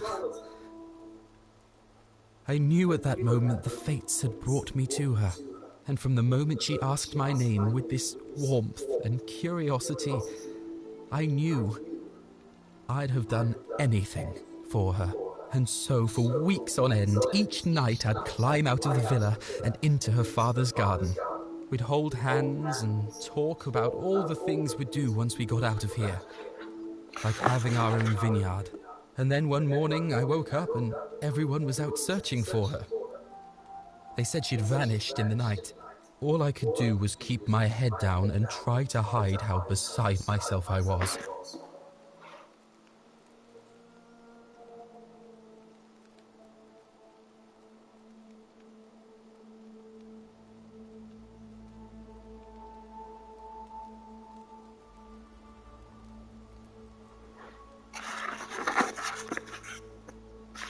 All I know is she loved me.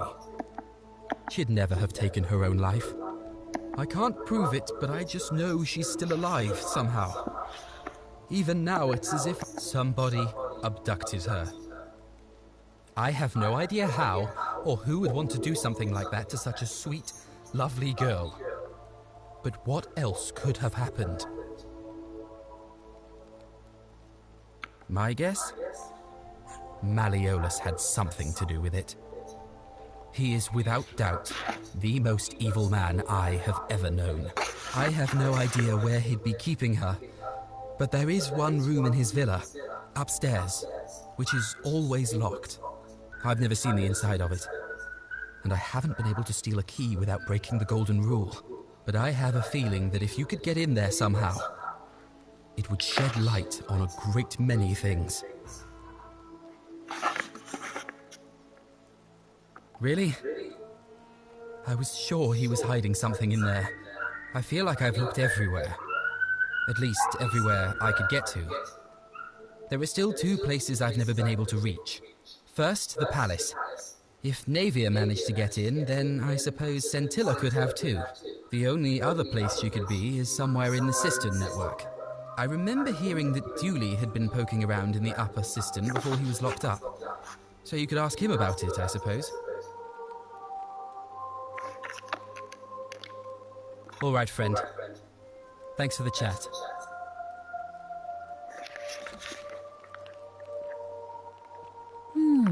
A golden bow, just like Apollo and Diana's. Feeling all right? That...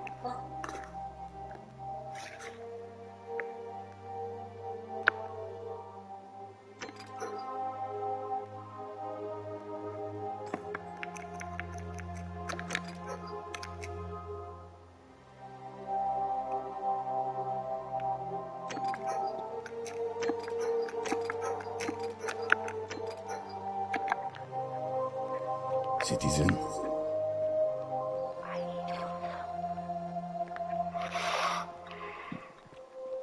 Hello?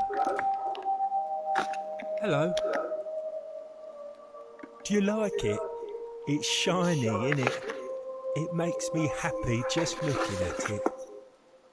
But if I gave it to you, then I wouldn't have it anymore, and I'd be sad. But it's mine.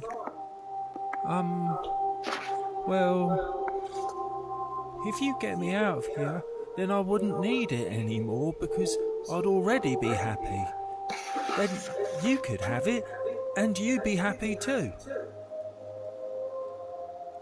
Like Galerius? He's nice. I like Galerius. He made me a doll and everything.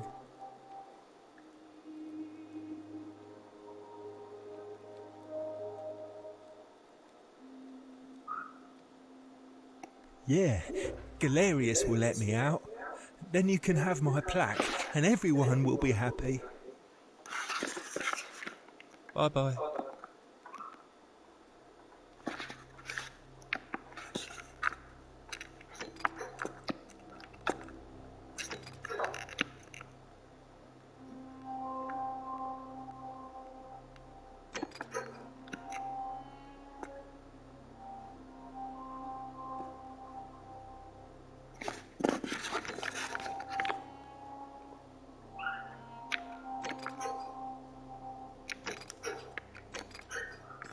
Oh my god, let's ask for divine intervention. Sounds fun.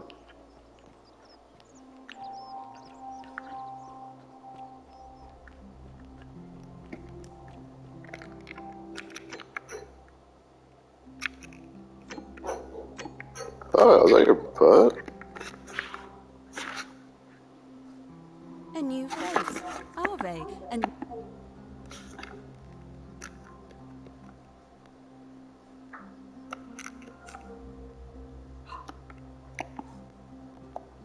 oh my, I suppose usually. Oh, let's do it your way. You just keep. You really don't know. I am one of.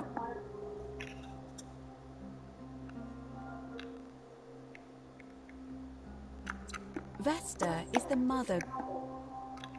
I don't know. Come here. I tend to the temples, ensuring Yeah, shit. sanctity is preserved.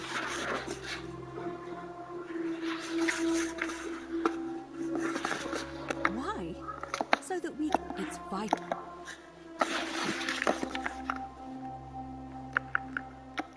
sure it's... We are, but here I find... Would you like... I suppose everyone and there... Some, but I like... I'm pleased to... See you again.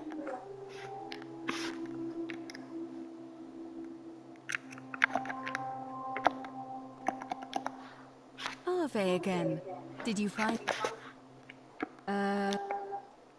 Oh my. That is quite a lot to take in. You'll have to give me a moment. Let's see. If that is indeed the case, I suppose we'd better figure out what to do about it, hadn't we?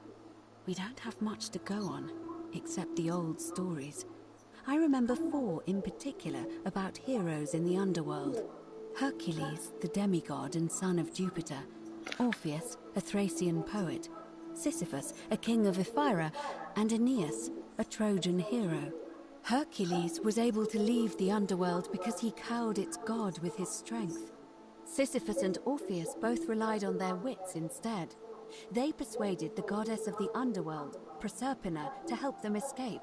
And finally, Aeneas was able to escape with the help of a spirit guide, who led him through a secret gate. So it seems you have 2 options: to confront the god of the underworld head-on, or find a... May for...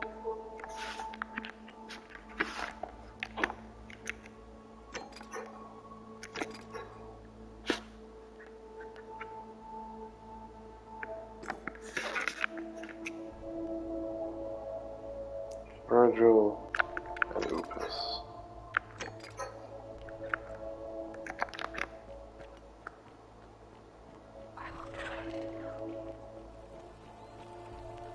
All weapons are to be tossed into the chasm. Magistrate orders.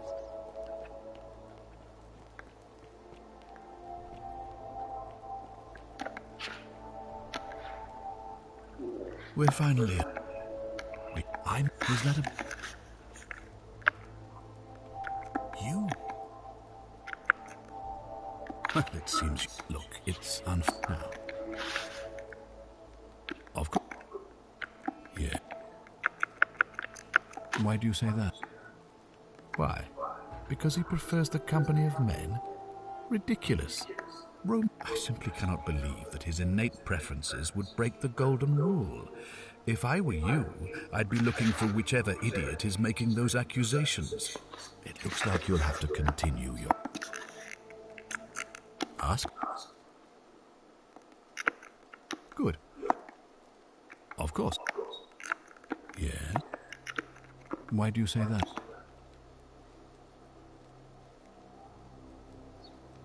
You suspect. I confess, I don't have a lot of sympathy. It looks like you'll have to continue. You mean duel? Perhaps you're...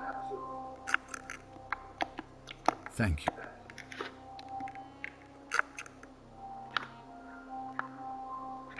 Cool.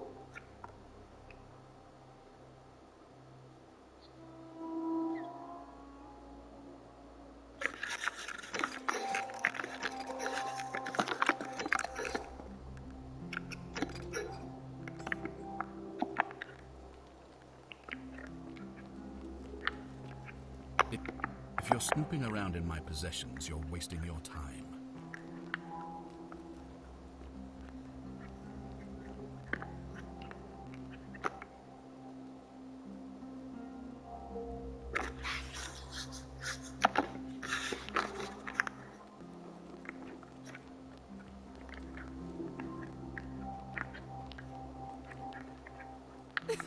Whatever are you wearing?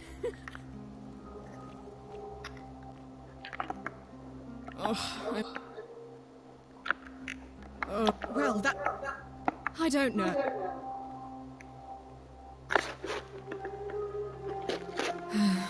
It was 3... We went into our rooms. I think so, yes. But she was very careful about keeping his identity a secret, even from me. Because our father had plans to marry her off, eventually, and even a rumor about her attachment to some mystery man might have ruined those plans.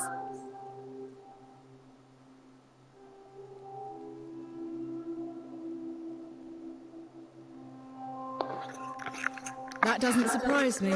To him, it was like a prize cow wandering off from its paddock. He's upset, of course, but he says he's too busy with the election to help look for her. So he's letting Horatius do the heavy lifting. Some good that's done. I don't know, but it's been 3 weeks since she disappeared, and he hasn't come forward.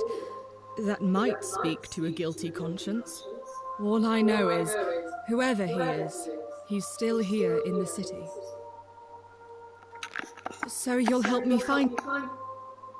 Oh, you should probably take a look through her room. It's the one just by the front door. Maybe you'll find something the rest of us missed.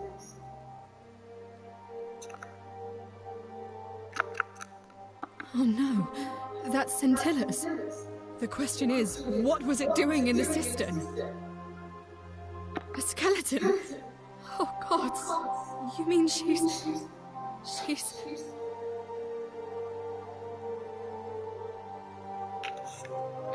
What do you mean?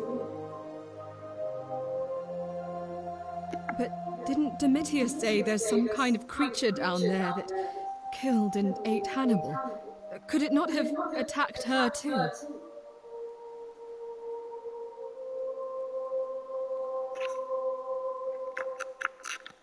What are you saying? That somebody crept down there and put Scintilla's amulet on another body to make us think she was dead?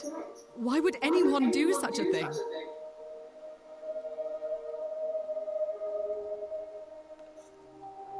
But who? Who could have a reason to do that?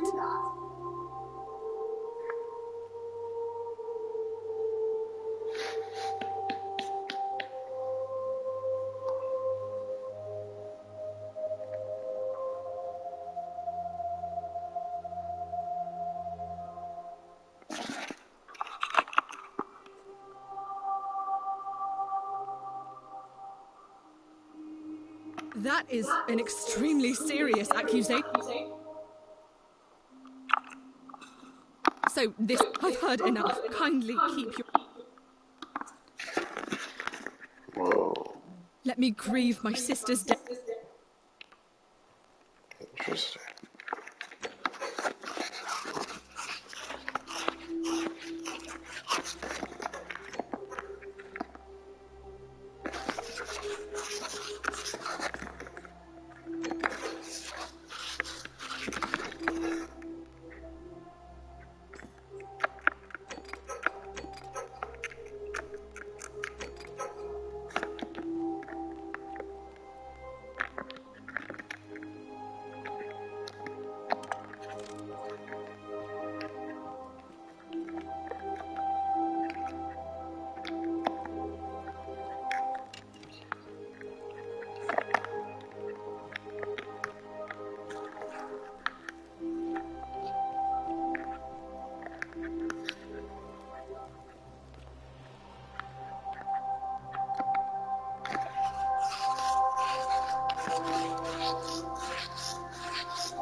Of course. What? Yeah.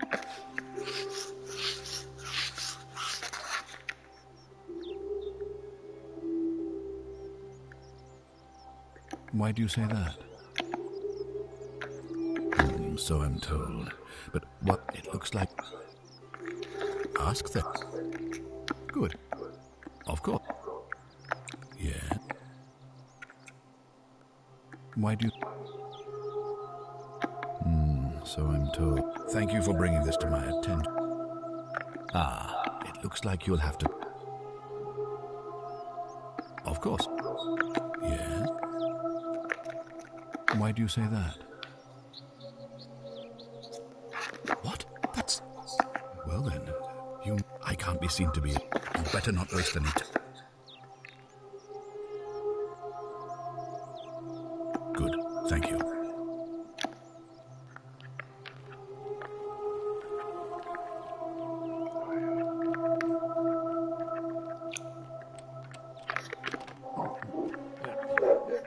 Thank you.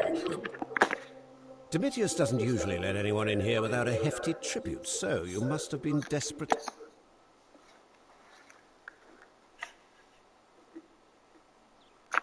Of course not. What? Don't... How?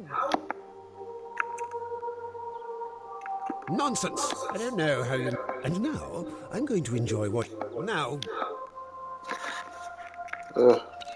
You fool.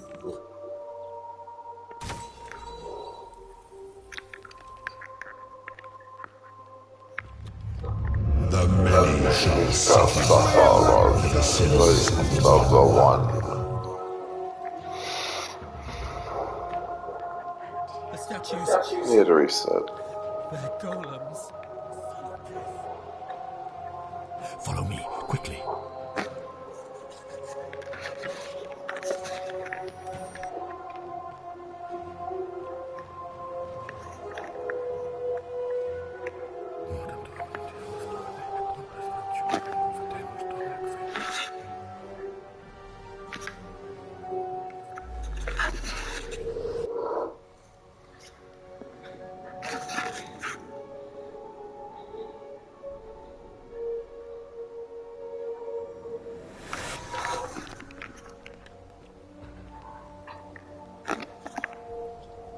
Salve. Oh. Yulia. Poor Ver. All right, let me see. But how did you... All right, of course. Oh my god, I paid 2,000 I'll each go. time.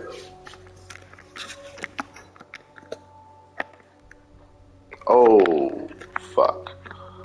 Okay. Alright. That's a damn shame. Tantalus cannot catch the drops of water.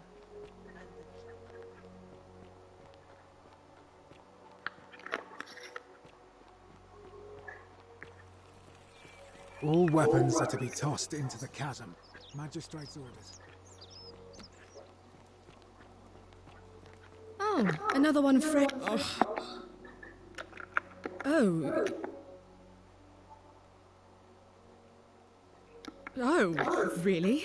That commoner in debt bondage next door thought he could win over a magistrate's daughter.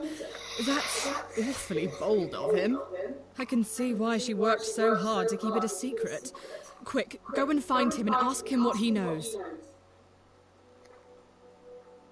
Oh, I see. Well, it was worth a try. Thank you. Oh,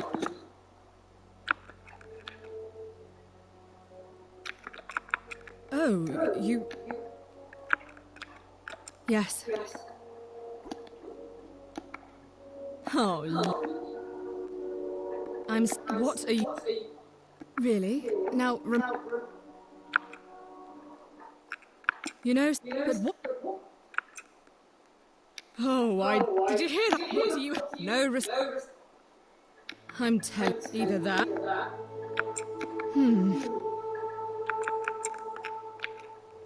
Oh, I can see...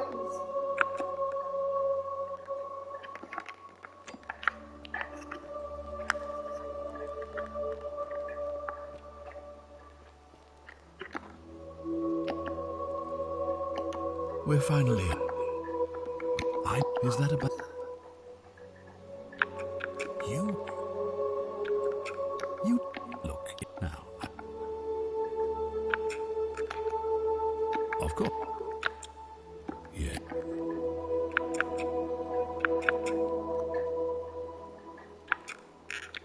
Why do you say that?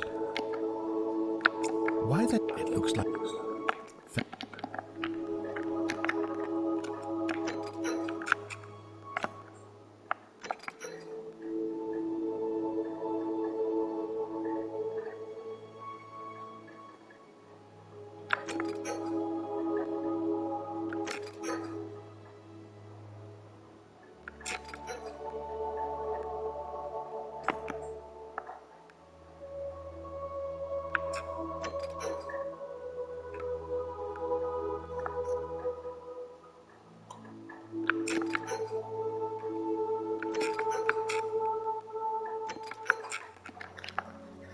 This is what I'm supposed to be doing out there. Ugh, this place has become a thoroughfare. Oh. Oh. Oh, I can see. Oh. Thank you.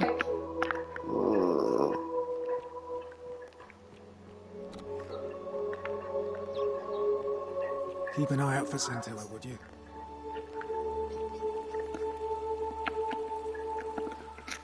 What is it, citizen?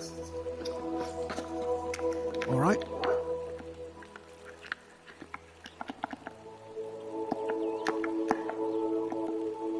What now? What business?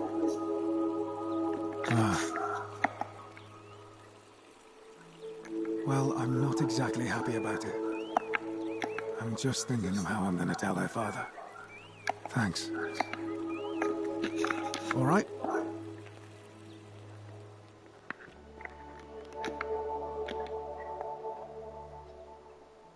Malleolus isn't receiving. He's not here. Dunno.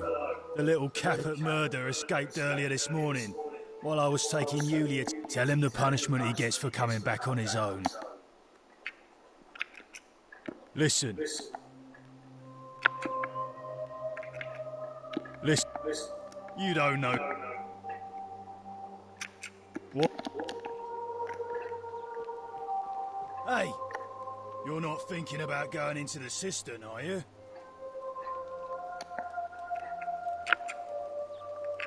Well...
Oh, very nice.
send you.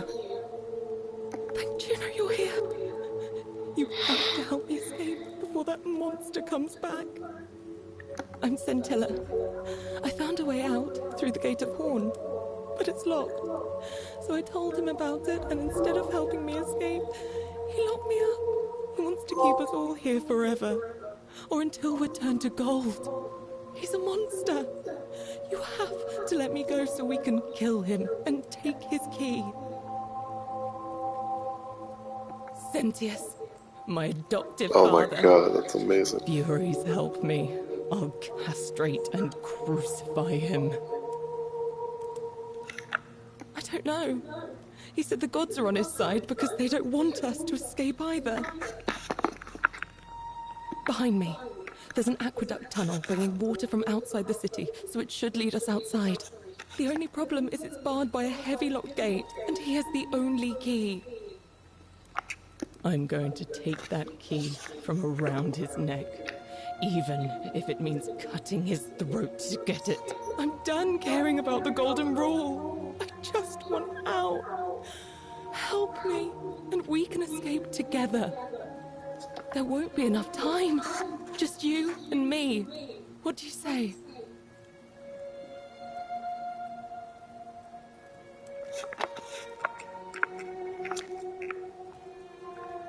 There's no time. Wait.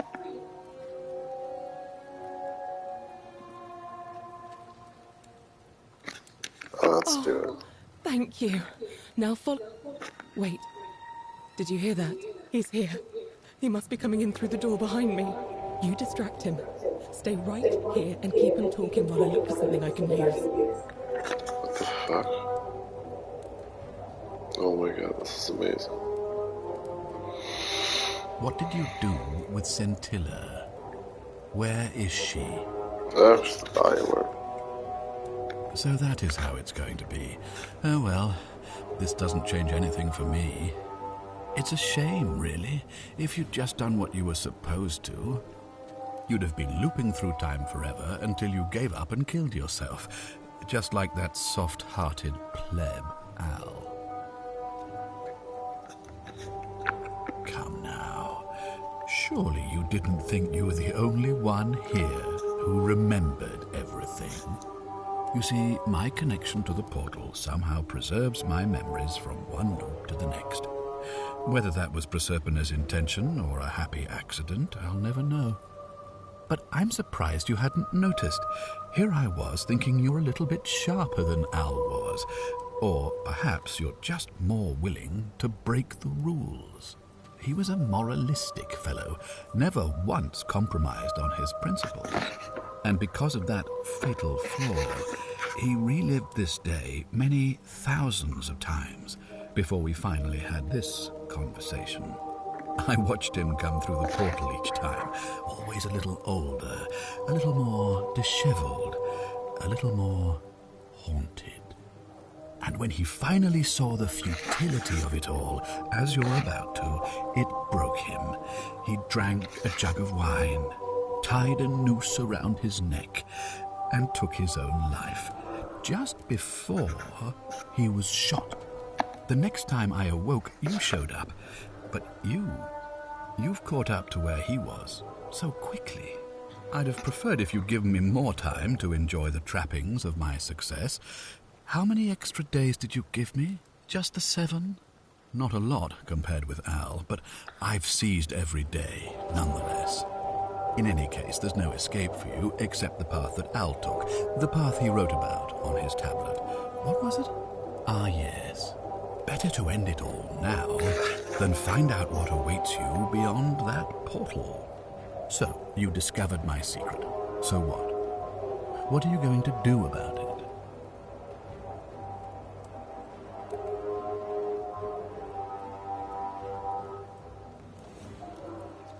Of course. There's no way you could have succeeded. Every soul who has ever found themselves here has broken the golden rule eventually. It is inevitable. Man will always sin sooner or later. Any idiot could tell you this. But where others might see tragedy, I saw opportunity. As I told you the first time we met, I found a way to cheat death. by reliving the same day over and over again forever. And I will continue living long after your dust.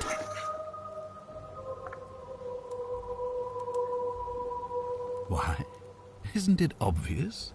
Because I have grown attached to all this.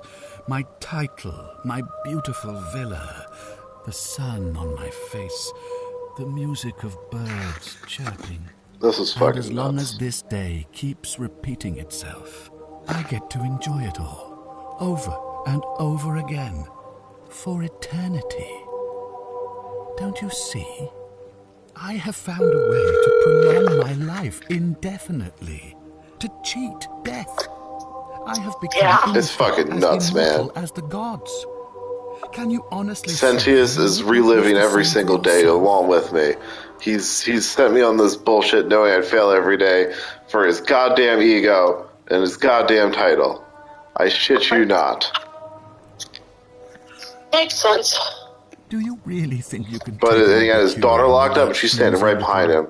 And she is going to stab him. Who? Scintilla? Oh. I'm right here, Father. Oh my god. Oh my god, she just lit him on fire. No fucking way, dude. What? No fucking way. Oh my god. Oh my god. But we still broke the golden rule. What's happening to you? Well, yeah, I'm pretty sure lighting someone on fire breaks the golden rule. Wait. Oh my god, I created a time paradox. I won. Holy shit. How'd you do that? By letting Scintilla free, and her father was murdered by her. What the fuck? And now I'm talking to Al. Give me a bit of a fright. What the fuck? Thought I was in here alone. I'm Al. There's not create a time paradox. Well, here I am. Well, I mean, he opened the portal every time, and he was murdered. So that might have been part of it. Funny you should What about ask. that carrot bitch? I was just reading an old tablet I found here. I don't know. Well, trying. My Latin is kind of rusty, but the last entry mentioned someone with the same name. It No. described an event That's about the 2,000 part. years ago. Someone Who? with your name appeared in the city at the shrine of Proserpine. Oh, yeah. Freed Well, an let's see what imprisoned happens woman named next. Scintilla, who then murdered her Oh my captor god, it's using nuts. Some kind of ancient law. It said the attack caused. Yeah, all I golden needed was statues to those come fancy alive, vines hunting down and the everyone in undersewer city part. and turning them into gold. I used my Apparently, golden the bow only to person shoot it and survive climb. was Scintilla, while the stranger disappeared in a flash of light. What the fuck?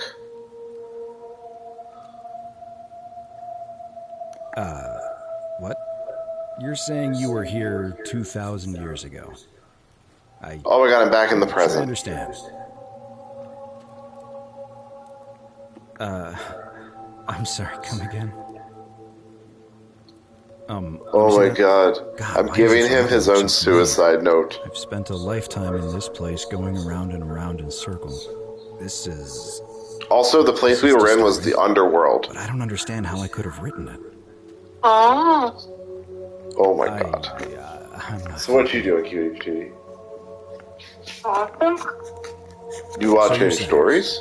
Because a man from 2,000 You years playing a ago game of is dead, games? he never created Yeah. a time portal, so You I have never fun? went through it, and that's why I don't... That's good. Yeah, I wish you were here seeing this. This shit's nuts. I guess you saved my life then, as well as helping my that God. poor woman to escape. That's a lot to take in. Maybe we can escape through the same Okay, aqueducts bye. until we Love you, bye find bye. it. Okay, bye. Okay, I love you, bye bye.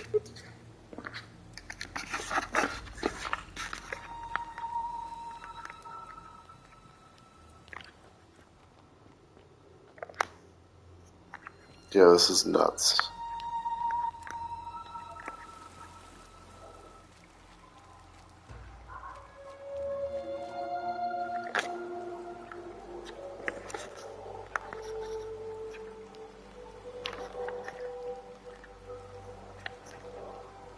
Oh my god.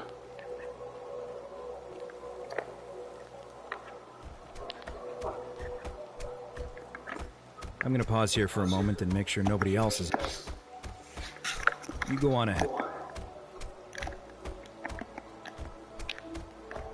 Okay. Oh my god.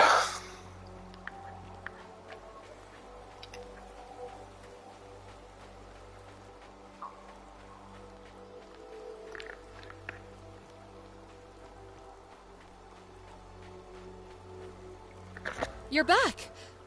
But you're alone. Does that mean you didn't find Al? Oh, what a relief. Why don't you tell me what you...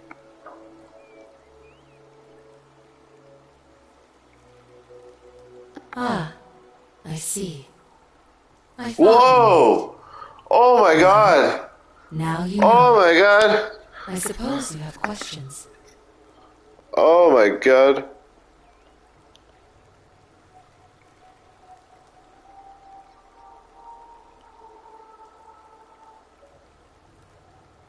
Oh my god. Oh my god. Holy fuck. You can just call me Charon, if you like. I am sorry I do not enjoy deceiving people. Believe me, that most people find comfort in familiarity. That you died, of course. My role, as the servant of the god of the underworld, has always been to assist... Usually, when people do not remember, most souls would rather not remember. Ask yourself honestly. As you wish.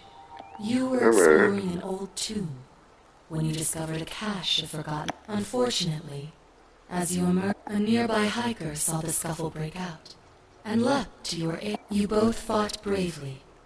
There was nothing you or... He died instantly at the scene. That man's name was Al. Oh my god. You were each in possession of a sacred coin, called Charon's Opal by some. Perhaps you have heard the tales of the Greeks and Romans burying their dead with a coin in their mouths. Well, a long time ago, my master created My orders were simple. Whenever a person died, that is a question you would have to ask him. Only now, I find myself bereft. There is nobody else to ferry here. Nobody to keep you company. I see no point in keeping you here. But I have to ask one thing. That you keep this to yourself. Look! Here comes Al now. Al! It's so good to see you. You were gone... Kinda lost track of time in there. You Oh wouldn't my god, believe why? there was a tablet describing an event 2,000 years ago. Supposedly, the city was destroyed when a woman murdered a tyrant with the help of, well, my new friend here. I know how crazy... Maybe not that crazy. That woman. I don't suppose her name was... Scintilla? How could you... What? She left a tablet of her own. I stumbled across it while I was waiting here.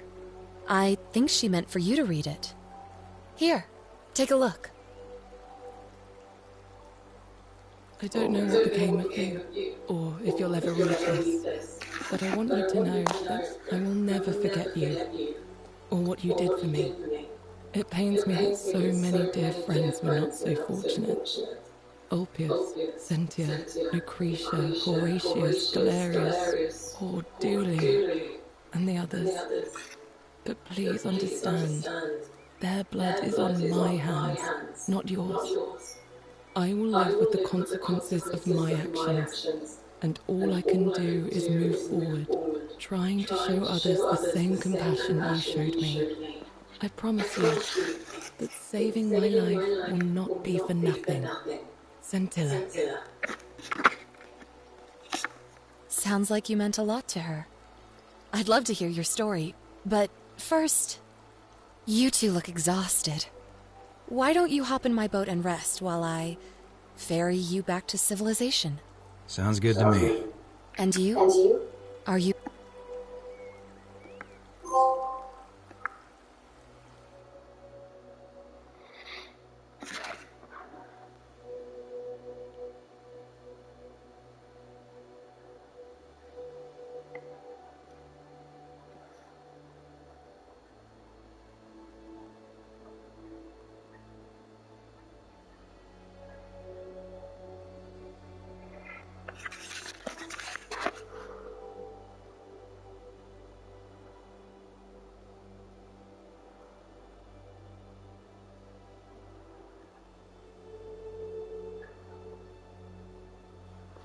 fucking incredible.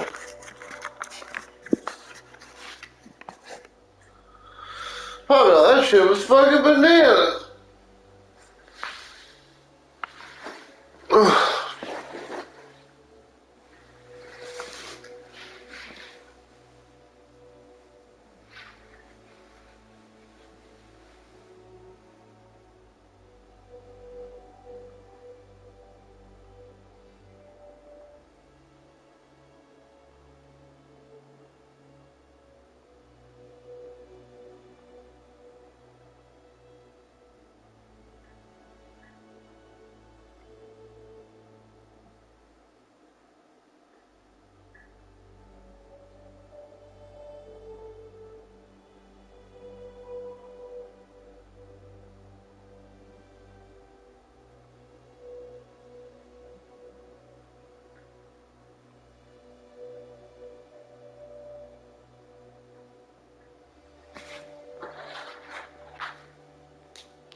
Fucking amazing.